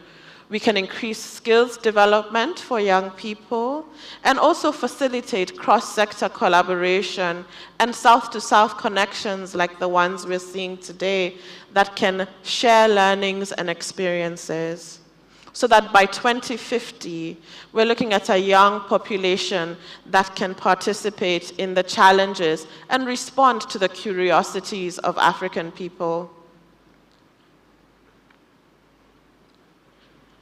There's a proverb that comes from Burkina Faso that says, if you want to go fast, go alone. But if you want to go far, go together. I want to share a story from some of my work. In 2020, at the peak of the pandemic, well, before we anticipated a pandemic, we were designing a fashion incubator program for young people that we call Creative DNA. The ambition of this program was to catalyze the growth of their businesses while providing seed funding for their growth. By August 2020, it was clear to the cohort that the pandemic was going to be staying with us for a little while longer. And one of the incentives of participation was a competitive seed grant, where only 5 fashion businesses out of the 11 participating would be successful in receiving grant funding. They asked for a meeting and said that they wanted to make sure that everybody received some support. And so I worked with them to redesign the program to ensure increased competitive access to resources, as well as the opportunity for them to be cushioned by the impact of the pandemic. When we're looking at the impact of those choices, those businesses decided to respond to the pandemic by creating cotton face masks, and for each mask sold, one mask was given to communities in need. Hundreds were made and hundreds more were donated. When I think of their willingness to consider their generosity and the state of their communities, I'm reminded by the importance of centering people in the work that we do. In another program, Culture Grows, the British Council supports projects and businesses that catalyze social and economic development by providing competitive grants for cultural heritage practitioners. I'd like to highlight one of them, Harriet's Botanicals. Harriet is working with different communities to harness the power of herbal medicine to boost the livelihoods of the people that she works with while protecting and preserving cultural practices and knowledge. I would be remiss if I spoke about the future of our creative world without speaking about the importance of safeguarding our cultural heritage. In order for more inclusive communities to thrive, we must make it easier for practitioners to connect with their heritage and to share their learnings globally. We must break down barriers that get in the way of creating generous and mutual connections, and we must center this for the prosperity of all people and the health of our planet. I'd like to play you a 1-minute video of her work.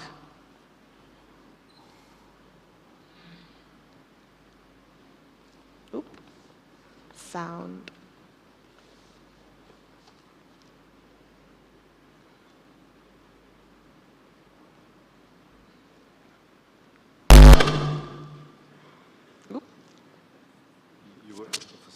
I did. I asked for sound. A different kind of sound. Okay, let's see. Not that one, no.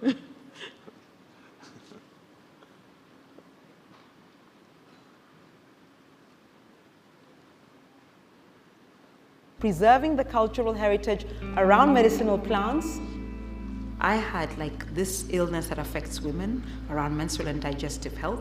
But I traveled to my own home ground, Sotik.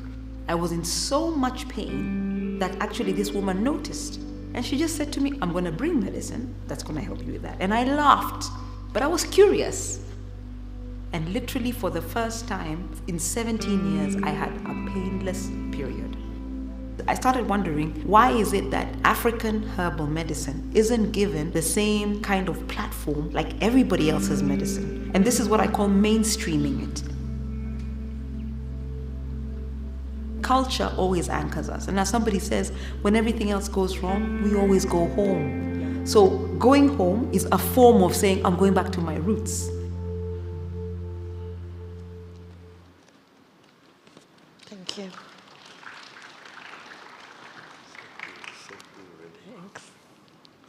Thank you, Sandra, for your excellent presentation on creative economy development in Kenya and Sub-Saharan Africa. You have eloquently conveyed some challenges encountered, and yet there are still opportunities for the development of creative economy. And of course, more importantly is how to address the issues of sustainability and inclusion. One of the key or the focus towards that direction is to strengthen collaboration and cooperation, and then people-centered and civic participation, and last, strengthen the enabling environment. Yes. Once again, thank you for a very enlightening presentation. And last but not least, I wish to invite Mr. Rainer Kern, who come in person with us today to share his perspective. So allow me to read his bio briefly. Mr. Rainer Kern is part of the team representing the city of Mannheim at United Nations events such as Habitat 3, World Urban Forum, at the high-level political forums at the UN headquarters in New York, and is also responsible for maintaining and corresponding networks. As a special advisor for the global affairs and international networks to the mayor Rainer Kern represents the city of Mannheim and the UN organizations such as UN Habitat and UNESCO. Rainer, you may have the floor, around 10 to 13 minutes. Thank you so much. Thank you. First of all, I would express my gratitude and pleasure to be here. I think it was very, very valuable to come here. I think the World Conference on Creative Economy is a very good idea and so it should continue. And I thank to the ministry in Indonesia who organized that and to all who are involved in that. Thank you so much. And I would like to admit that yesterday, some of you might have heard of that, there was a ministerial meeting that adopted a 16-point plan which can become a framework for the future of creative economy and hopefully flows into the G20 final declaration. Maybe we can also work on that this will be happening.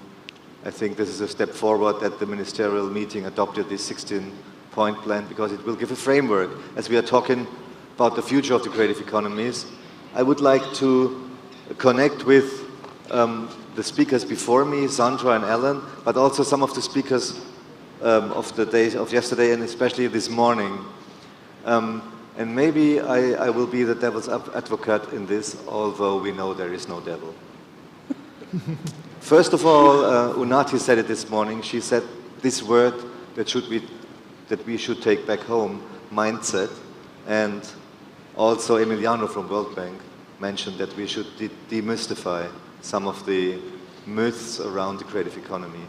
And as we heard now, also with the presentation from UNCTAD, that there's a lot of contradictions, a lot of uncertainty in the whole thing.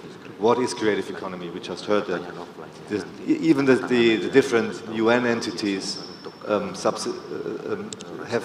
different definitions of creative economy. And when we see this table of the creative services where the US is #1, then we can imagine that this is because of some companies that we are not talking about these days and when we talk about creative economy. And therefore what I think, and this comes back to what Unati said with the mindset that should be changed, and I think this is a crucial point for the future of creative economy. As with UNCTAD and all the other presentations we have seen, we can see that we are talking about a new system with an old navigation method. And I think this is a huge contradiction why it's very difficult to talk about the creative economy in an integrated way, as it's very uncertain what we are talking about. And that's why I think Unati is right. We have to change our mindset when we're talking about creative economy. Also, one example shows that very, very deeply. We are still, we heard it in many presentations, and I hear that and you too, in many other conferences, we're still referring to GDP, although GDP is maybe the wrong indicator. Maybe GDP doesn't work anymore as it is defined. So, and when we connect our activities around creative economy still to GDP, maybe this will lead us to the wrong way.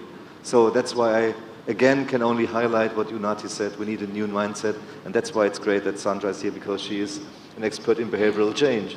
So that's what we should do. And coming to the creative industries itself, it's taken as the #1 task force if there's a crisis in the world, whether it's the post-pandemic recovery, whether it's climate change or inequality, or the new definition of the relations between Africa and Europe. Creative economy has to do. But creative economy is one of the most vulnerable parts of the economy, as the pandemic has shown. And I do disagree with some figures we've seen today and also yesterday. I think it's the one part of the economy that was harmed very much, and you mentioned that, Sandra, and that's not only in Africa, it's around the world that people working in the creative economy we're talking about here. I'm not talking about, sorry, Microsoft or Google, which counts to creative services. Yeah. So if you're talking about these companies we're talking about here, then most of the employees are underpaid. That's why they have 2 or 3 jobs. That's why the creative economy itself is not sustainable, although it should contribute to the Agenda 2030 and foster sustainable development, which is a contradiction itself. So it has to become more sustainable itself, the creative economy. And a huge part of the creative economy also, that's another issue I would bring to the table when we talk about the future of the CE, is not inclusive. So some parts of the creative economy itself is very exclusive. For example, and that's an issue that is very seldom discussed, the creative economy has created in some parts of the world, in some cities, a kind of an urban elite which is disconnected from the rest of the citizens in the city. And this is of course not inclusive. We have to address that. And also we have to address again that most of the employees in this economy part are underpaid. So I think, again, coming back to Unati, we have to change our mind and also demystify, as Emiliano said this morning, and what Amara also said from the UK through Zoom, that in this complex system we're dealing, there cannot be the one solution. So we have to have a holistic approach and come from different sides. And therefore, the starting point of the creative economy, the artistic approach, can help us. And although we've heard yesterday from John very clearly that creative doesn't mean automatically it's innovation. Of course, that's clear. That's why the creative economy is itself not sustainable. We all know that maybe a tenth of the creative economy startups will survive, if a tenth. And that means a lot of money is burned there.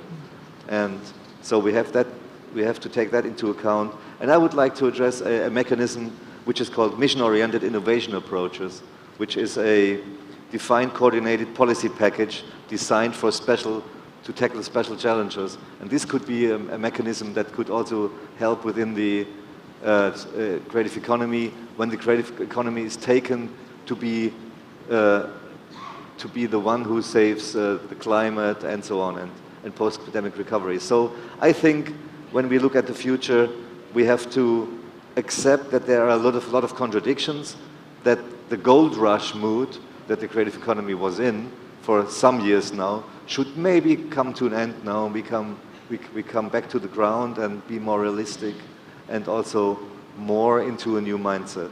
I think this is very important when we look at the creative economy in the future. And one last thing, and one last contradiction also. As I said, it's very difficult to run a new system or a new world with old navigation systems. That's what we do right now. And coming to the last point, what I want to say is that the skills that you need for a creative process, which is the starting point of creative economy, not every creative process becomes an innovation, we know that, but this is a starting point. And this needs totally different skills that you need in bureaucracy. And this, I'm not talking against bureaucracy, I'm a supporter of that. But when bureaucratic systems running our creative systems, then this is a huge contradiction. And this is very difficult to bring together. In the UNESCO Creative Cities Network, for example, which I represent all music cities as a chair, it's very difficult that this huge bureaucratic organization can run a creative cities network. And this is one of the contradictions where we're working on in this network to be more effective. And this is, when I look at the creative economy in the future, then also we have to admit that the policy system, and that was mentioned also by UNCTAD and by others, that the policy system has to adopt the new situation in the creative economy. There has to be a frame, and that's why I'm very happy that the ministerial meeting yesterday has adopted the 16 points. This could be a frame, and again, hopefully this will be mentioned in the G20 final declaration, so that we can move forward with a better policy system, and of course, with measures. We need data, but we also heard from UNCTAD that we also have to harmonize because it's a heterogeneous system, the creative economy. So it's very difficult to compare the one data here with the other data there. And we need new analytical approaches, I guess. And qualitative analysis, I think it's very important to introduce this also, not only numbers, although I agree with my friend Michael Cohen from the New School, who always says, "In God I trust, the rest I measure." Of course, but we also need the ability to analyze the data. So I think the future of the creative economy, and I close with Unati, has to has to be with a new mindset. Thank you.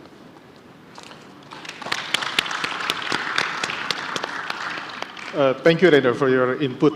And I'm pleased to note that the 16-point action plan for the development of the future creative economy already adopted by the ministers. And I took note also some interesting point that you already addressed. Amongst others, the creative economy is often itself not sustainable. I'm surprised with that. And then the creative economy tends to be non-inclusive, and there is an issue also in the underpaid employees or owners, like pre-trade union times, long time ago. So after having presentation from all our speakers, I will now open discussion. First, I'll give the opportunity for our audience who are present here. If there is any, please raise your hand. And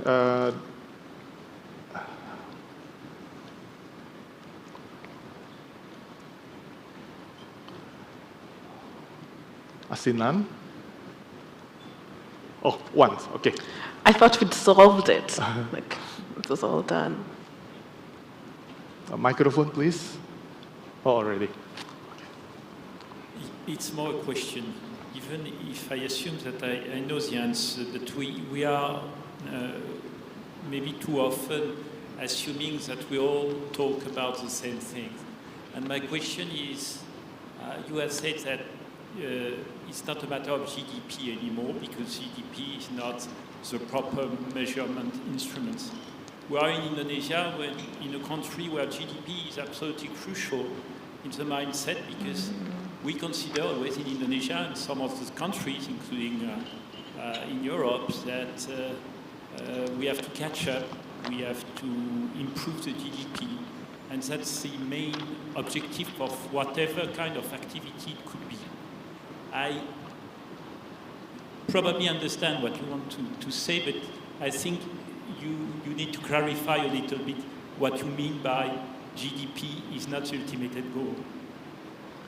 So, for example, if you reduce, in your country, you reduce energy consumption, then your GDP will go down.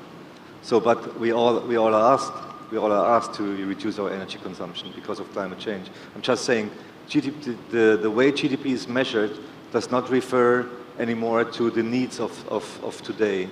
Of course, GDP is the system we use, and a lot of entities are working on a new indicator. But what I'm saying is, when we keep on taking our old systems to understand the new world, then we might cause some contradictions and might be misled on our way. That's what I'm saying. So far, GDP is the #1 indicator, but it's criticized by a lot of people, by academia, and that's what, and especially when we look at climate change, then this relates not to GDP anymore. If you're good in tackling climate change, your GDP will decrease. So, and then you're not good with GDP anymore. And that's what I'm saying. That's why there is no solution now, today, not tomorrow. But I'm saying, and again, Unati brought that up, we have to work on the mindset. We need a new mindset to understand the creative economy, but also the macroeconomic economy, of course, because it's interdependent. Yeah, but that's just one point. There's no solution for that now.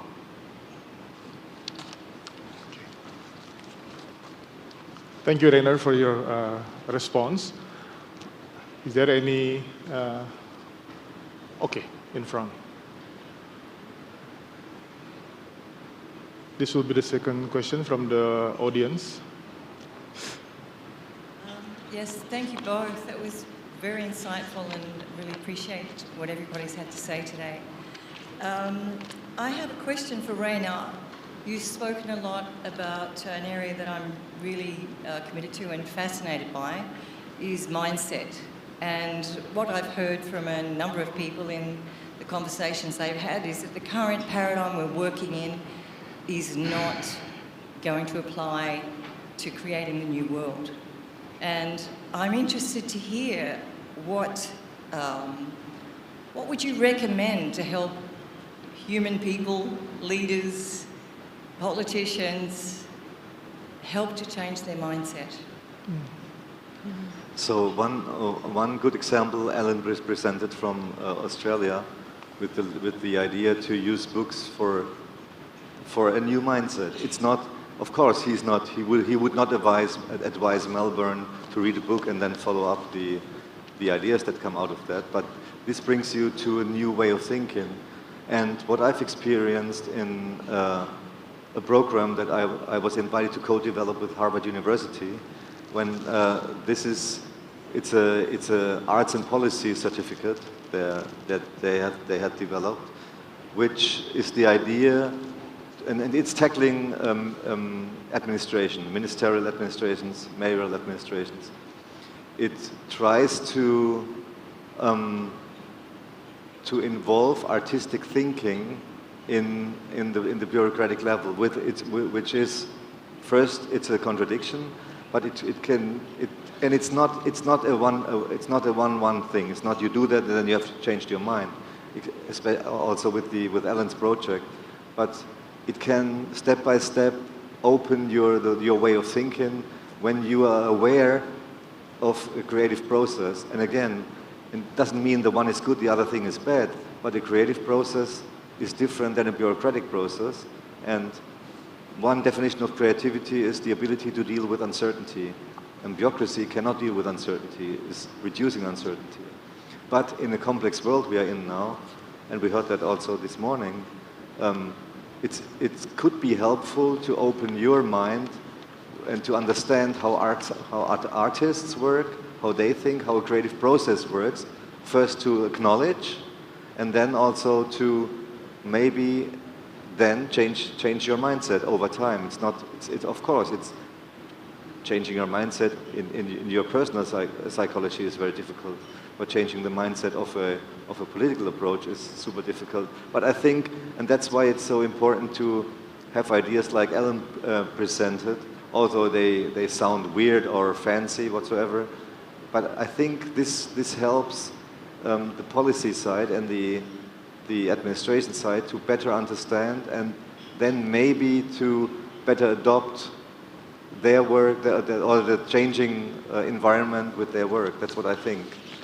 And I mean, Sandra could say more, I guess, because you have worked in behavioral change very, very much, right? Yeah. I think it's really important to start with the recognition that you don't know what you don't know. And that commitment to an openness to discover, to learn, to share, and to recognize the vulnerabilities when we assume that our way is the only way is how we end up repeating the same patterns and using, old tools to build new things. And so I think it doesn't sound instructive, but it is as instructive as it can be, because it's the paradox, right? If you give further instruction, you're falling into the same trap. So remaining open, encouraging collaboration, learning from communities that are adapting consistently to their environment will be a guide for what our future could look like, because we are consistently shaping that future. And I really also appreciate the mentioning from the previous panel that we are in the future now. So how we react and how we respond to our challenges is likely a sign of how we will respond 10 years from now if we don't commit to taking a step to the side and working on new ways of thinking. Thank you. Thank you, Rainer and Sandra. Is there anyone who wants to take the floor for the question? Oh, okay. Third question. Sandra, this one's for you, and you're talking about new ways of thinking and learning from community. But something I'm really conscious of at an event like this is that, a lot of us come from places of privilege or work in institutions, and so there is that risk of possibly speaking to a little bit of an echo chamber. So my question is, how can institutions better involve the voices and lived experience of communities in really important conversations like this one? Yeah.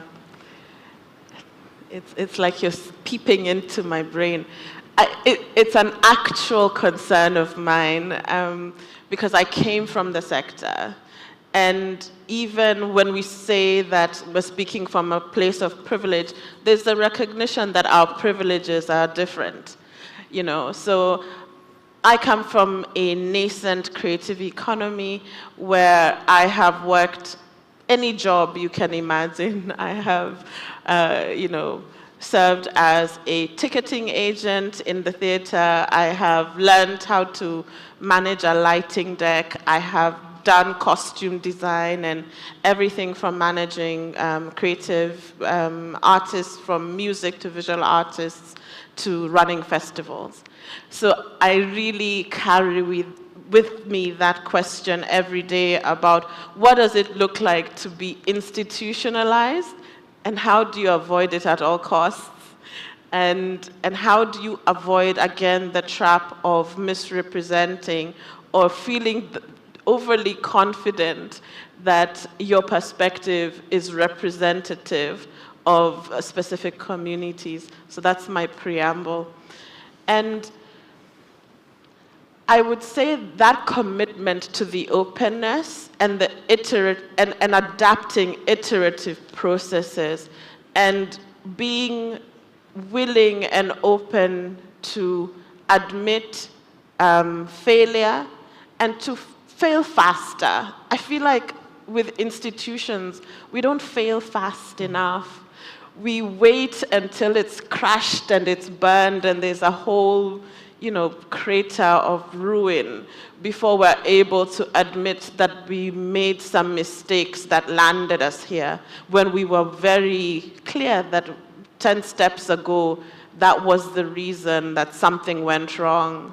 So I think that piece around keeping an open mind, making sure that there is always room for conversation, that you always plan for others to be engaged and included. Whatever that other might look like in your context, it's really thinking about how have you made it possible and critical that they are seen, that they are heard, and that they are valued. And I think if we adapt and shift our design processes to ask ourselves those critical questions at every single big decision point, then we're in a better place to look up and say, right, this responds to what the community has asked for, and also trust that they can speak for themselves on stages like this. I think that's the beginning of opening up spaces and conversation. Yeah.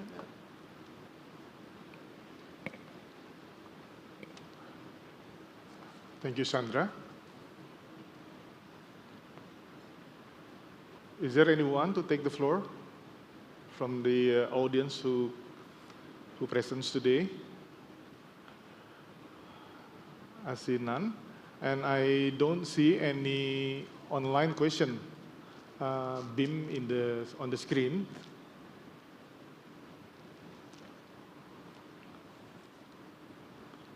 Okay, I see none. So I understand that, Rainer, you have to catch your flight, yes. 5 p.m. flight, right? Would be nice. Going back to Germany. Would be nice, otherwise I have dinner here. Yeah, okay. Okay, so since our one of our speakers, Rainer Kern, he has to go to the airport directly, so I think I have to conclude our session this afternoon.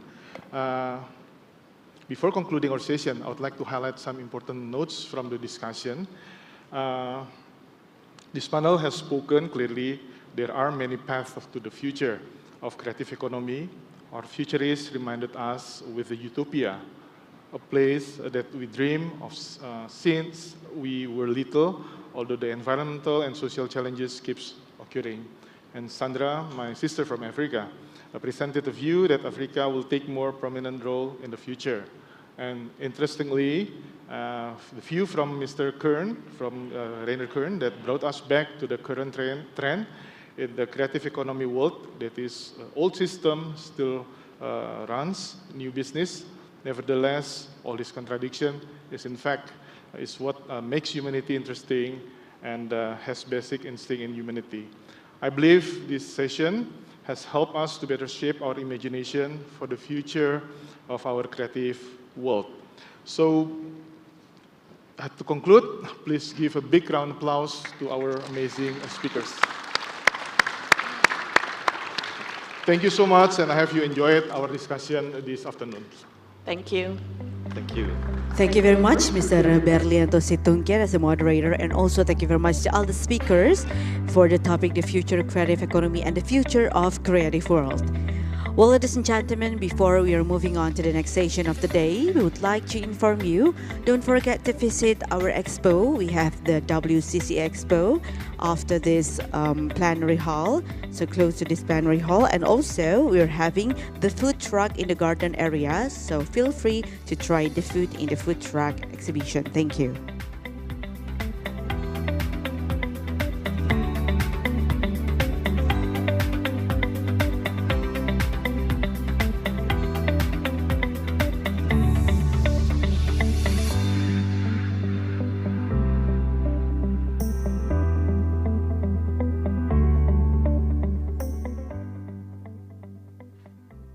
Ladies and gentlemen, we are about to start the next session of our conference of the day.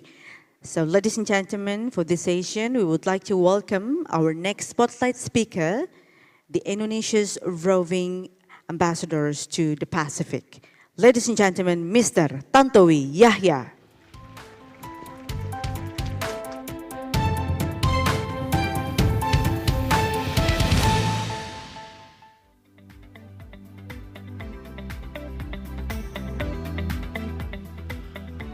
Hi, good afternoon everyone. Selamat sore.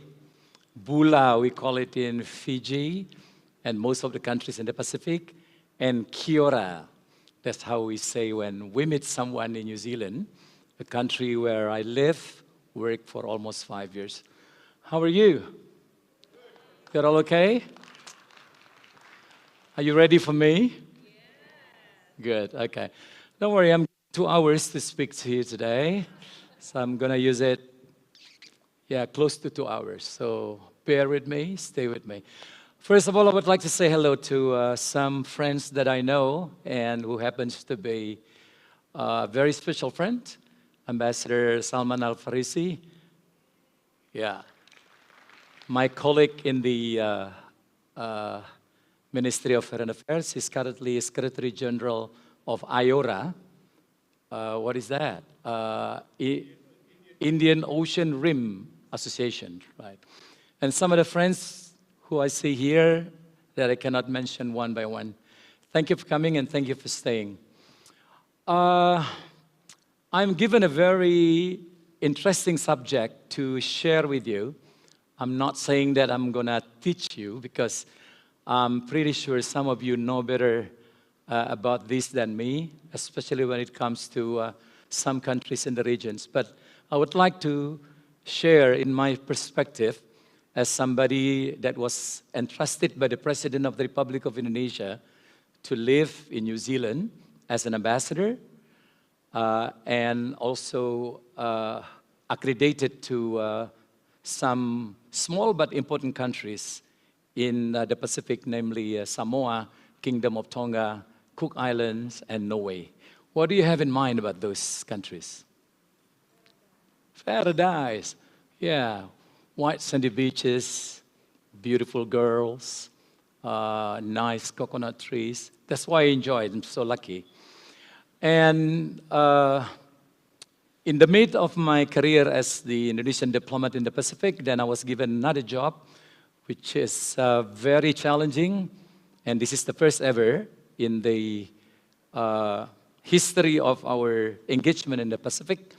I was then, in the beginning of 2020, given a job as the first roving ambassador to the Pacific. So roving means I have to travel around the Pacific. But unluckily, when I was appointed as the roving ambassador, COVID came.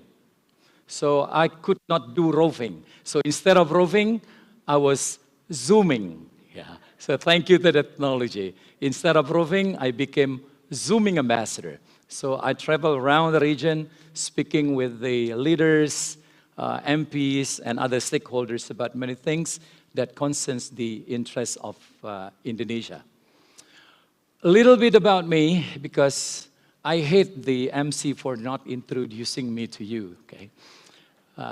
He should have introduced me to you.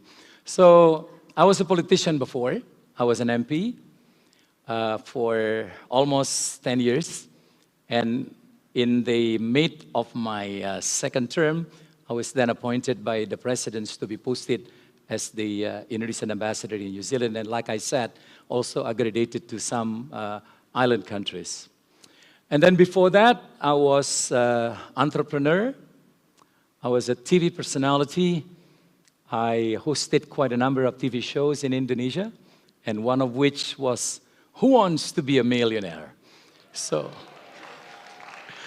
I hosted that show for almost 5 years, which really shot me into the highest fame in Indonesia. And then I was also hosting, maybe you know, Deal or No Deal. Yeah, and Are You Smarter Than a Fifth Grader, if you remember that show. That was not too famous, but that was a nice show. But before that, I was a singer, and I was specialized in country western. So I'm, I should say, the most active country western singer in Indonesia. I don't have that look though, right? All right, so my background is very, very colorful. But if you ask me what is the most enjoyable and memorable job that I have, being an ambassador. Being an ambassador is beautiful. You had a chance to travel to a country, you live in a nice house, you have a good life, and paid by your government, right? And then that is the nice thing of being an ambassador. And also, you are installed with immunity. You can speak, talk, act on behalf of your president, your government, and even your people. So there is no other jobs that is more powerful than being an ambassador. So ambassador is just like a president of the Republic of Indonesia in the accredited countries. So before becoming the real president, I was only president of Indonesia to New Zealand, right? All right, my topic today is Bula. Bula like hello, like Kiora. Pacifica's emerging creative economy. It's a very interesting subject. I purposely put 4 fabrics, on the slide that shows you how united the countries in these regions. The first one is the textile motif from Aborigine Australia. And then the second one is from Nusa Tenggara Timur, or you call it West Timor, and then Fiji, and then Samoa. Some other examples, so many examples that I could have put in, but the screen is very limited. But the 4 countries already can give you a clear representations of the same culture evolve in this region. It's so beautiful. So, but because, I'm from Indonesia, and I was stationed in the Pacific, I never feel strange there. Why? Because I think I'm part of the Pacific. I will tell you a bit further about that. People smile when I say that Indonesia is also Pacific. Hey, look at yourself. You look like people from Taiwan. How could you say that you are a member of the Pacific? There are so many facts, ladies and gentlemen, that I would like to share with you, and I would like to link that with the economic and the creative sectors that we can benefit a lot from it. Next slide, please. Right. Winston Peters was the Deputy Prime Minister of New Zealand. And when I was there, he was also Foreign Minister of New Zealand. He was one of very strong and powerful figure politically in New Zealand. Happens to be very close to me for many reasons. Why? Because we love cigar, yeah? Especially cheap cigar, because we cannot afford the Cuban things, you know. We enjoy that, and then we love music. So that's the relationship between me and the Mr. Winston Peters.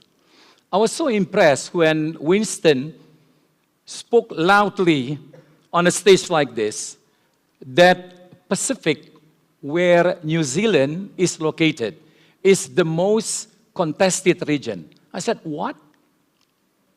You're not wrong that when I say that. No. Pacific is the most contested region in the world. Come on, I said, give me evidences, give me facts. Right. Without you realize it, ladies and gentlemen, all of the powerhouses in the world put a special strategy for the Pacific. America introduces Pacific Pledge. Australia introduced Pacific Reset. New Zealand introduced Pacific Step Up. So many initiatives with the word Pacific imposed to the Pacific. And then Indonesia, just recently, in 2019, also imposed some initiative called Pacific Elevations. So all of the countries, I'm talking about the powerhouses, talking about China, US, EU, Japan, Taiwan, Australia, of course, and New Zealand, they have special deal, they have a special approach to win the hearts and the mind of the people of the Pacific under the word Pacific, Pacific. Now in Indonesia, we don't want to be left behind. We also implemented Pacific Elevation. What are they actually? They are nothing but approaches made by those countries to win the heart and the mind of the people of the Pacific. Why I repeatedly say the heart and the mind of the people? Guys, when you are dealing with the Pacific, it's not all about money. It's not all about political statements. They are not too interested in it.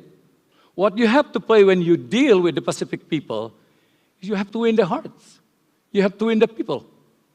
They like to be brothers and sisters. They would like to be engaged in a family way. That's what Pacific is all about. Okay? So I'm not saying mistakes, but the improper things done by many of us when approaching the Pacific peoples, you always come with concept. You always come with theory. We always come with arguments. They're not interested in it. They are more interested in engaging themselves with us as brothers, sisters, and also family. That is the Pacific way. Now, speaking about what is offered by those powerhouses under initiative called the Pacific, nothing that funds, assistances, cooperations, but very little touch the aspect of the Pacific way. And this is what is interesting to me. So when I came to New Zealand on 2017, it took me 1 year to observe what was really needed by the people in the Pacific. Then I came up with a program that I will share with you later. So coming back to the contested region, why Pacific is most contested by so many countries, big and small in the world? First, economically, the Pacific route is the shortest way to reach South America and West Coast of America from Asian countries. Look at the map. You could save more 3 to 4 hours if you fly from Sydney or New Zealand to South America, to Argentina, to Los Angeles, very short. It's a shortcut, which means what? This is good for exportation. It costs you a lot of money for shipping. And that is why so many countries take this route to shortcut the way, which means what? More economical. Second, politically, there are about 30 countries in the Pacific, and most of them are UN members. They have a vote in the UN. Despite of the population is only 15,000, but they're member of UN, so they have a vote. So they have a political influence in the region. So that's what makes these countries, become more interesting, for the powerhouses like America, China, and Japan. They are UN members. If not, they are playing very important role in the regional organizations. Number three, more and more specific industries are now evolving in the Pacific, especially tourism. Remember, ladies and gentlemen, the next tourism or tourism in the future is cruise tourism. And in this case, Pacific will be playing a very, very important role. Can I have water, please? Thank you. Next. Look at this. Pacific is a very small region in terms of populations. It's big ocean, the largest oceans in the world. Pacific Ocean is the largest ocean. If you want to imagine how big is the ocean, Pacific Ocean can accommodate the 4 continents. Plunge into one is still good enough. That shows you how big is the Pacific. Now, despite of being very big, the island countries are very small. So there are about 30,000 islands in the Pacific, and in terms of number of countries, they have about 30 to 35 countries. So population is very small. The whole population of Mirna, minta air minum nggak? Terima kasih.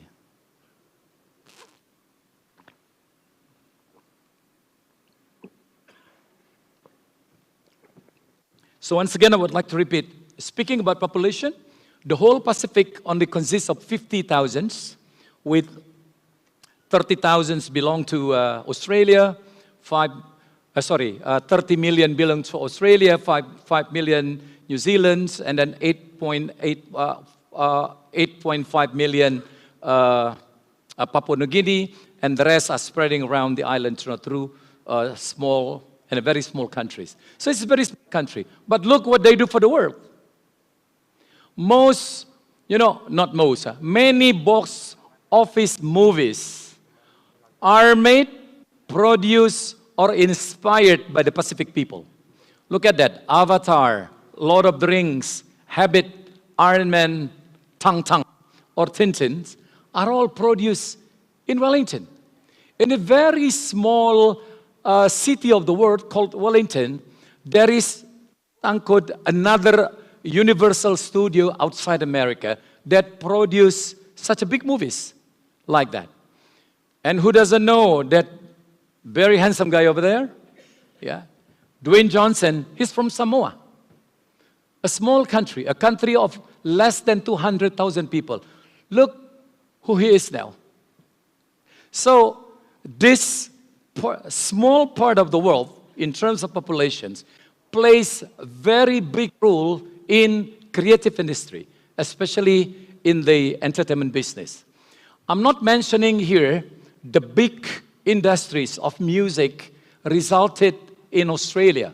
So many big names from Australia that invade the world and become world artists, like Kylie Minogue, like In Excess, Little River Bands, whoever.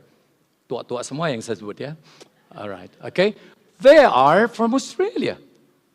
And they are recognized as American artists, as as UK artists, like Bee Gees, like Olivia Newton-John. They were actually born in New Zealand. So look at the potentials of creative industry in Australia. This one is New Zealand. Music belongs to Australia. But those, those little islands in the Pacific also produce big artists. For instance, like Dwayne Johnson, yeah, and some of the stuff who have a blood relationship with countries in the Pacific. So in terms of creativity, this is, I should say that the small countries in the Pacific are also powerhouses. Next. Look at this. Indonesia is part of the Pacific. I would like to thank you, my good friend Hilmar Farid, the Director General of Culture of Ministry of Education and Culture. Tolong berdiri, Pak. He's a very close friend of mine in helping me engage Indonesia with the Pacific. The first time I came up with this concept, people laugh at me. What? Indonesia is a Pacific? You must be kidding. You are part of ASEAN. You should be happy with part of the ASEAN. I said, yeah, of course I'm happy with ASEAN. We contribute a lot to the ASEAN. But as a matter of fact, we are also part of the Pacific. We are the inseparable part of the Pacific. Look at those three undeniable facts, ladies and gentlemen. Geographically, 6 or even 7 provinces of Indonesia are located in the Pacific. If you look at the map, look at Papua. Papua New Guinea is the biggest country in the Pacific after Australia and New Zealand. Why not our Papua, whom people call as the West Papua? So we are eligible to be part of the Pacific. Look at the Maluku. There are 2 provinces in Maluku. Maluku and North Maluku. They are geographically located in the Pacific. And we have some other provinces who are not located in the Pacific, but the people or the population are Polynesians, are Melanesians. Look at West Timor or Nusa Tenggara Timur. The people are Melanesia, right? Our people in Maluku or Ambon, they are mix of Melanesia and Polynesian. So what? So geographically, 6 or 7 provinces of Indonesia belong to the Pacific. That's why we call us part of the Pacific. Culture, in the Pacific, ladies and gentlemen, there are 3 big races: Melanesia, Polynesia, and Micronesia. We have all those in Indonesia. We have Papua and West Timor who belong to Melanesia. We have Maluku who belongs to Polynesia. And we have our brothers and sisters in Manado who belongs to Micronesia. So we have all those. That's why you see over there, that is the nose kissing in Maori. Okay. We also have those. We also have that in West Timor. Look at the people. The very beautiful people there. She's not Samoan. She's not Fijian. She's Ambonese. Look at that. So it is what do you call it? Legal, syah kalau bahasa Indonesia, to say that Indonesia is also part of the Pacific. Also, then, ladies and gentlemen, being part of a certain region, of course, brings you responsibility and tasks to do. I will share with you later. Next. Being part of the Pacific, ladies and gentlemen, my dear friends, then we were able to come up with a very good initiatives to make them a marketplace. So back in 2019, we were successful in doing the first ever Pacific Expositions, and then followed by the second one 2 years later in 2020. So ladies and gentlemen, what is Pacific Exposition? Pacific Exposition is the first ever and the most comprehensive and the largest exhibition of trade, industry, and also tourism. Nothing before this, if there was, not as big and as comprehensive as this. So it never happened before. A country who was not considered to be part of the Pacific before was allowed by the Pacific countries to host an event in the land of the Pacific and use the word Pacific. So Pacific Exposition 1 and Pacific Exposition 2. These are the marketplace, once again, created and initiated by Indonesia for the people in the Pacific. As a marketplace, we welcome all products. We welcome all ideas from all countries in the Pacific to be marketed to Indonesia and beyond. Lanjut. Now, the sound of the Pacific. As we all understand, the people in the Pacific, they are interested more in engaging themselves in cultural way than formal way. And that's why music becomes very, very important part in the life of the Pacific people. If you go to church, if you go to houses, when they worship, when they pray, almost, at least I can say, at least 70% of the worship, is done with song. And that shows you, how music become inseparable part in the life of the Pacific people. So by knowing that, I knew that the best way to approach and also to win the heart and the mind of the people of the Pacific, then we have to do it through music. So in 2019, we managed to make the first ever Sound of the Pacific.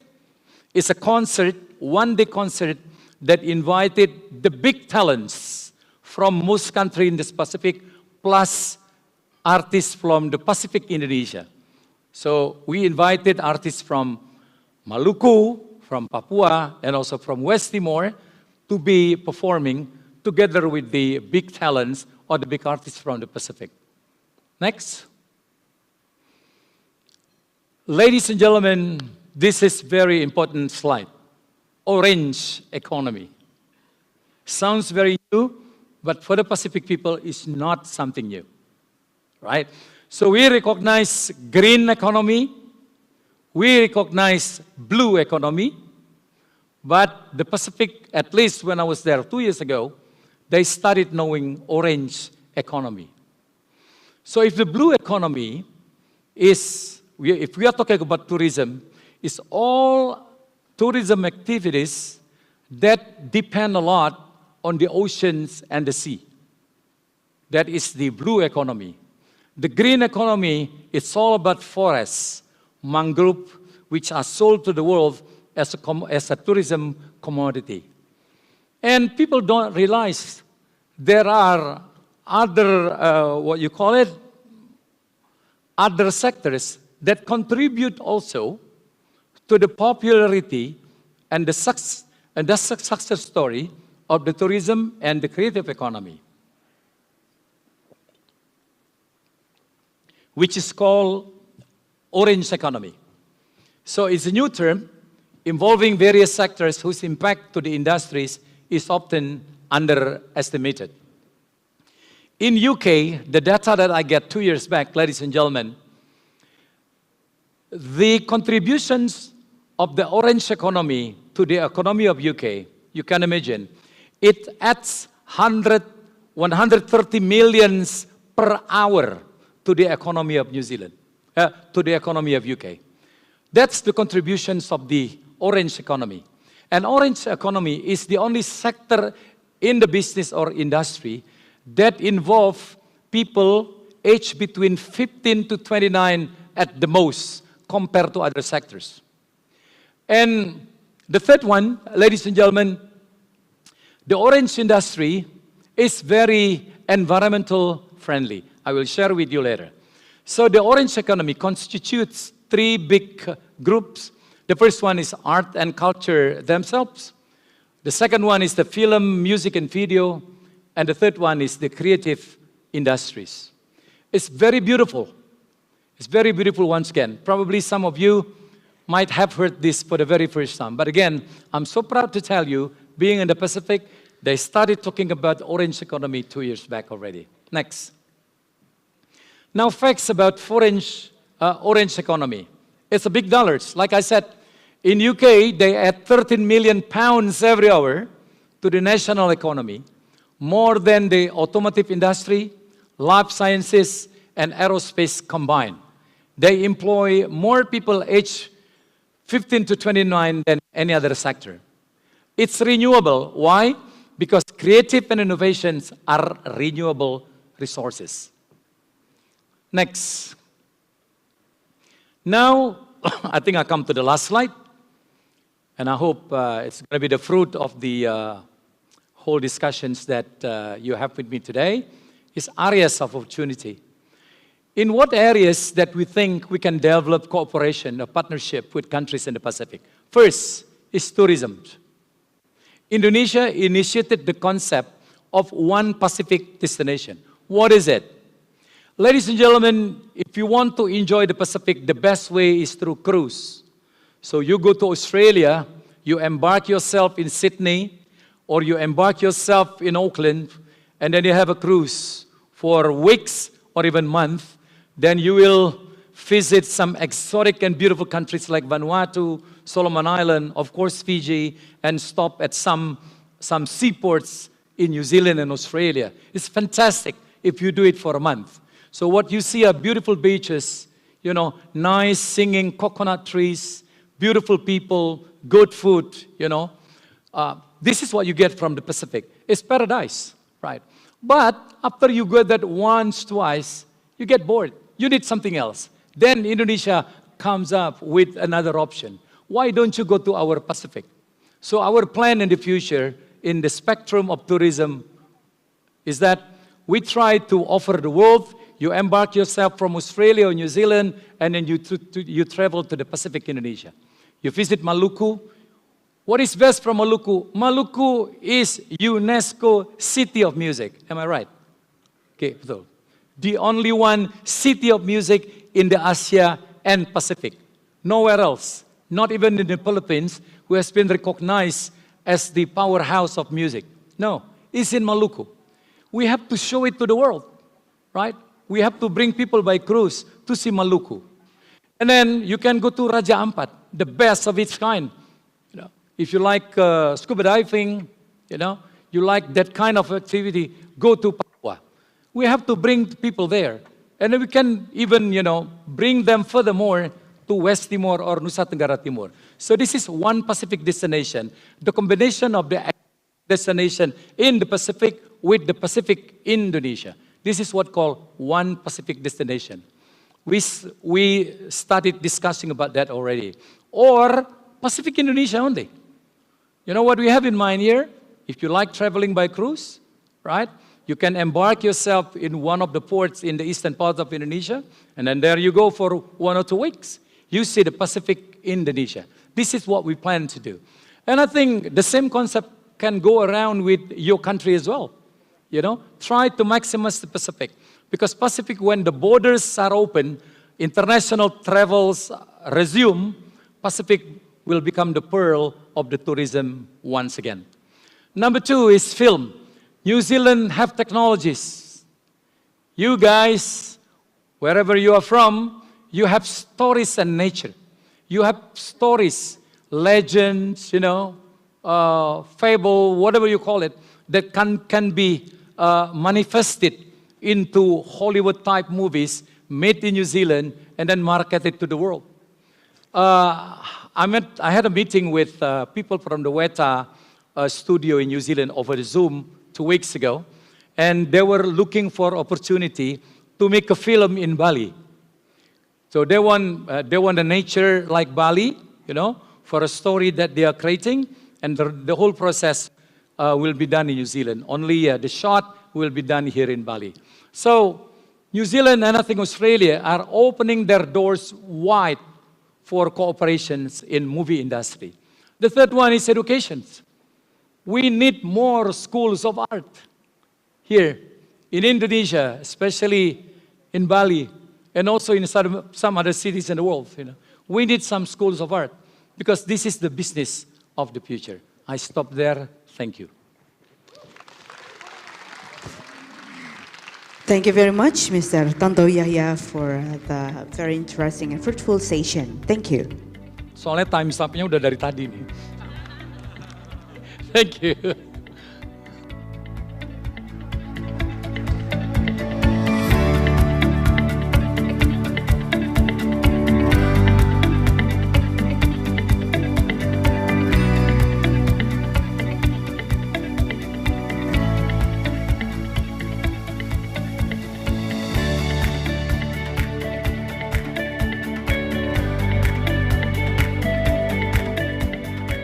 Well, ladies and gentlemen, before we continue to the next station, we would like to inform you that you can enjoy the coffee break inside of the ballroom during the session.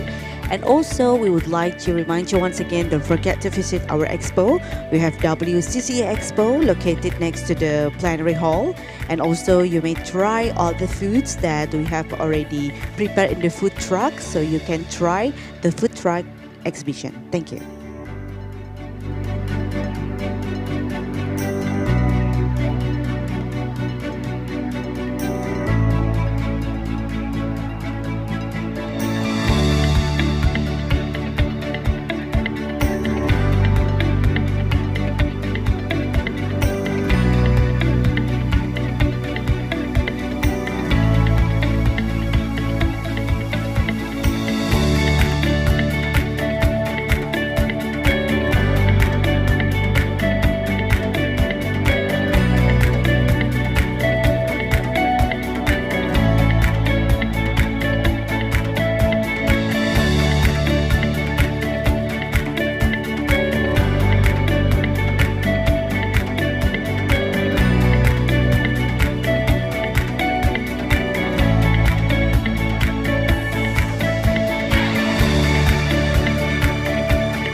Excellencies, distinguished guests, ladies and gentlemen, let us continue our second day of our conference today with the luminaries and visioning creative potential as our theme for the minister panel. And for that, we would like to request the presence of our moderator for the session on the stage, ladies and gentlemen, Mr. Tri Purna Jaya.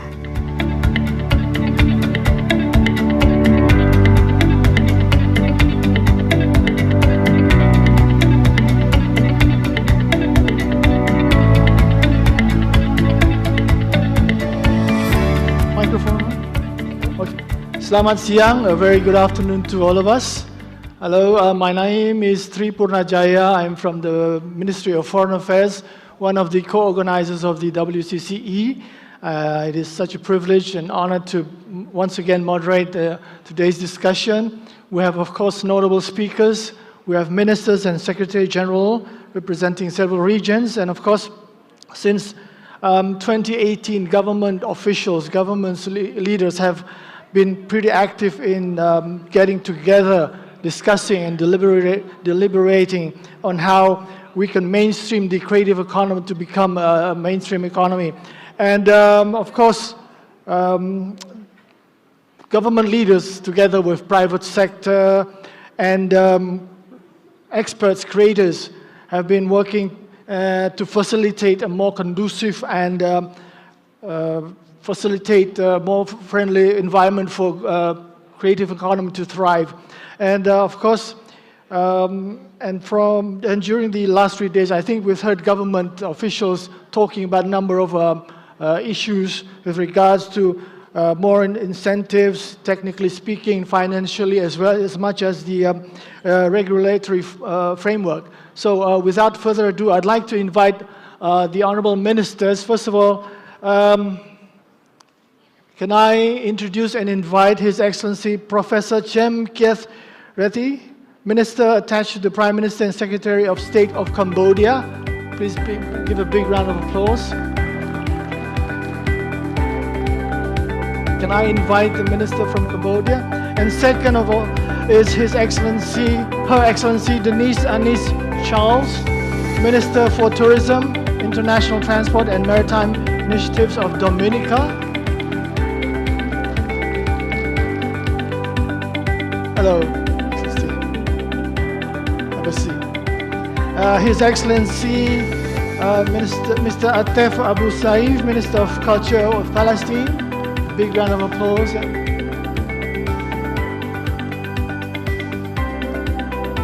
And the Secretary, please have a seat. His Excellency Salman Al Farisi, Secretary General of IORA, Indian Ocean Reef Association, consisting of 23 member states and 10 dialogue partners. Please have a seat, Excellencies. If Minister Professor Chem Reddy is here. He can proceed, Excellency. Please give a big round of applause. Thank you. Hello, how are you? Where should I sit? Over there. Yes. How are you? I'm good.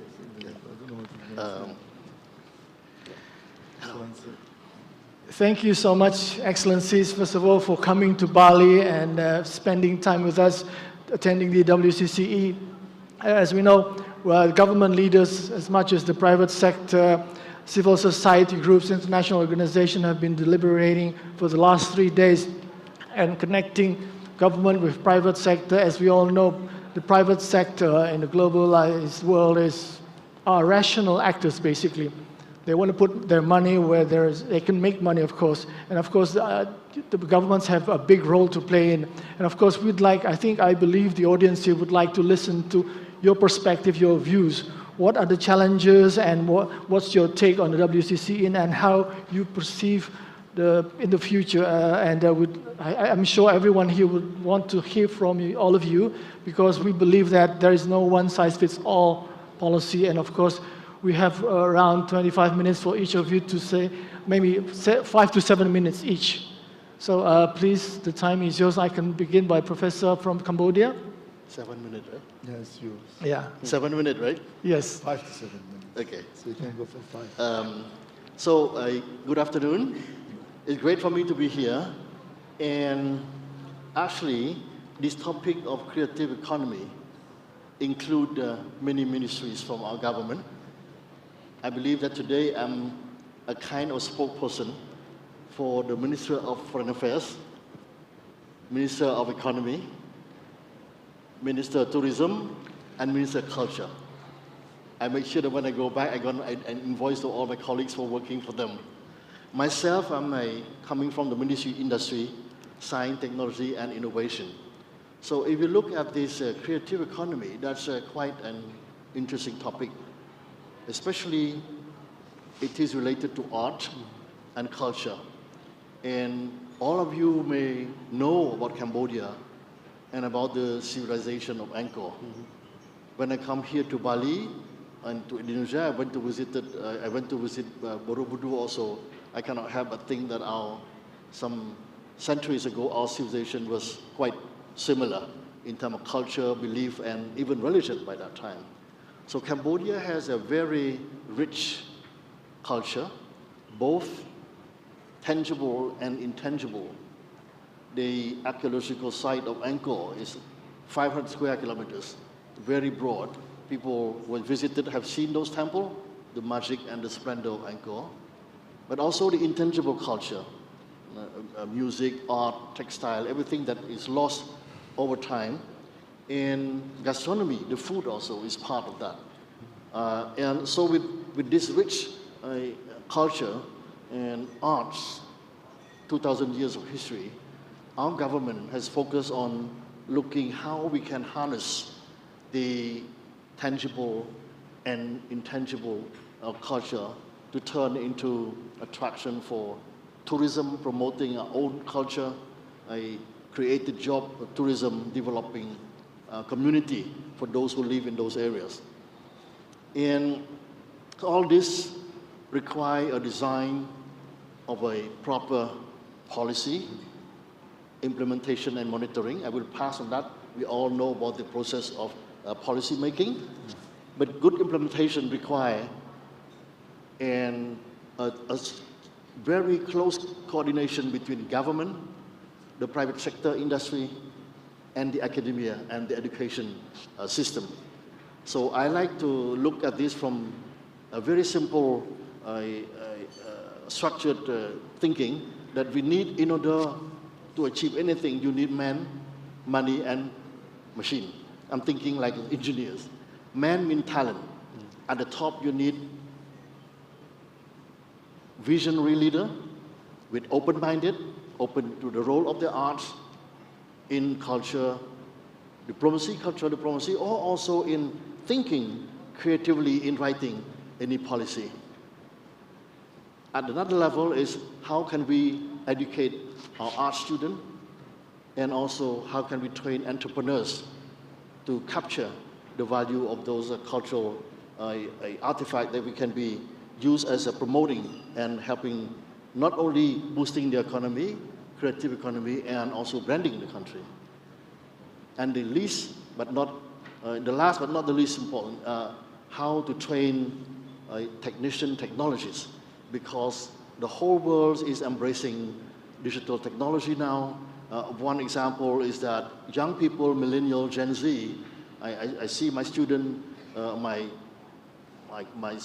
children who are millennials, they're talking about producing digital painting art and put it on sale using a non-fungible token, etc. So all these are very new mindset. So if the leadership is older and understand the youth, then it's a problem. So the talent, manpower in technology, manpower in art, and also entrepreneurs and policymakers who understand the value of art and culture is important. And also, one point that we try to promote also, myself, I was involved in promoting Cambodian food, which is not very much known on the international arena.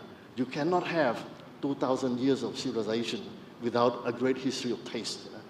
So we are putting a policy of gastro-diplomacy within our economic diplomacy to promote that as a tool for nation branding also. And talking about the machine, I think infrastructure. We are living in a world that is very digital, so infrastructure, internet, all software, hardware, and also algorithm. And we know that we want to make sure that all the artists, particularly, artists in our region, in my country, they are not wealthy like artists in developed country. So we need to provide access to digital structure, and we need to educate them, provide them and tools so that they can work and promote their arts on the global arena using social media, for example. So the infrastructure for internet is very, very important. At the same time, ethics is important when we start to use all that, the content, internet, Facebook, etc. You can have good thing and you can have bad thing together. And so regulation to a certain degree is important to protect the population, particularly young people, the youth. But at the same time, we understand that if you start to regulate art, you're on the wrong direction, because artists and art cannot be regulated by policy all the time. So you need a fine-tuned balance to make sure that the use of art and in creative economy could be something that is positive with some negative part that need to be mitigated. And last point is the money, is the funding. Certainly, number one is funding, the policy implementation. We have a policy on culture, so the proper funding from the government, but also private-public partnership is important. We have heard during the last 2 years that the role of private sector is very important, working with the government. How to support artists, how to support small SME to make sure that if they were to be involved in this creative economy, they have the proper fundings for that. And last point, Cambodia is not an isolated country. Cambodia is at the heart of ASEAN, and this year we have the immense privilege and the honor to be the chair of ASEAN. Certainly we need to work closely with our brothers and countries as a member of ASEAN and beyond. And if you look at this creative economy, there are many similarities in the culture in this region. If you go before the 15th century, this Sriwijaya, Bagan, Angkor, Champa, and some Borobudur, all these are similar cultures, so have so much in common in diversity. And we'll stop here. My last message is that it's important to consider art as a tool for creative economy, but knowing that the art sometimes need to be respected, because art in this part of the world, in many parts of the world, has a religious dimension. So it's not about selling art at any price. The religious dimension, the spiritual part of the art has to be respected. And finally, overall, integration of policy at the regional level in ASEAN, promoting ASEAN with its centrality and the common culture would be bringing some benefit to our region, to our people, in order to build peace, build integration and inclusiveness. So that's in short, what I'm thinking briefly about what happened in Cambodia, what we try to achieve now in creative economy. Thank you so much, Excellency. I think we all concur that one of the most important roles of the governments is to basically coordinate all the different stakeholders and actors at the same time, manage the resources. Earlier we heard about how it's important to be able to measure, and without measurement you cannot manage. So yeah, on my list, the next speaker is Her Excellency Denise Annis Charles, Minister from Dominica. The microphone is yours. It's on now? It's not on microphone?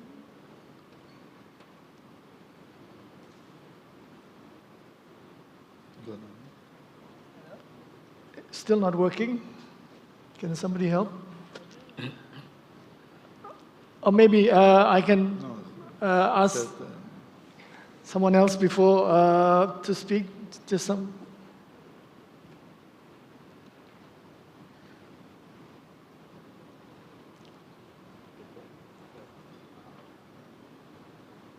Hello? Hello? Yes. It's working now, okay. Okay. 5 to 7 minutes. First, let me say thank you to the government and people of Indonesia for their gracious, in particular the Minister of Tourism, for their gracious hospitality and allowing us to experience their amazing culture. I bring you warm greetings from the Commonwealth of Dominica, the nature island of the Caribbean, home to the second largest boiling lake in the world, 365 rivers, cascading waterfalls, the longest hiking trail in our region, the best spots for diving in our region, and the Kalinagos, our indigenous people. Dominica is an emerging tourism destination. But recently, we received an accolade from Travel and Leisure as being the best destination to visit for 2022. And this is as a result that during the pandemic, we worked closely with our stakeholders to develop creative products to restart tourism. And it gave us an opportunity to rebrand and re-image our tourism industry on 7 key pillars: community tourism, aqua-tourism, agro-tourism, the Kalinago experience, health and wellness, and culture and heritage tourism. And one of our key growth strategies to double our visitor arrivals to our destination is the focus and to make investments in the creative economy. The creative economy has always been a formidable sector in our country. However, because it is largely informal, its contribution to the GDP was not properly captured and so undervalued. So creatives come from all walks of life. You have the creative writer who produces plays, books. You have the women in the cottage industries. You have fashion designers. You have the literate carpenter who makes furniture. You have professionals like engineers, medical doctors, and lawyers who are invested in agro-processing. And you have musicians who travel and through festivals promote our destination and bring many visitors to our shores. So the sustainable development of the creative economy is already an important aspect of our national economic recovery strategy. And so in order to formalize this industry, we have focused on a few things. One, the Prime Minister has allocated $25 million US for the digital transformation of our economy. which will enable us to be able to register all our SMEs and give them a digital code. Secondly, we are about to pass the Small Business Act. We're in the final stages of that act, and that will enable us to establish officially the small business sector and have regulation and policies to support their growth. Then we establish the One Business Stop unit, because through our consultation with SMEs, whereas access to concessionary financing was important, one of their major challenges was, one, technical support. Many of them do not know how to write a business plan. So we provide technical support to write business plans. We provide training to grow, manage, and market their business. We provide fiscal incentives, inclusive of tax waivers on raw materials and equipment, and also an income tax-free period dependent on the type of business. And you will be surprised, we also provide counseling and mentorship support, because some entrepreneurs go through personal challenges, and most of them start their business at their homes, and they need that support at times, somebody to speak to.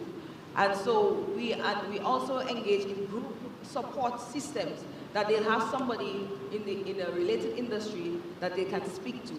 And so that has become very critical for us. However, what we are recognizing is that there are certain threats to the sustainable growth of creative industries. And my colleague from France mentioned it yesterday, climate change.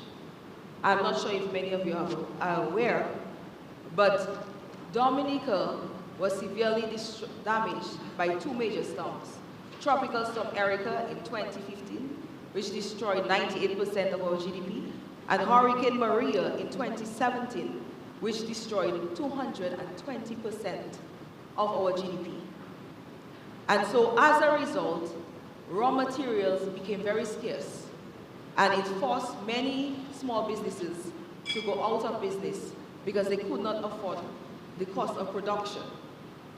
And now, coming out of a pandemic and the ongoing war with Russia and Ukraine, we all know that the impact on the supply chains and the increase in cost of energy. And I will explain this further by giving an example. Before I traveled to Bali, I met with a small business owner. He is an engineer, but decided to invest in a tropical business. And what he does, he purchases fruits from farmers, processes it, keeps it in its natural form, freezes it, and sells frozen packs. And that is a very good business. But guess what? The cost of doing business has doubled over 9 months because of the increased cost of energy. So that engineer is at the risk of losing his investment if the government doesn't step in to help him. Through our agricultural and industrial bank, we have been able to make a line of credit available to SMEs to access concessionary financing to avoid them to avoid their business from possibly closure or collapse. So I came to this meeting to have this dialogue with the global community to remind us that it is very important for us to continue to advocate for the changing of human practices which cause global warming, and to ensure that the countries which contribute the most to global warming stop turning a blind eye to the countries that are the front line of its fury. It's very important that we discuss those matters, because this, I think, is one of the greatest threats to the survival of our SMEs. I am very pleased that Indonesia has elevated the creative economy on the global agenda.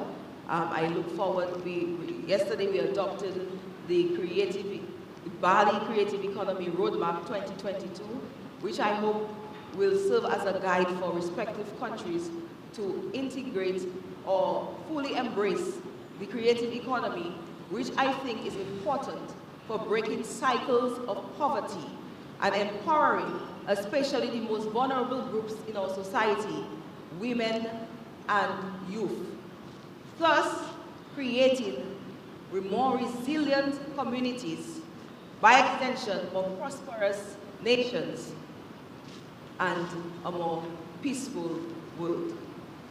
Thank you. Thank you very much, Excellency. I think one of the key takeaways of the WCCE is how we can all each other can learn from each other's experience and successes, and that was very great. Nice of you, Minister. So now I would like to kindly invite His Excellency Atef Abu Saif, Minister for Culture of Palestine. You have the floor. Palestine. Yes, it's Palestine Arab. Yeah, thank you very much, Excellency. Actually, I come from, I talk as a policymaker. Yes, of course. And I come from the field of creative economy as an author, a novelist, and person who works in theater. I stopped now as a minister, but I used to work in theater. So, but before talking about this, just I want to mention one of the issues that I mentioned yesterday in my speech, but I developed later on. I was thinking of creative economy in areas of conflict, like Palestine, where a creative economy can be a solution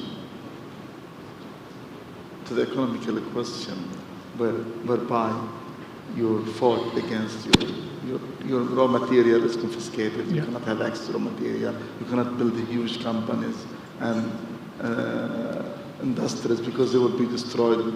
So creative economy can be a solution in this way.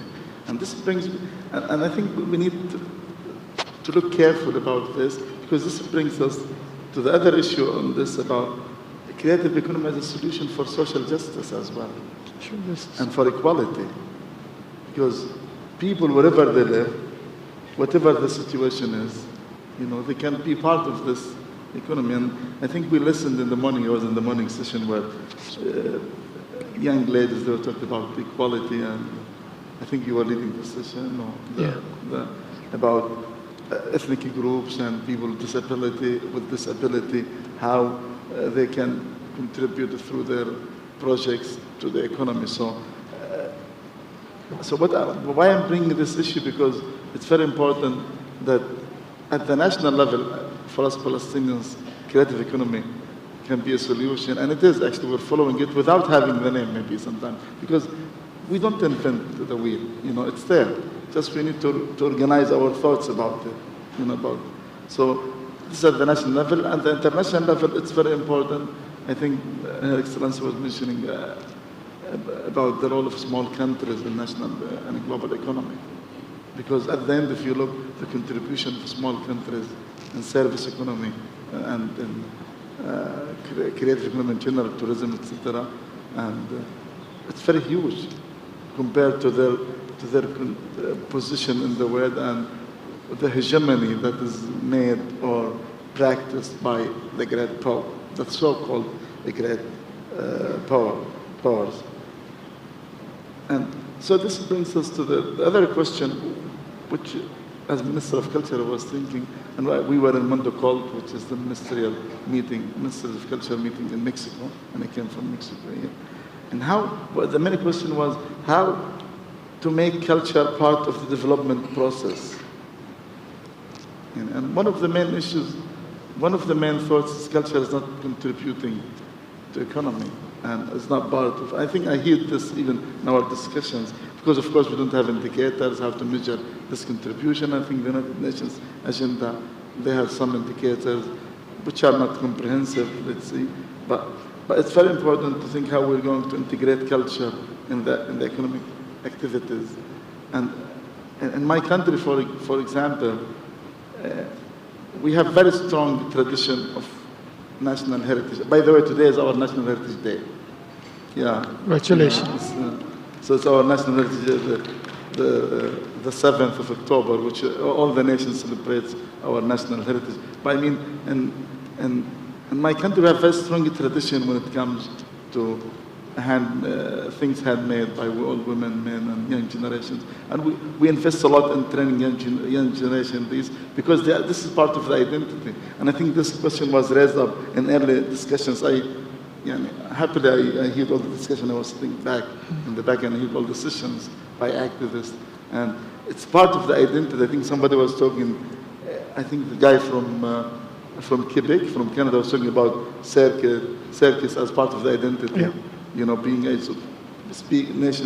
French nation speaking are not recognized by France as pure. Yeah. Anyway, yeah. And this brings us to the question which we discussed in other sessions, not here in Mexico, I think, about collective rights when it comes to heritage. Of course, we have the copyright and the individual copyrights and all, you know. And I was amazed to see, like, when I was in this exhibition down there, to see the similarities between the weaving loom by the Indonesian make the waves, and the same loom which we have in the Middle East, but in particular in Palestine and the Levant. And this brings us that there are many things in common between humanity, and many things that we can develop together. But the last thing I want to mention is how creative economy can be a bridge to linkage the past and how humanity developed its heritage and its tools and its industries and the future, and how to make because heritage is not about things that passed. Yeah. It's about things that still exist now. And it's through creative economy we can guarantee that this continuity. Thank you very much. Thank you, Minister. And I think we cannot emphasize enough how important creative economy is, not just for economies, but our society, how we can improve the human capital. Last but not least, I'd like to invite His Excellency Ambassador Salman Al-Farisi, Secretary General of IORA. You have the floor, Ambassador. Thank you very much, Patri. Let me begin by extending my appreciation to the government of Indonesia for having this third World Conference on Creative Economy. I think all of us agree that this is a very important and crucial meeting that can catalyze so many creativity and cooperation among different stakeholders. The Indian Ocean Rim Association, or we call it in short is IORA, which I represent, is a diverse group of 23 member states and on the rim of the Indian Ocean, from Australia, Indonesia, and Southeast Asia to the South Asia, the Gulf, and indeed in the eastern part of Africa, and comprises of big countries as well as some small island developing countries. These countries indeed have a historical engagement in a creative economic, actively sharing knowledge, culture, and indeed on trade for centuries. The Indian Rim Association, which is celebrating its 25th anniversary this year, plays an important role in connecting these countries to support sustainable development and inclusive economy and cooperation in it. In terms of the creative economy, we have some priority area which support the development of creative economy that include progressing, facilitation, and trade liberalization, promoting foreign investment, scientific and technological cooperation, as well as tourism and cultural exchanges. And we also promoting the cooperation on the research and education and training activities. Indeed, we also have what we call it as a cross-cutting development and cooperation, comprises of two major issues. First of all is the women's economic empowerment, and then the blue economy.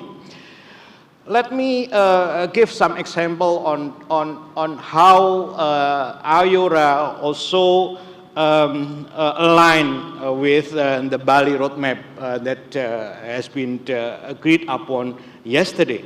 First is on trade and investment.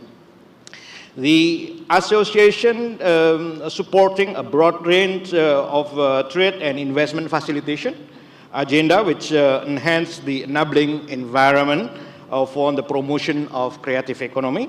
For example, the association's small to medium enterprises memorandum of understanding commit that IORA member states to work together to enhance opportunities and environment and an environment for SMEs to prosper by promoting cooperation and collaboration between participants, implementing agencies and the industry association. This memorandum has been signed by 19 of countries, so we are waiting for the rest of which is now still in the consideration and on the legalities of this memorandum of understanding. Secondly, on the research and tourism. IORA recognized that research is also a key key driver in it for the creative economy. Therefore, we are ramping up our research cooperation. We are also expanding our networks through knowledge partnership with research institution and think tank on targeted issue. I just came back from India. We extend our MOU with NAM Center on the science and technology. We also now in the final process of signing MOU between IORA and FAO. We are also having the MOU with International Seabed Authority. So this indeed will expand our knowledge partnership.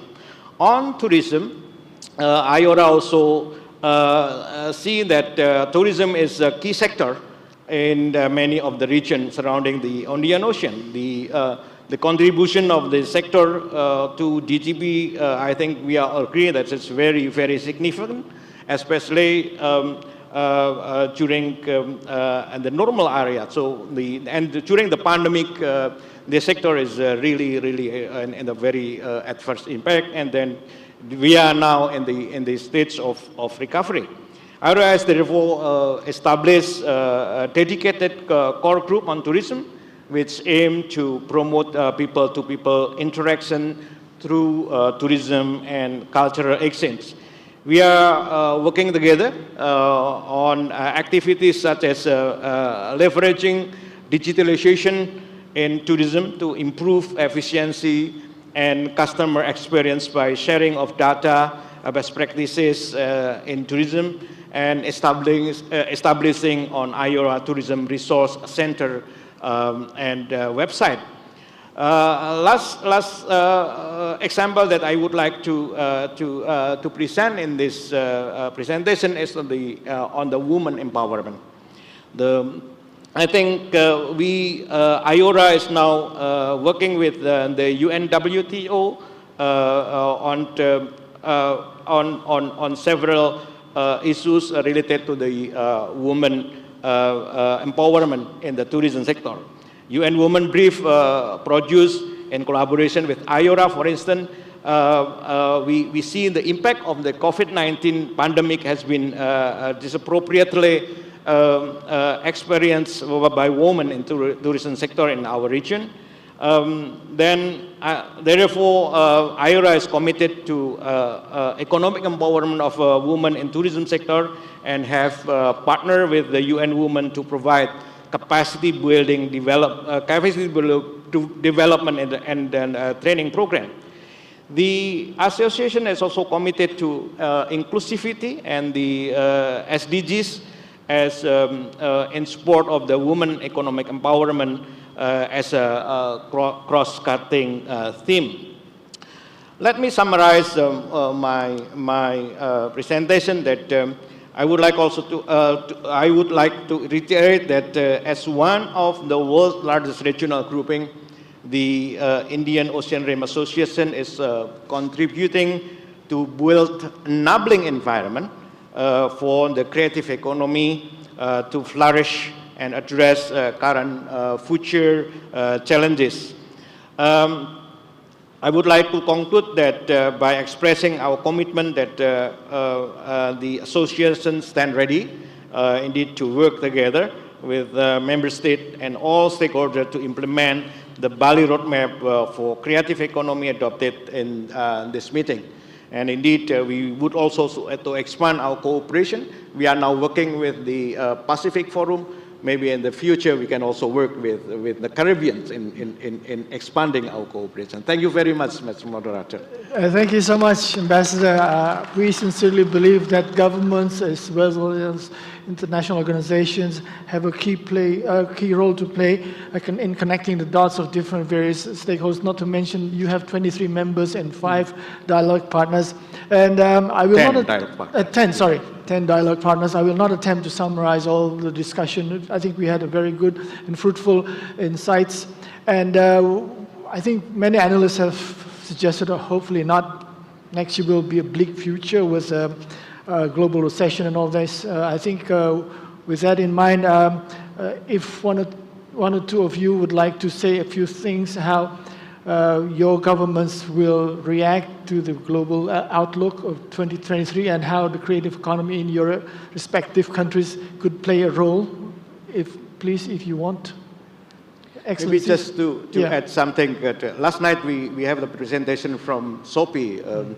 So I think we can replicate that kind of activities to countries in many regions, including in the Indian Ocean region, because we have also some LDCs and small island developing states, which needs some capacity building, like developing their SMEs and accessing the market. So the technology that the SOPI and then the campus of training center that SOPI provided, I think can be replicated to the other countries in the world through the capacity building, including the training for trainers for them to enjoy. That's wonderful. Thank you, Ambassador. Yes, Excellency. Thank you. I learned a lot from my colleagues. I think that from my perspective and representing the Royal Government of Cambodia, this World Conference Creative Economy has opened my eyes also. I will report back to my government. I would have a practical suggestion.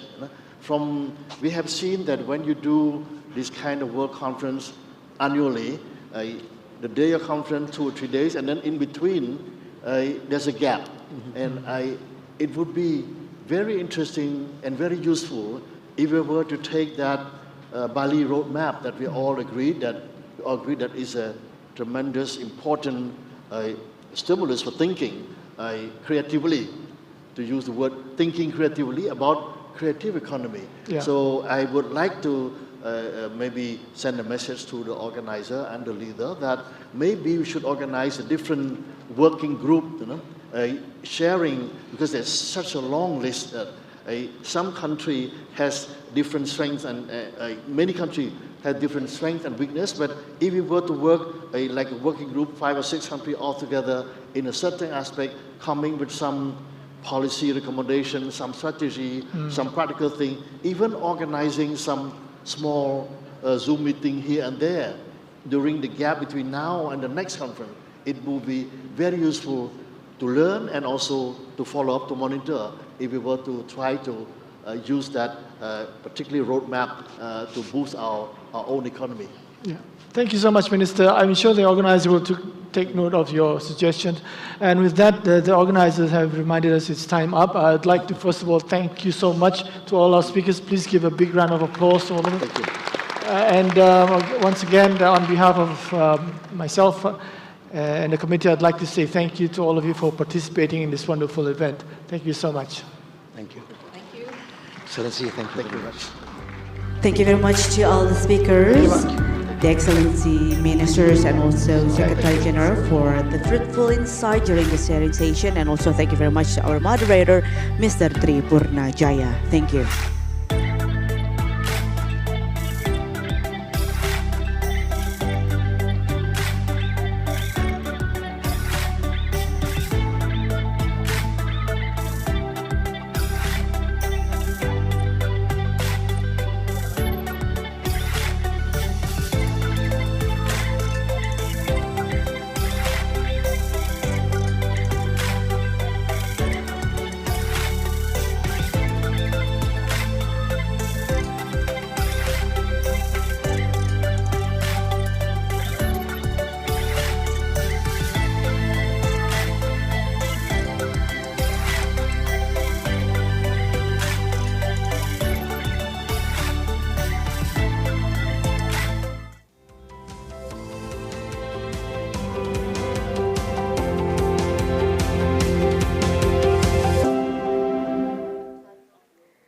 Ladies and gentlemen, for the next panel session, we have Beyond G20 Indonesia, Creative Economy, and the WCCE. And for this topic, we would like to request the presence of our moderator on the stage.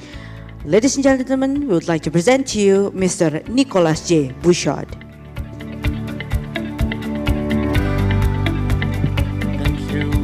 Good afternoon, good evening, good morning, maybe for some of the participants who are following online this conversation. I will follow directly on the ministerial roundtable by saying, and I don't know if the Minister of Cambodia is still around, yes, there will be proposals of continuity from one edition of the World Conference on the Creative Economy to the other.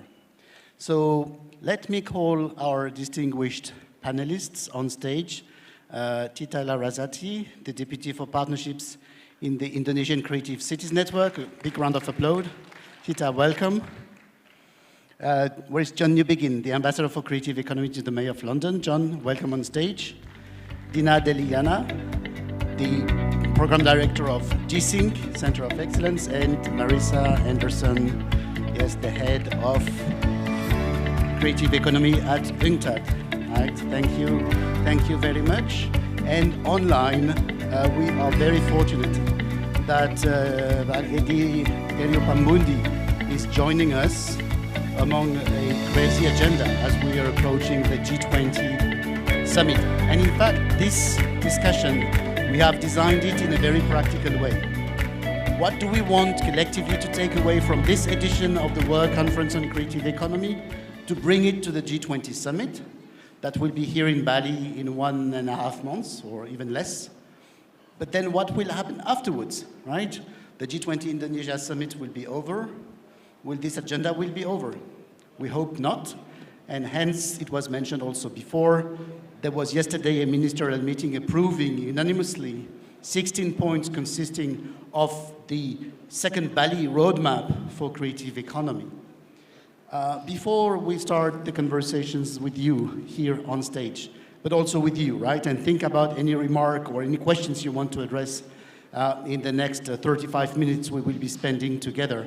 I would like to give the floor to Sherpa Edi, who has been very supportive of all the initiatives connected with creative economy as a way also to address a number of challenges and transformations of the economy, but also to address a number of failures in the economy, especially linked with the COVID-19, such as in tourism, and we can see it here in Bali, of course. Therefore, Sherpa Edi, I know this topic of creative economy is dear to you, but you might also want to let us know how you plan to push it, hopefully, at the G20 leaders level. Yesterday, the President of Indonesia joined this session to open it formally, and many ministers, nearly 30 ministers representing as many countries, took part to the deliberations. So, Edi, the floor is yours, if you are with us. Thank you. Good afternoon, Nicholas, and also good afternoon, all audience. Can you hear me? Are we having Edi with us? Can you hear me? Can someone let me know? Hello, hello? Hello, can you hear me? Suspense? We don't know. So Can let's you wait hear 30 me? seconds till we fix this.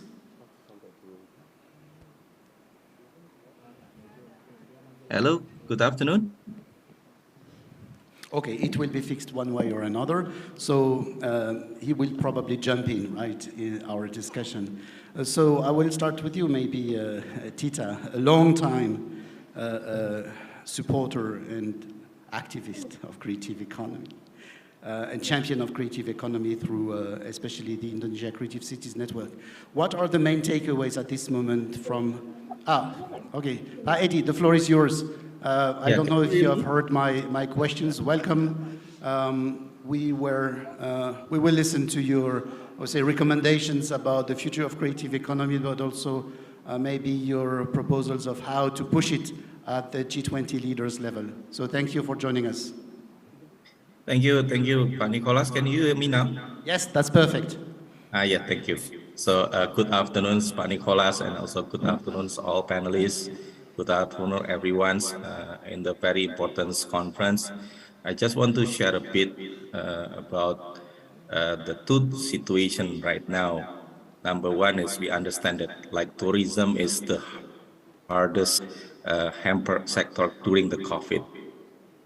We still remember where we tried to restore the situation. It's not so easy because it just depends on the mobility of people. So that's why as long as the restriction of people mobility is still there, and then the seamless travel cannot make. So that's why it's not so easy to help for the tourism get back into the normal situation.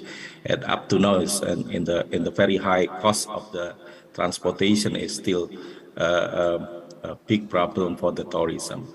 But in another sector, we understand that like the digital transformation, and we now also understand that in the economic structures, is already extend not only depend on the tertiary sectors, but now is extended to be the fourth sector of economy we call quaternary. It's based on knowledge base and also an information. So that's why I think the nexus of creative economy and tourism is really important right now, because we understand that tourism is non-tradable goods. We cannot bring the Borobudur to outside of Indonesia or bring Bali outside of Indonesia. So that's why we make sure the process of the creative economy can also emerge into in the tourism, for example. So this is part of our innovation that we can make.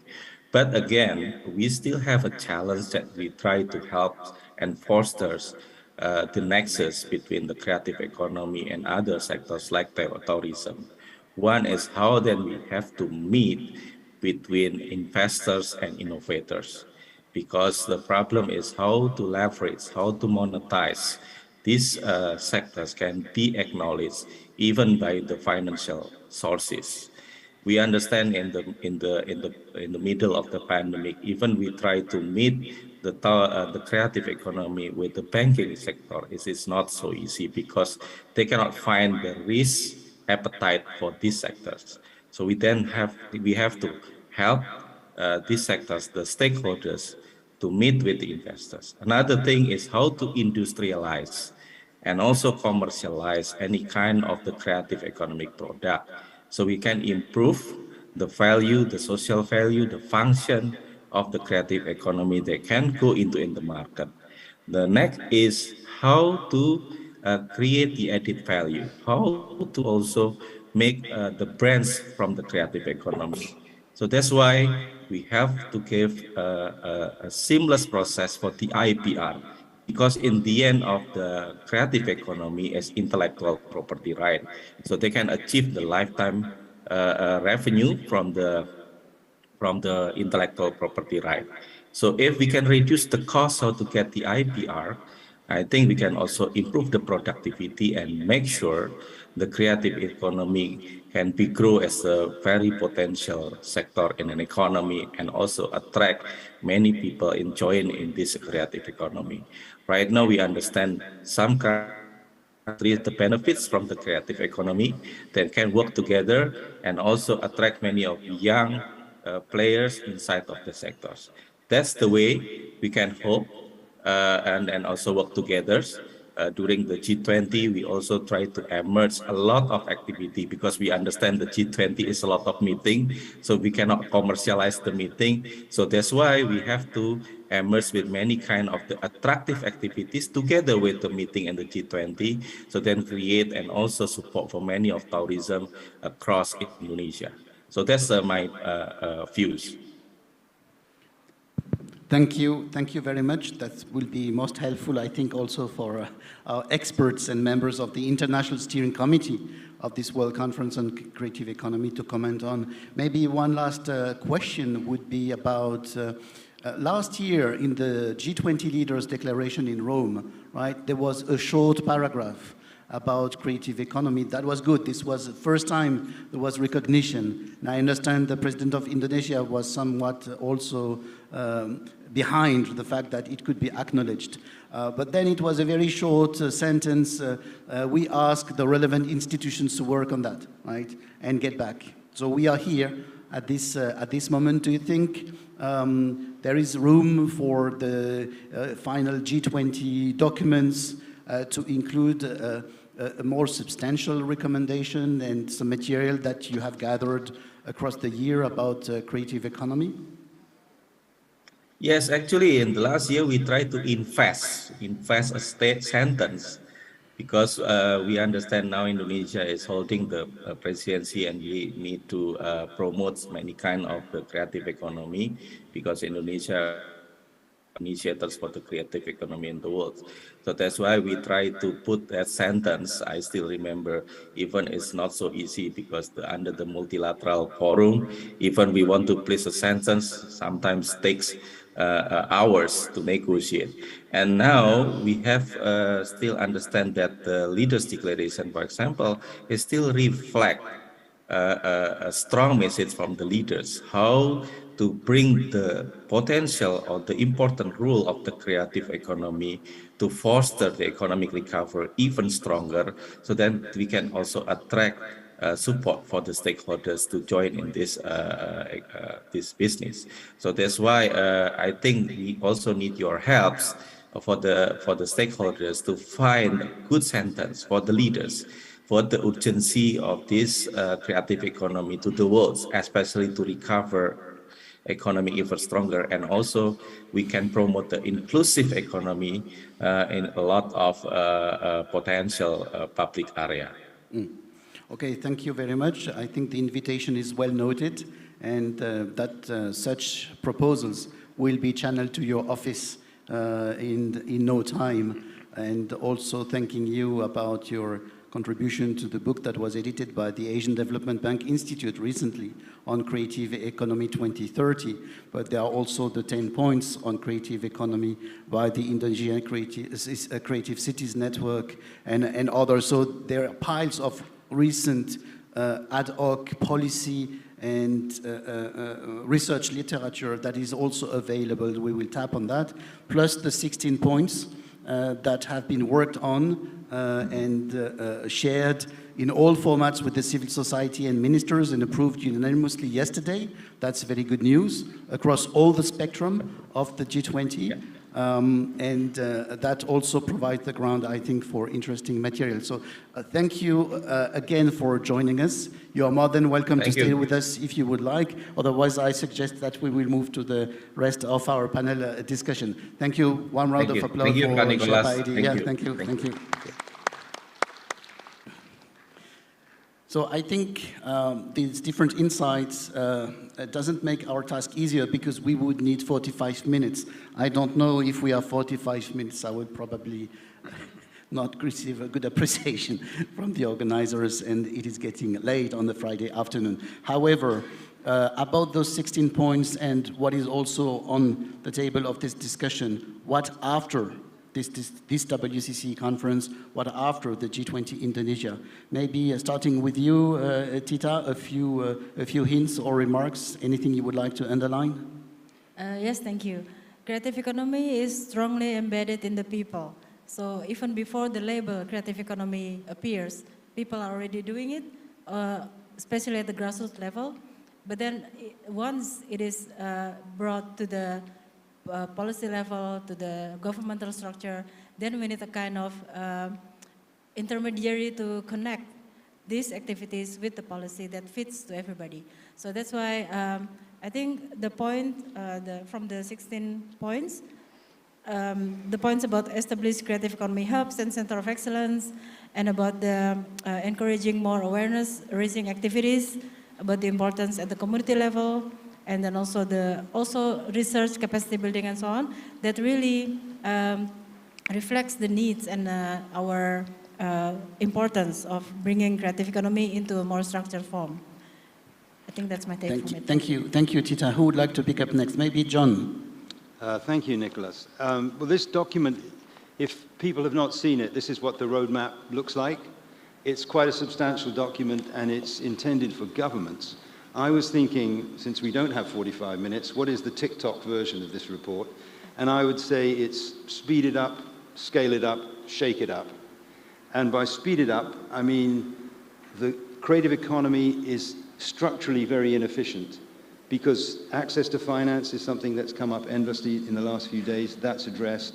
The fact that women are central to the creative economy, all the discriminatory factors that women already feel in the labor market are intensified. The informal economy is important.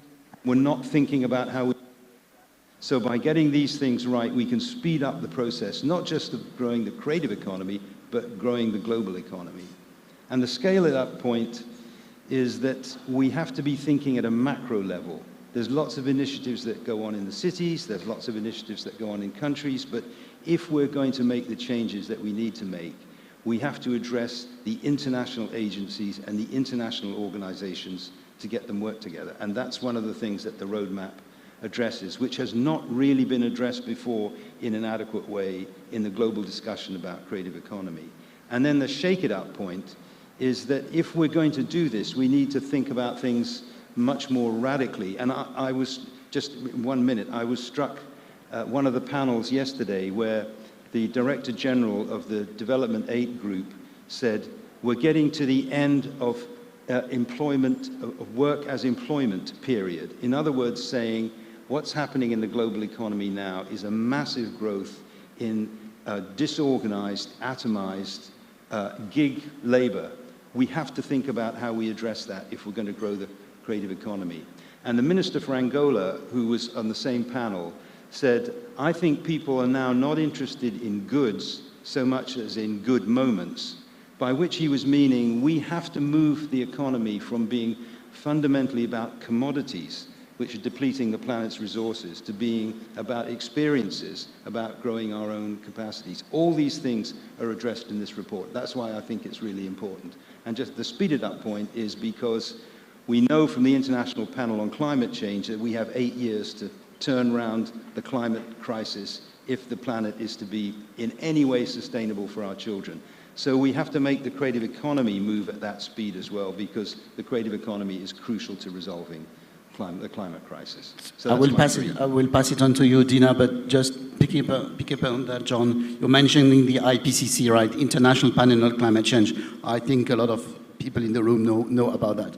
So you were scaling up, speeding up, shake it up, moving with the people, goods and commodities, extracting, intersecting, those dimensions, plus research and policies all together, right?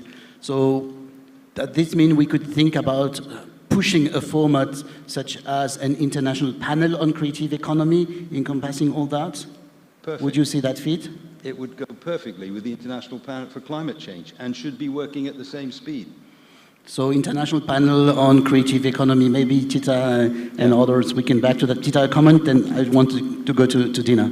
Yeah, I would agree, because such a panel would be equal, it's open to everybody, and especially for those who have the same ideas and spirit that creative economy is the way to go in this, especially in the intersection moment now that we have.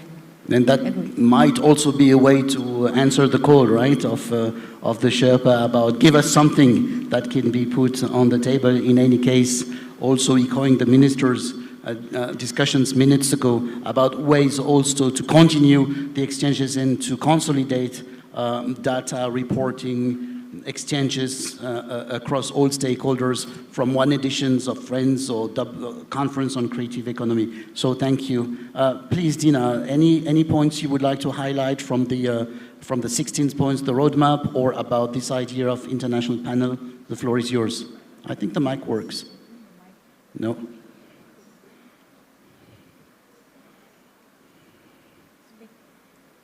Better have my... All right. Yeah. Now, okay, I'd like to emphasize one point about encouraging research, capacity building, creative economy education, and innovation support scheme. So I guess the center point of creative economy is actually the IPs. So it makes it different with other kind of industries.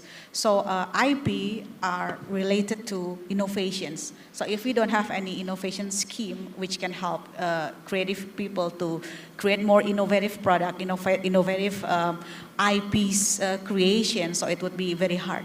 So if we talk about IP, so after we support them with some innovation scheme, so the next thing to do is the government need to prepare the IP ecosystem. So as we know that many things from the government side, they already help, facilitate the creators of IPs, but actually they move like in a separate way.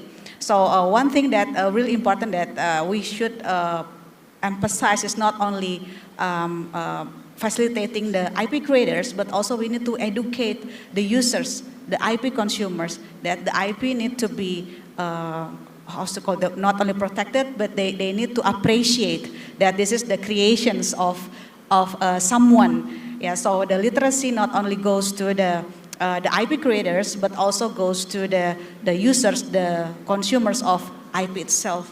So means that the IP value chain need to be built, and it should include the advancement of technology. So actually, I read the reports from UNCTAD, yeah, and one of the points said that the IP rights management in digital ecosystem is quite unclear, because we are facing this new technology called AIs, blockchain, which actually are going into plateau of productivity, and we not yet have these regulations to control what is the IPs after AIs, what is IP after blockchain. So the regulations need to be prepared before this technology become more productive and more utilized to create more IP products. So that's actually a very important one for government to, well usually regulations comes after, right, the mass use of technology, but in IP's case here, timing is very important. So you have to protect since the creation chain. So that's why the government should think about what IPs after those new technologies. Thank you. So thank you very much. So IP in acceleration of in the context of the acceleration of digitalization, and digital systems, which includes access to markets, access to finance, and so on. John, you were mentioning, and Tita as well, the links between grassroots and community initiatives and initiatives at city or urban level. There was, in sort of preparation of the conference today, Connecticity, which was a conference in Bandung exactly about a creative economy in an urban context in March. And this was also highlighted by the declaration or the points out of this conference. And part of the rationale why we wanted to insist on the connectivity between G20 and after the G20 summit of Indonesia is that we do believe collectively that there needs to be macroeconomic consolidation, right, of creative economy, and that we are not completely there yet. So probably we need to continue elevate the level of expertise and elevate also the intersections between expertise and experience available in the private sector from a very business perspective, but also in the grassroots sector and also in international organizations. So yesterday and before yesterday during the Friends of Creative Economy, when this idea of international panel on creative economy was floating around, UNESCO representative said, yes, that would be an excellent idea, and we are ready to offer and put this and that. So that's a very encouraging sign. Representative of the African Union also was positive, and Africa as a continent and as many countries and people is also critically important to define and shape the future of creative economy. Marissa, out of your experience, and you were here on stage already to present the new report of UNCTAD, what would be a key priority for this G20, for the aftermath of WCCE, to pinpoint, right? Something that we could have in mind by leaving this room tonight about creative economy. I think one of the key things would be that we are in a very difficult times at the moment. There are crises in terms of environment, in terms of inflation, employment, and a crisis on tensions, geopolitical tensions. So there is a risk that if we don't show the importance of creative economy, they will say, well, this this is not that important. But it's not. The important is that because of this crisis, because of this situation, we do need more than ever provide an enabling environment at the international, regional, and national level so as to favor investment, trade, intellectual property. So this is the moment where we need the most, where to bring attention and get cooperation from member states to explore this and further support this kind of coordination. So the Bali report, I think this is really good, and in fact, it's like it builds up on the previous resolution of creative economy. It's like, don't quote me on this, but it's like the resolution in steroids. It's a resolution 2.0. It really builds on that and captures the latest needs and the latest programs. So I think this need to say we need an enabling environment, we need to work, we need to ask governments to remove barriers to trade international, promote investment, clean circular economy. These are all the very macro things that if we do that, then the Sustainable Development Goals are easiest to fulfill. Would you say that it would be timely to envision a second resolution in the UN on creative economy as was passed on, or this is not the subject? I think that could be, if member states want to do that next year, I think that would be very good because it will be included in the macroeconomic agenda. Yesterday, it was the report was presented at the macroeconomic agenda, so it reminds policymakers that we are not just only talking about social issues, which are really important, and art, but at the same time, there is a whole industry and economy behind that. Which is all the more important as next year in the UN General Assembly, or linked with that, there will be a summit of country leaders about sustainable development and the future of the Agenda 2030. So that's also an interesting point. In Indonesia could be then probably instrumental, again, with a number of countries to push such a resolution. So I will stand because we have a couple of minutes left, and I would like to know if from the floor, anyone would share a comment out of the last 3 days nearly of intense interaction at all scales and all levels. If there are a question for the panelists, a remark, please feel free to stand out. This is an intimate space. Any remark? We heard so many things during these 2 days. No, please think about the remark you would like to make. John, yes, please. You have a mic. I have a mic. You mentioned the importance of Africa, and it interests me there are 9 African states represented here this week. Many of them still have economies that are basically dependent on oil and mineral extraction. And my favorite mantra oil was the energy that drove the global economy in the 20th century, creativity must be what drives the economy in the 21st century. And the difference is the more oil we use, the less we have, the more we damage the planet. The more creativity we use, the more we have, and the more we solve the problems of the planet.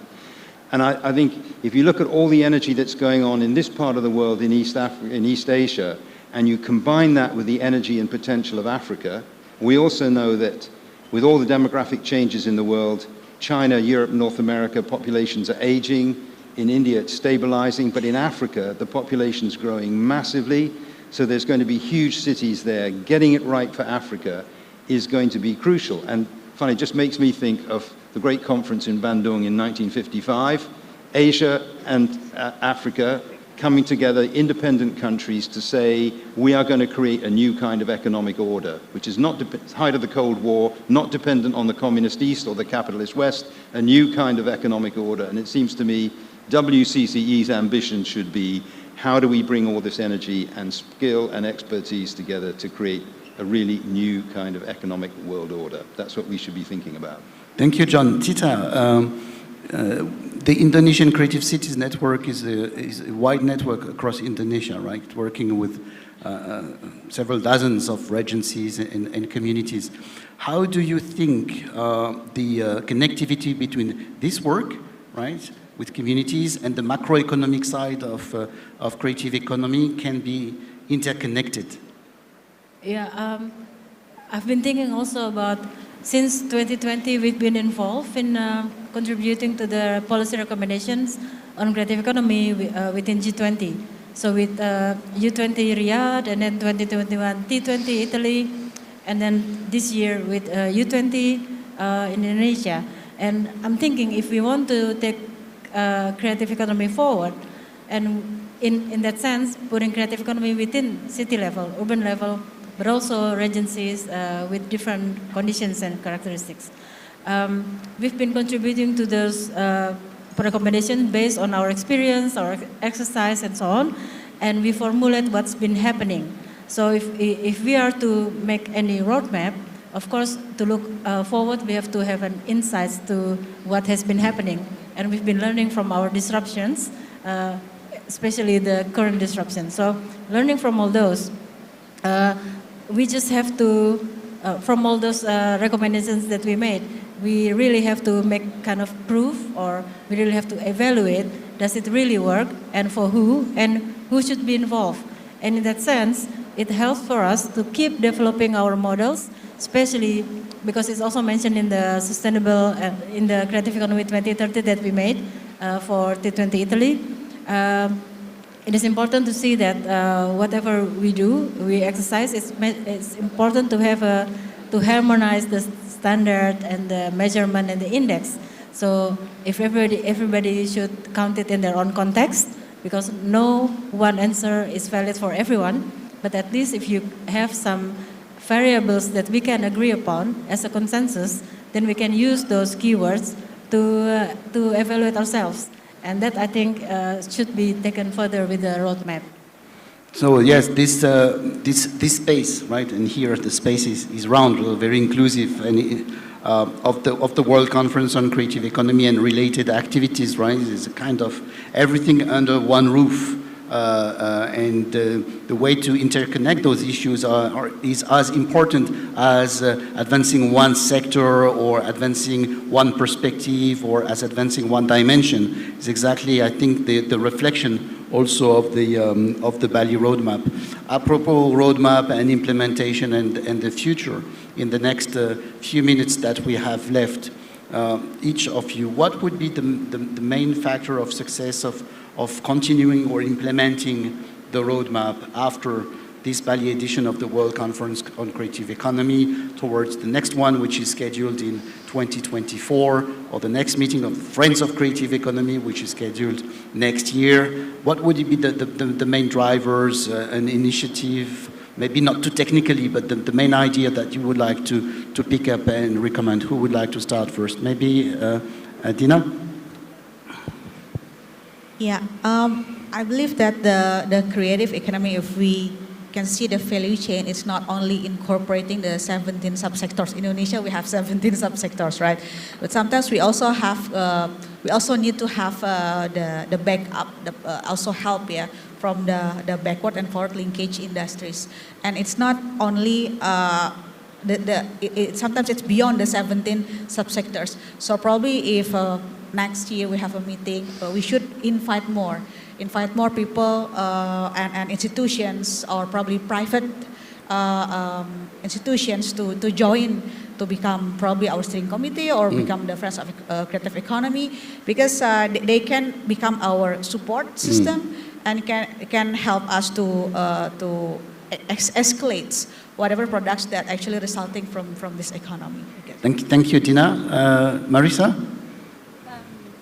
Well, very quickly, I think from this conference it was clear that there are three main drivers on creative economy that were discussed here. One is tourism, and the other is technology, and the other is the digital economy. And I think we need to follow those three developments very closely, and maybe next conference we provide something to say these are the advances, how these, but also two things. One, as I mentioned in my presentations, I think it's very, very important to help countries to map their creative economies, and for that UNCTAD is creating a group of experts, and hopefully next year we're going to do a group of experts on mapping, and hopefully to bring that new knowledge at the next conference. After that, I would say between one conference and the other, it was the Friends of Creative Economies were very, very, very good, useful tool to keep the momentum and the networking together. So any network that we can create, or we can continue working on, so as to keep the work in between conferences will be very useful. Thank you, Marisa. Tita, and then John. Tita, one last word about the way forward, key initiatives, key takeaways. I think models, best practices, everything is already out there. Yeah. We just have to learn from each other. And well, the word collaboration is easier said than done. Yeah. But that's how we should look into it. And all those policies and policy recommendations, it's all good. But then to implement it is not that easy because of the bureaucracy, political will, and so on. And those are the things that we should put our attention into, because reflectively, those are the most difficult not to handle. Thank you very much, Tita. John, G20, International Panel on Creative Economy, steering committees, and so on. A simple point of process rather than content in a way. The minister from Cambodia said just a few minutes ago, the problem of coming to WCCE is you go away and it's finished and nothing happens until the next one. And so many issues have come up in the last 2 days. The usual ones, intellectual property, access to finance, etc. But there's also the informal economy, there's this inefficient supply chains, company structure, Islamic finance, so many issues which can't be dealt with in a big conference like this, but they need maybe online workshops, seminars, activity that can take place between WCCE meetings, so that when we get to the next WCCE, we've moved the agenda forward. I think that's the big takeaway for me from this event of the last 2 days, and that's what I think we should endeavor to do before the next WCCE. Thank you very much, John. And I would, on a personal note, not as moderator here, also very much second everything which was said, and the fact that there should be a number of selected workshops, right? Like WCCE tagged workshops among a number of topics to be discussed, like with the ministers, with the Ministry here of Tourism and Creative Economy and Ministry of Foreign Affairs and others, to promote this broad 360 vision of creative economy that has been, I think, very well displayed today by you and throughout the whole WCC conference and Friends of Creative Economy. So I think this message is passed on, and echoing the words of G20 Sherpa Edi Pambundi, there is a call, right, to further propose wordings, elements. I think we will be working on that. And next year there will be other initiatives in the context of the G20 India and others to also keep rolling and be enriched this agenda of creative economy. So with that, I would like to share with you a warm round of applause for our distinguished panelists and speakers. Thank you for joining for this last segment of the journey before, I think, the wrapping up of the World Conference on Creative Economy 2022 in Bali.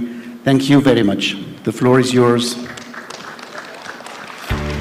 Thank you very much, Mr. Nicolas J. Bouchard, and also all distinguished speakers. Thank you very much for the Beyond G20 Indonesia, Creative Economy, and the WCCE. Thank you.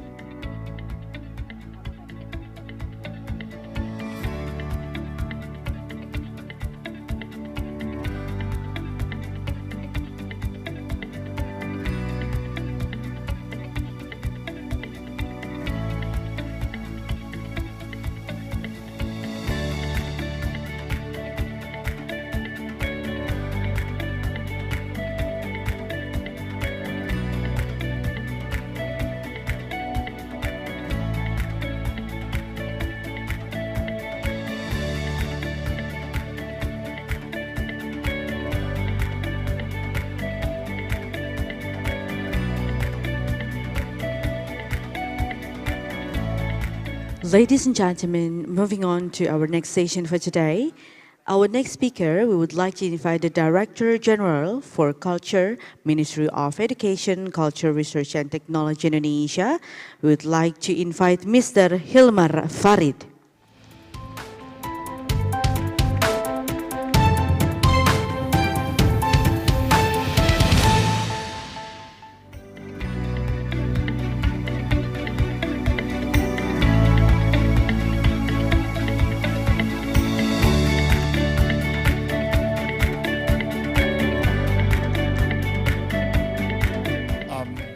Hello, everyone.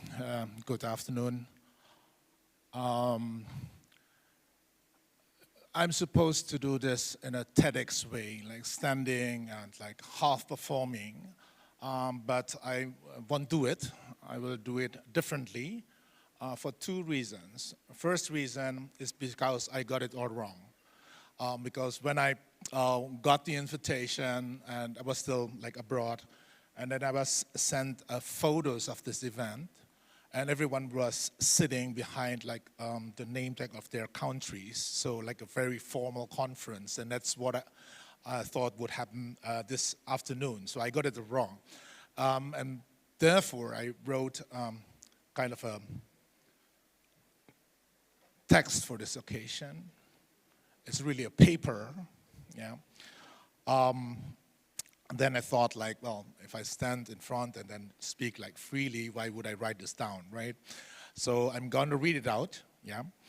And the second reason for that, because like three panels before this, there was Tantowi Yahya, the ambassador. I mean, you probably remember him, a very animated public speaker, and you cannot compete with him, yeah. No one can. So I'm just going to sit down, read it out. You can think of it as a short story reading, and I hope you enjoy it. And yeah, the theme of this session is about the future. And I think, I mean, you've all have discussed ideas. You talked about potentials, prospects of the creative economy in the future and all that. So why would you ask such a philosophical question about hope in the future in the last session?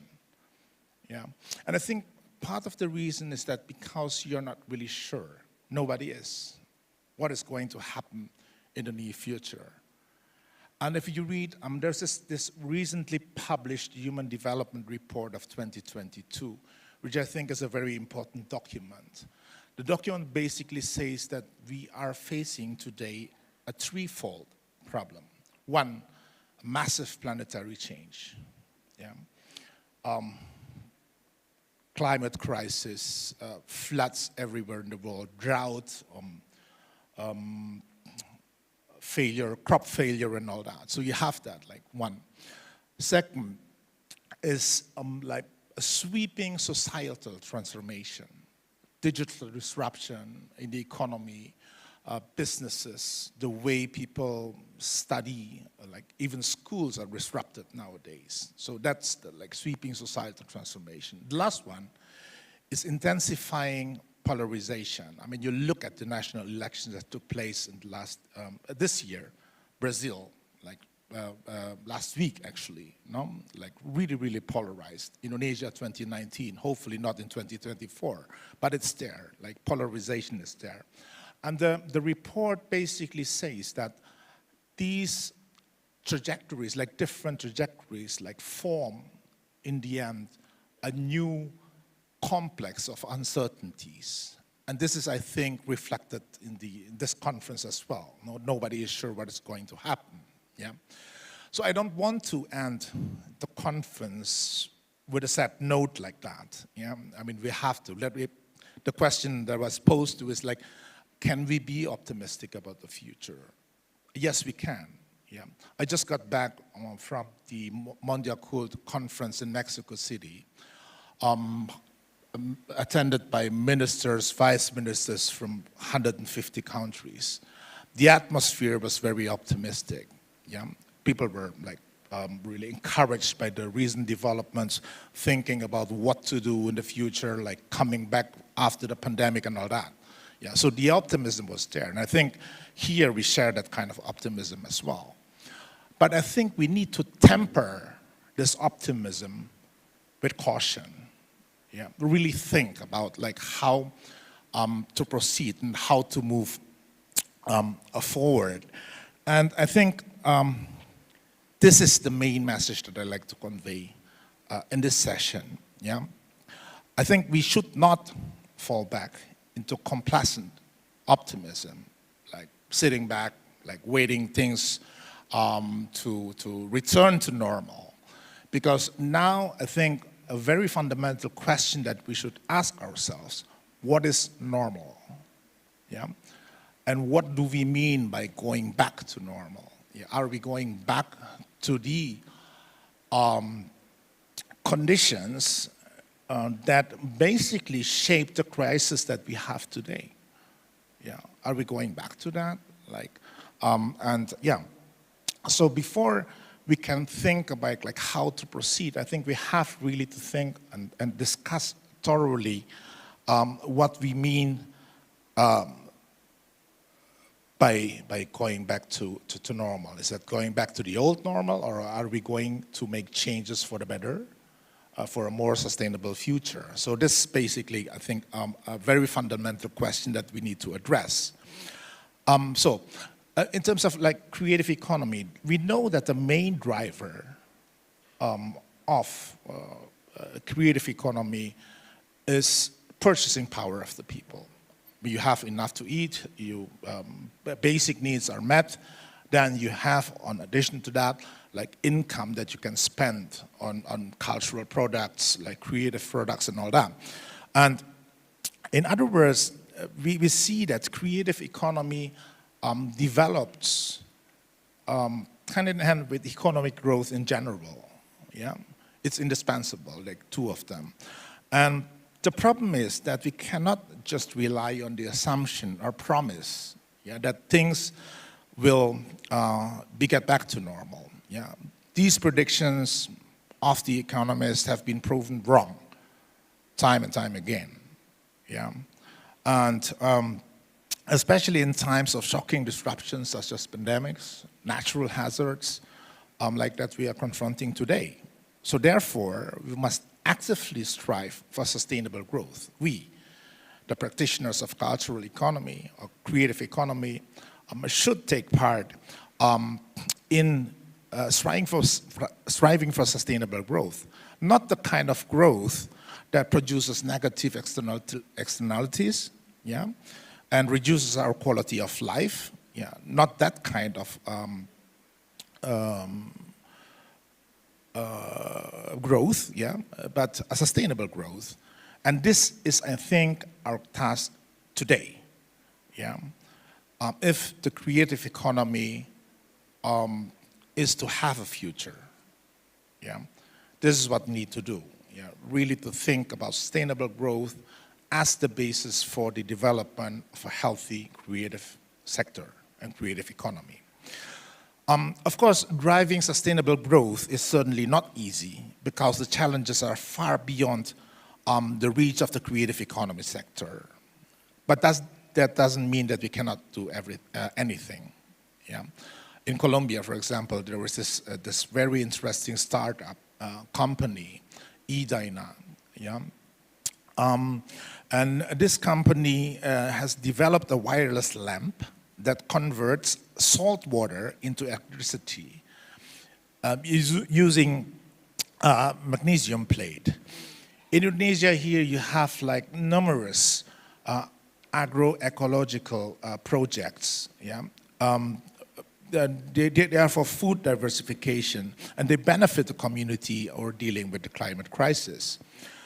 A sustainable fashion nowadays has grown into a movement, like involving people, a wider range of people, starting from weavers, like women weavers in villages in the rural areas of Nusa Tenggara, to top designers in Paris. So you have that like kind of connection. So things are moving interestingly, and I think all of us here have stories about good practices from all over the world. What we need to do is to look at the interconnections that these practices may have and devise plans to support them so that they can have a more significant contribution to sustainable growth. That's our task. On the policy side, we need to move away from our fixation on economic growth and begin to seriously take the emotional, spiritual, and cultural dimensions into account. Humans are not simply fulfilling their rational self-interest. Yeah. We need good policies for human and cultural development to balance growth with the capacity to manage the results of that growth. This is where I think the central message of the Mondial Conference, that culture is a global public good, is most relevant. In theory, a public good is a non-excludable and non-rivalrous good. But it's important to remember that in practice there is a distinction between a pure public good and an impure public good.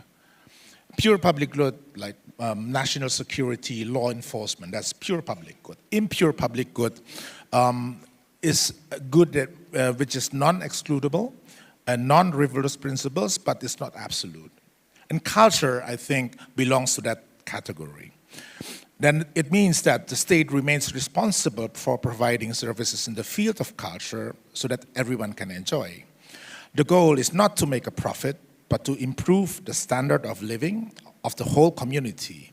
In high-income countries, the subsidies for the cultural sector is so large that public services such as museums, galleries are entirely free. In Indonesia, the responsibility of providing such services lies with my ministry, the Ministry of Education, Culture, Research and Technology. The Director General of Culture, which I lead, manages like dozens of museums and also hundreds of heritage sites. The services provided are not entirely free, but the principle of non-excludability still applies to various support schemes for low-income communities. So what does that mean for the creative economy? I think of the relationship between the cultural sector and the creative economy as complementary and not competitive. Public investment in the cultural sector positively influences the creative economy in at least two ways. First, the state's protection of cultural wealth through documentation, inventory, and research forms a pool of resources that can be used by various sectors of the creative economy. Today, there is a renewed interest in ancient historical sources, such as manuscripts and temple reliefs, as sources of inspiration among gastronomy and fashion practitioners. Contemporary dance and music projects are often based on motion and sound archives collected over decades by state-sponsored research. And this pool of resources is practically inexhaustible, as the new work produced will eventually become part of an archive that continues to grow and opens up new possibilities in the future. Secondly, investments that increase people's access to cultural services on the one hand are expected to contribute to capacity building so that everyone can better prepare themselves for anticipating rapid changes. On the other hand, with exposure to the diversity of ideas, practices, and cultural artifacts, we may hope that the desire to consume creative works and cultural products will grow. And looking at our high cultural diversity, it makes sense to think of the creative economy market in the future as a decentralized market. In many countries, there is a significant emerging market for local cultural products, ranging from traditional handicrafts and performances to film and music. This shows that not all products and cultural expressions must be universalized and participate in endless competition to enter the global market. The creative economy at the local level will greatly benefit small and medium enterprises and encourage the emergence of new centers of growth at the local level.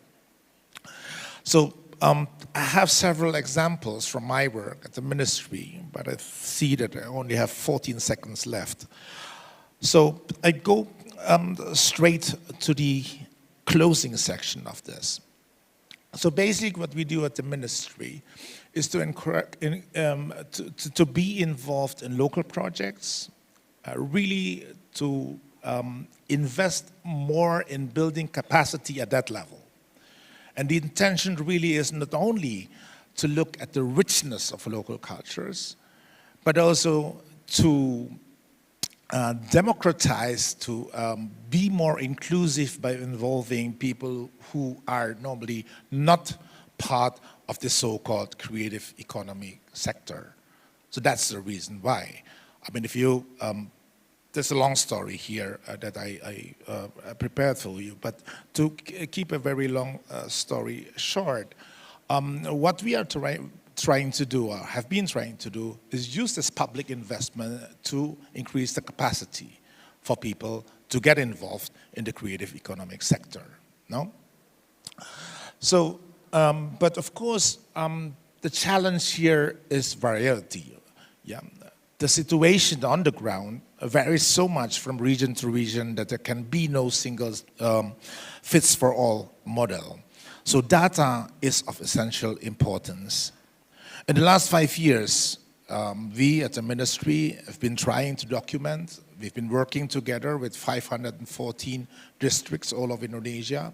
Only 80% of them up to now in the last 5 years have been involved in that.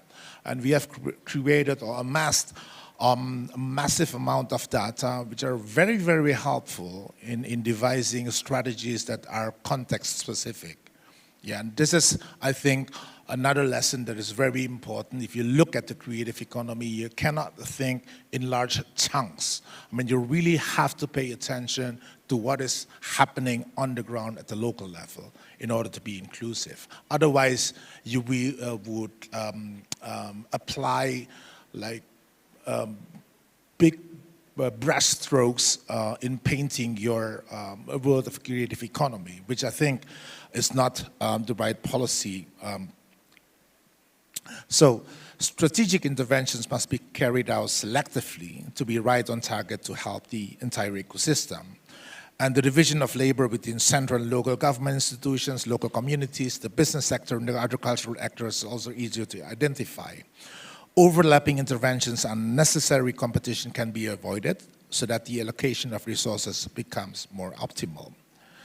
So what I've been telling you here is probably too short, but also at the same time probably too prescriptive for a session that begins with a fundamental question or somewhat philosophical question of hope.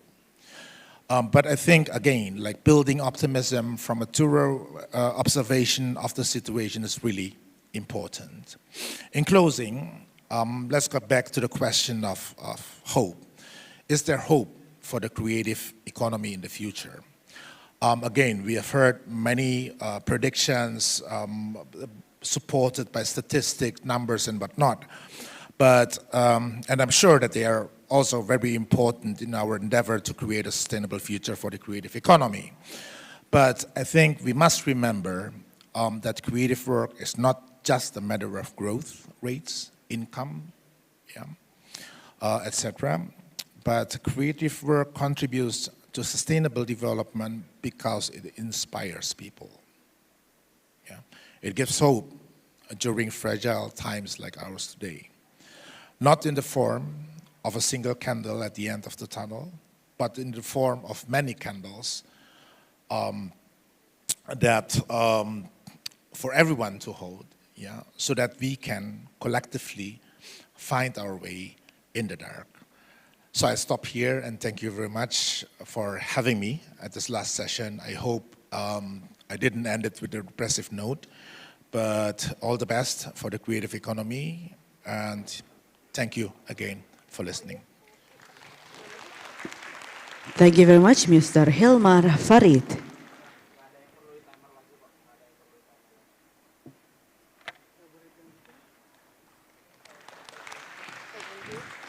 Once again, thank you very much to the Director General for Culture, Ministry of Education, Culture Research and Technology Indonesia, Mr. Hilmar Farid. Thank you very much for the sharing session.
Excellencies, distinguished guests, ladies and gentlemen, now we would like to continue our program with the closing remarks.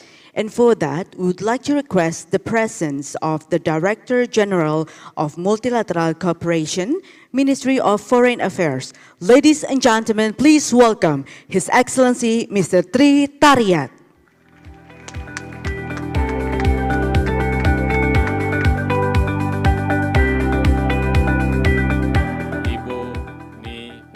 Gini Adnyani, the Principal Secretary of the Ministry of Tourism and Creative Economy, Excellencies, ladies and gentlemen, it is my honor to deliver concluding remarks at the closing ceremony of the Third World Conference on Creative Economy.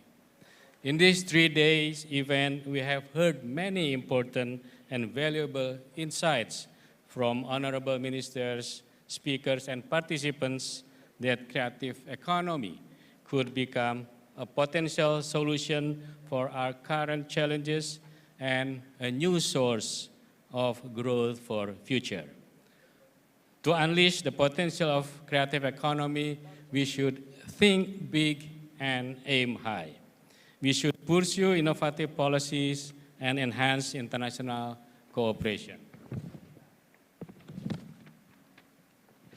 Through constructive deliberation, delegates in the Friends of Creative Economy meeting and ministerial meeting agreed to adopt a set of policies called Bali Agenda 2022, a global roadmap for creative economy that consists of 16 actions, aims to become a framework within which governments and various stakeholders create an enabling environment for creative economy to thrive. In concrete terms, we can begin to work together on some areas to bring the creative economy to the next level.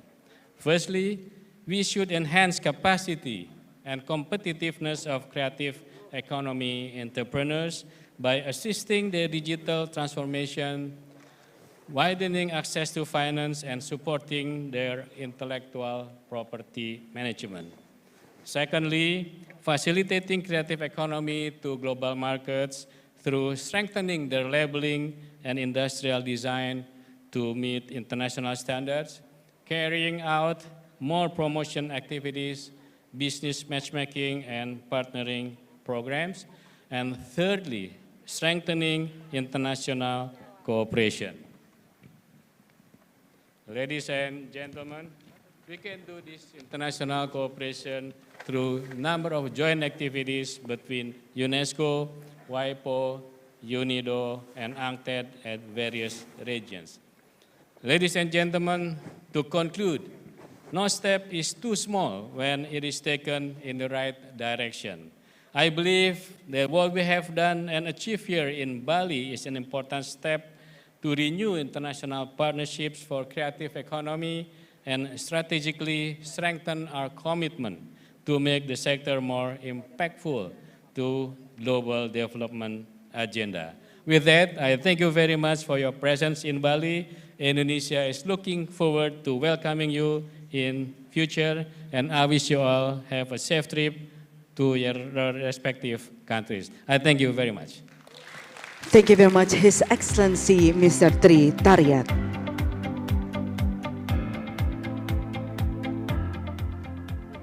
Excellencies, distinguished guests, ladies and gentlemen, now we would like to invite the Permanent Secretary, Ministry of Tourism and Creative Economy to address the closing statement. Ladies and gentlemen, Her Excellency Mrs. Niwayan Giri Adnyani.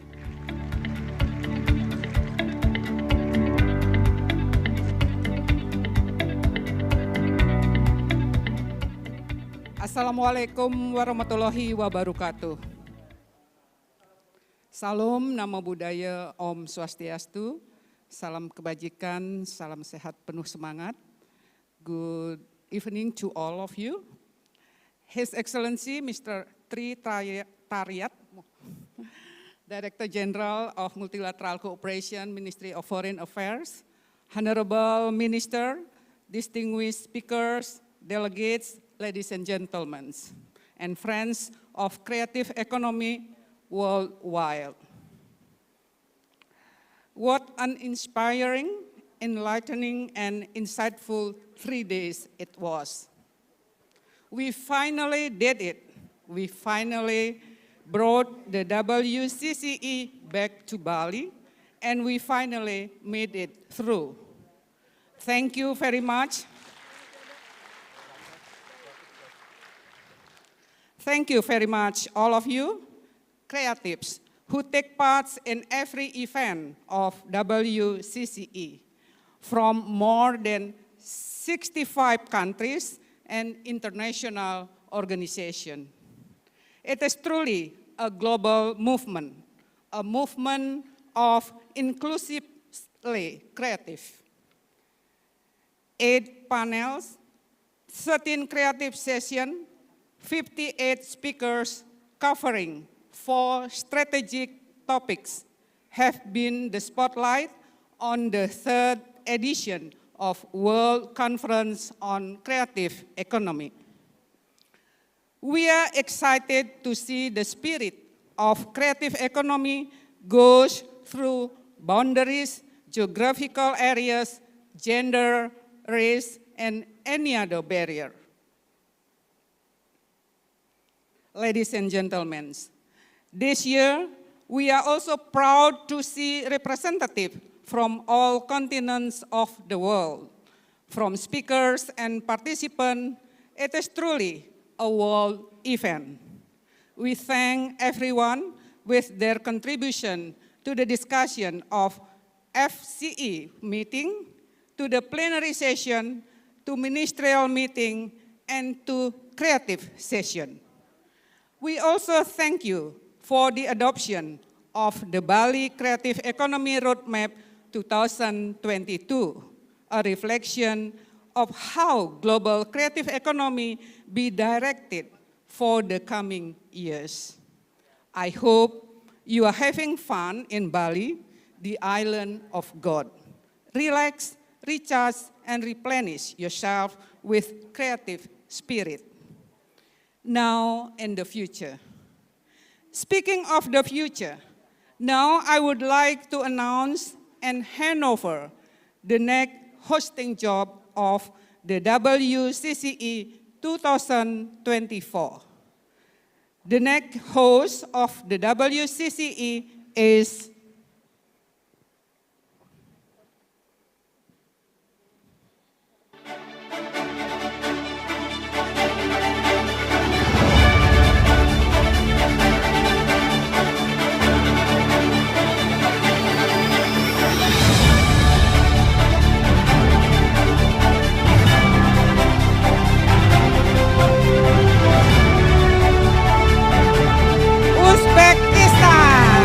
Uzbekistan for the 4th edition of the World Conference on Creative Economy.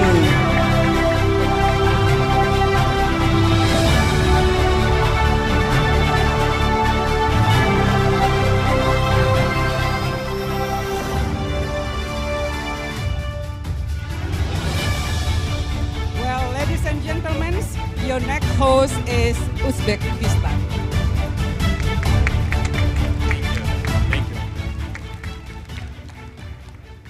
Thank you. Good afternoon, dear Excellencies and distinguished colleagues.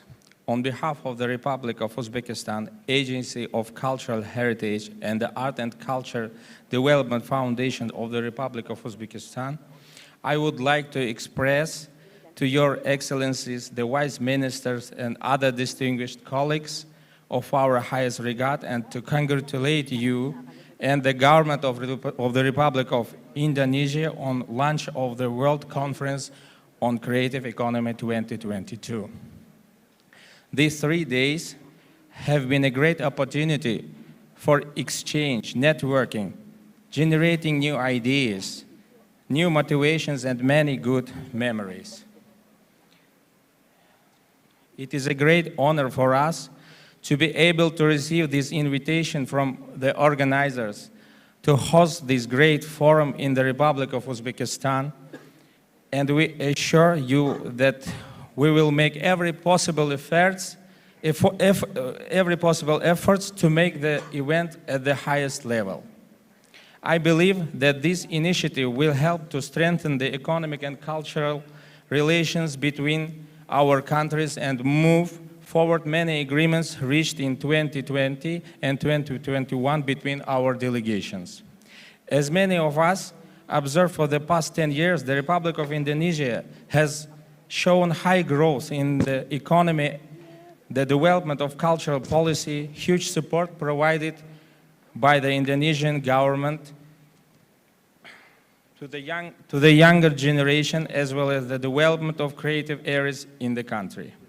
In particular, one of the largest initiatives in the field of development of the creative economy, the WCCE, can serve as an example of such support and interest shown by the government in that sphere. In this regard, the strategies and the ideologies of our countries are very similar, because as the head of our country has repeatedly noted, the future belongs on the younger generation. But no less important is the policy of the Republic of Uzbekistan aimed at developing the culture, attracting new investments in the field of arts, developing patronage, and supporting all cultural spheres in the country. According to the strategy initiated by His Excellency, the President of the Republic of Uzbekistan, very recently, on the development of new Uzbekistan for 2022 and 2026, high importance is given to the improvement of the country's economy through socially and culturally significant projects. Great attention is also given to raising the level of education, creating new professions, and supporting the population in acquiring handicraft professions in order to preserve our cultural values and strengthen their role in education the younger generation. Thanks to the initiative of the Deputy Chairperson of the Council of the Art and Culture Development Foundation of the Republic of Uzbekistan, Her Excellency Saida Mirziyoyeva, and the interest of the Executive Director of the Foundation, Her Excellency Gayana Umerova, who could not be present today, I would like to express big thanks to all of the organizers for giving us the chance to host this event in 2024 in Uzbekistan. Since the Art and Culture Development Foundation has been launched by the initiative of the President of the Republic of Uzbekistan, it has been carrying out many activities initiated to promote this notion and ideology in the country through different projects related to technologies, interdisciplinary approach, and strengthening education in arts and culture. With the support of international partners, networking, and knowledge exchange opportunities, we will achieve our common goals much more quickly and better results in a very short period. We will be honored to welcome all of you to the Republic of Uzbekistan in 2024 to continue our heated discussions, knowledge sharing, and warm conversations. We will be happy to introduce you to the country's old culture of our country and extend our warm welcome to each of the delegates. We don't say goodbye, we say see you soon in Uzbekistan. Thank you.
Give a big round of applause once again, ladies and gentlemen, and we wish you the best for the next WCCE in Uzbekistan.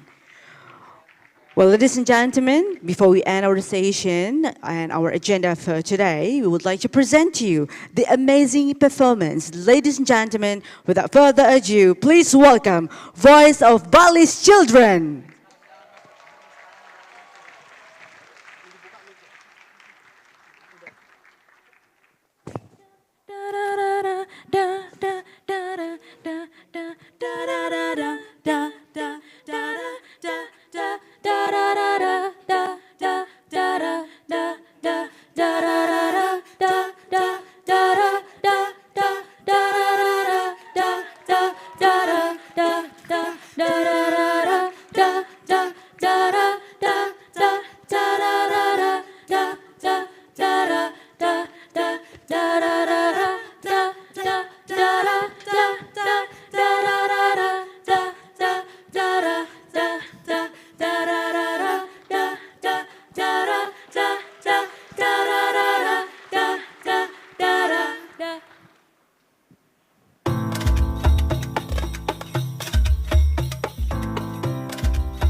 Nyok kita nonton ondel-ondel nyok.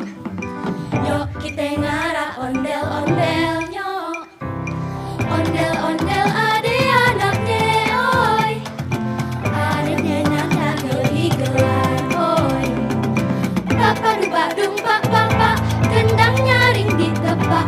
Yang nonton kira pada surat-surat, tangan iseng jari oleh anak ondel-ondel. Taruh putungan, rambut kebakaran. Gundo-gundo pacul-cul, gembelengan. Tinggi wakul-kul, gembelengan. Wakul limpang segade dari salatan. Wakul limpang segade dari salatan. Gundo pacul-cul, gembelengan. Tinggi wakul-kul, gembelengan. Wakul limpang segade dari salatan. Wakul limpang segade dari salatan. Arasi cancangi jange kobepong. Arasi cancangi jange kobepong. Kobia sedang pade dopong. Kobia sedang pade dopong. Arasi cancangi jange kobepong. Arasi cancangi jange kobepong. Kobia sedang pade dopong. Kobia sedang pade dopong.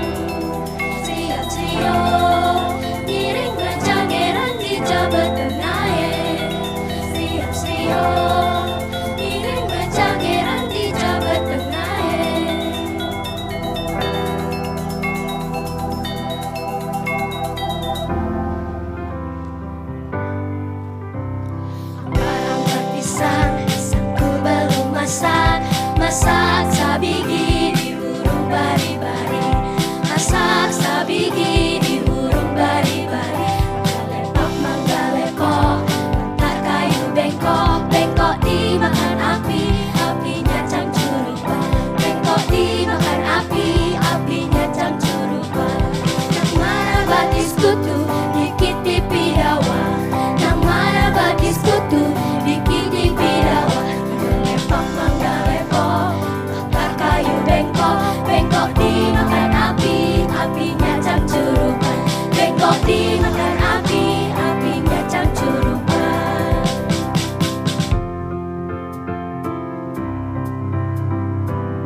Excellencies, distinguished guests, ladies and gentlemen, thank you for participating at the third edition of World Conference on Creative Economy 2022. Hopefully, our creative economy will add a new dimension to the economy and initiate new holistic models of global economic recovery as a result of this important meeting. We hope you enjoy your stay in Bali and have a great, wonderful afternoon, and see you at the next World Conference on Creative Economy 2024 in Uzbekistan. My name is Putri Gorda. Thank you very much, and as Indonesian say, terima kasih dan sampai jumpa.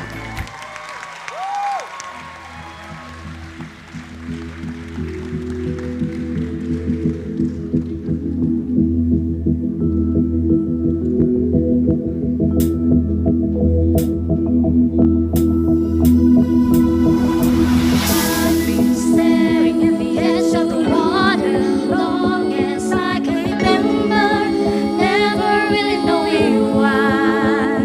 I wish I could be the perfect doctor, but I'm back to the water. No matter how I try,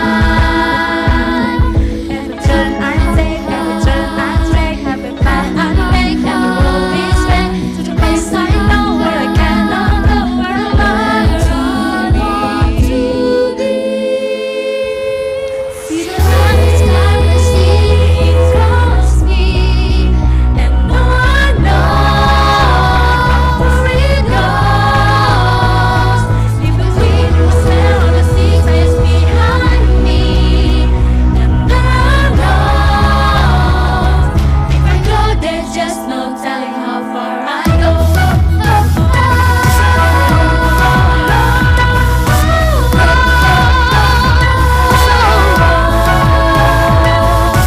I know everybody on this island seems so happy on this island.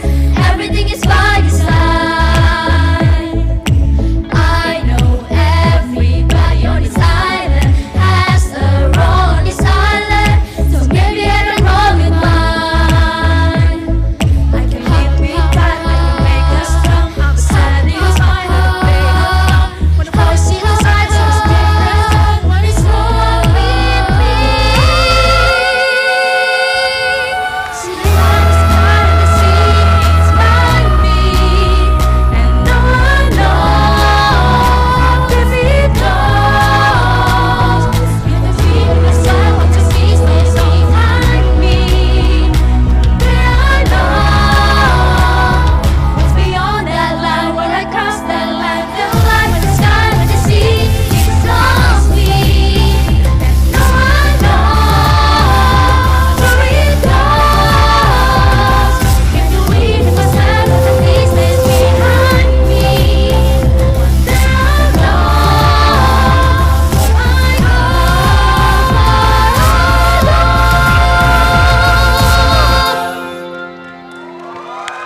Voice of Bali children.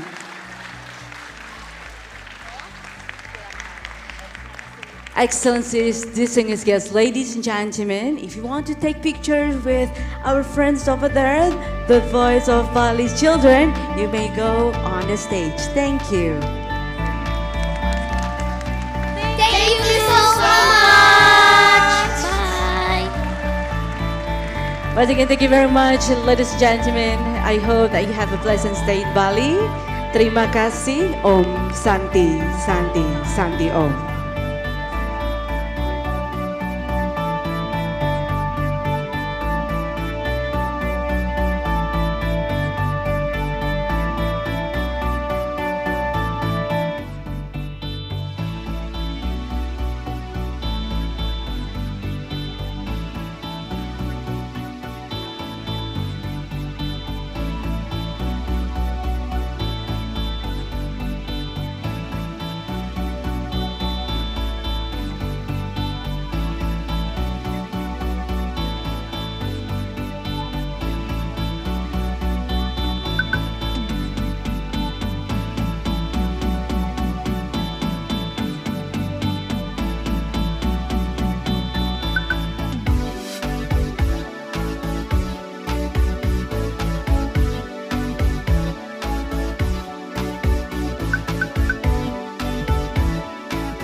fits. And clearly I don't see myself upon that list. But she said, where'd you wanna go? How much you wanna risk?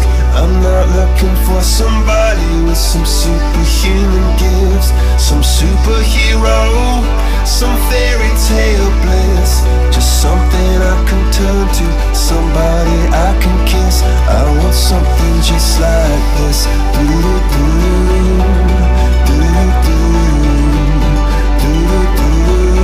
Oh, I want something just like this.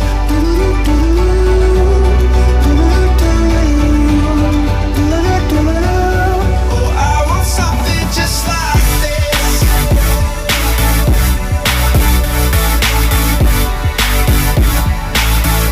I want something just like this.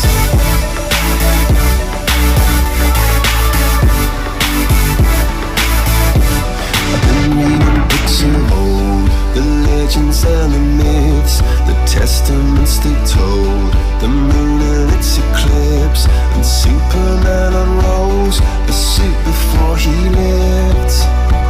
But I'm not the kind of person that it fits. She said, where'd you wanna go? How much you wanna risk? I'm not looking for somebody with some superhuman gifts, some superhero, some fairy tale bliss. Just something I can turn to, somebody I can miss. I want something just like this.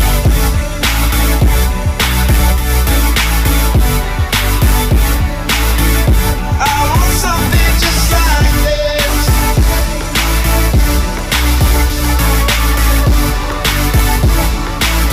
Oh, I want something just like this.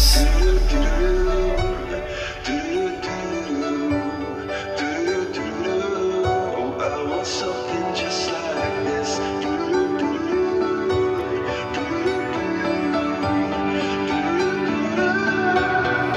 Where'd you wanna go?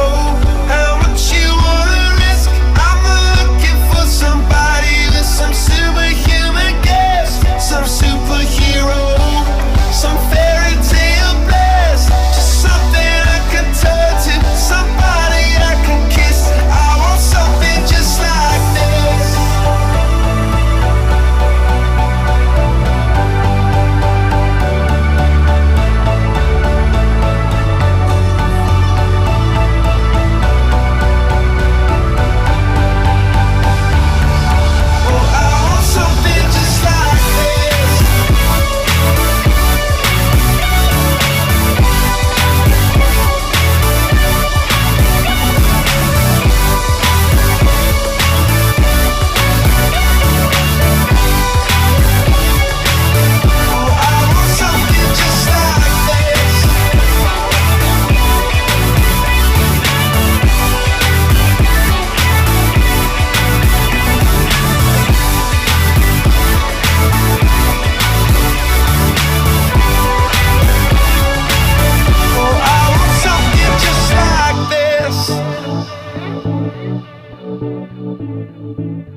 Cause you're a sky full of stars. I'm gonna give you my heart. Cause you're a sky full of stars. Cause you light up the path. I don't care, go on and tear me apart. I don't care if you do.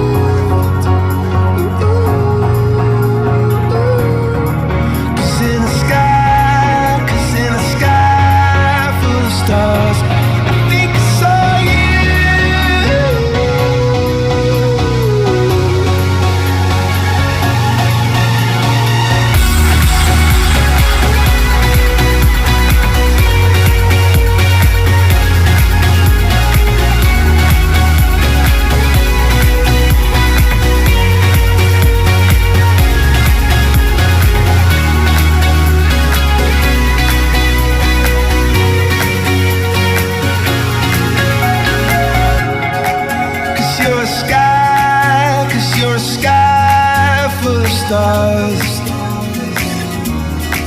I wanna die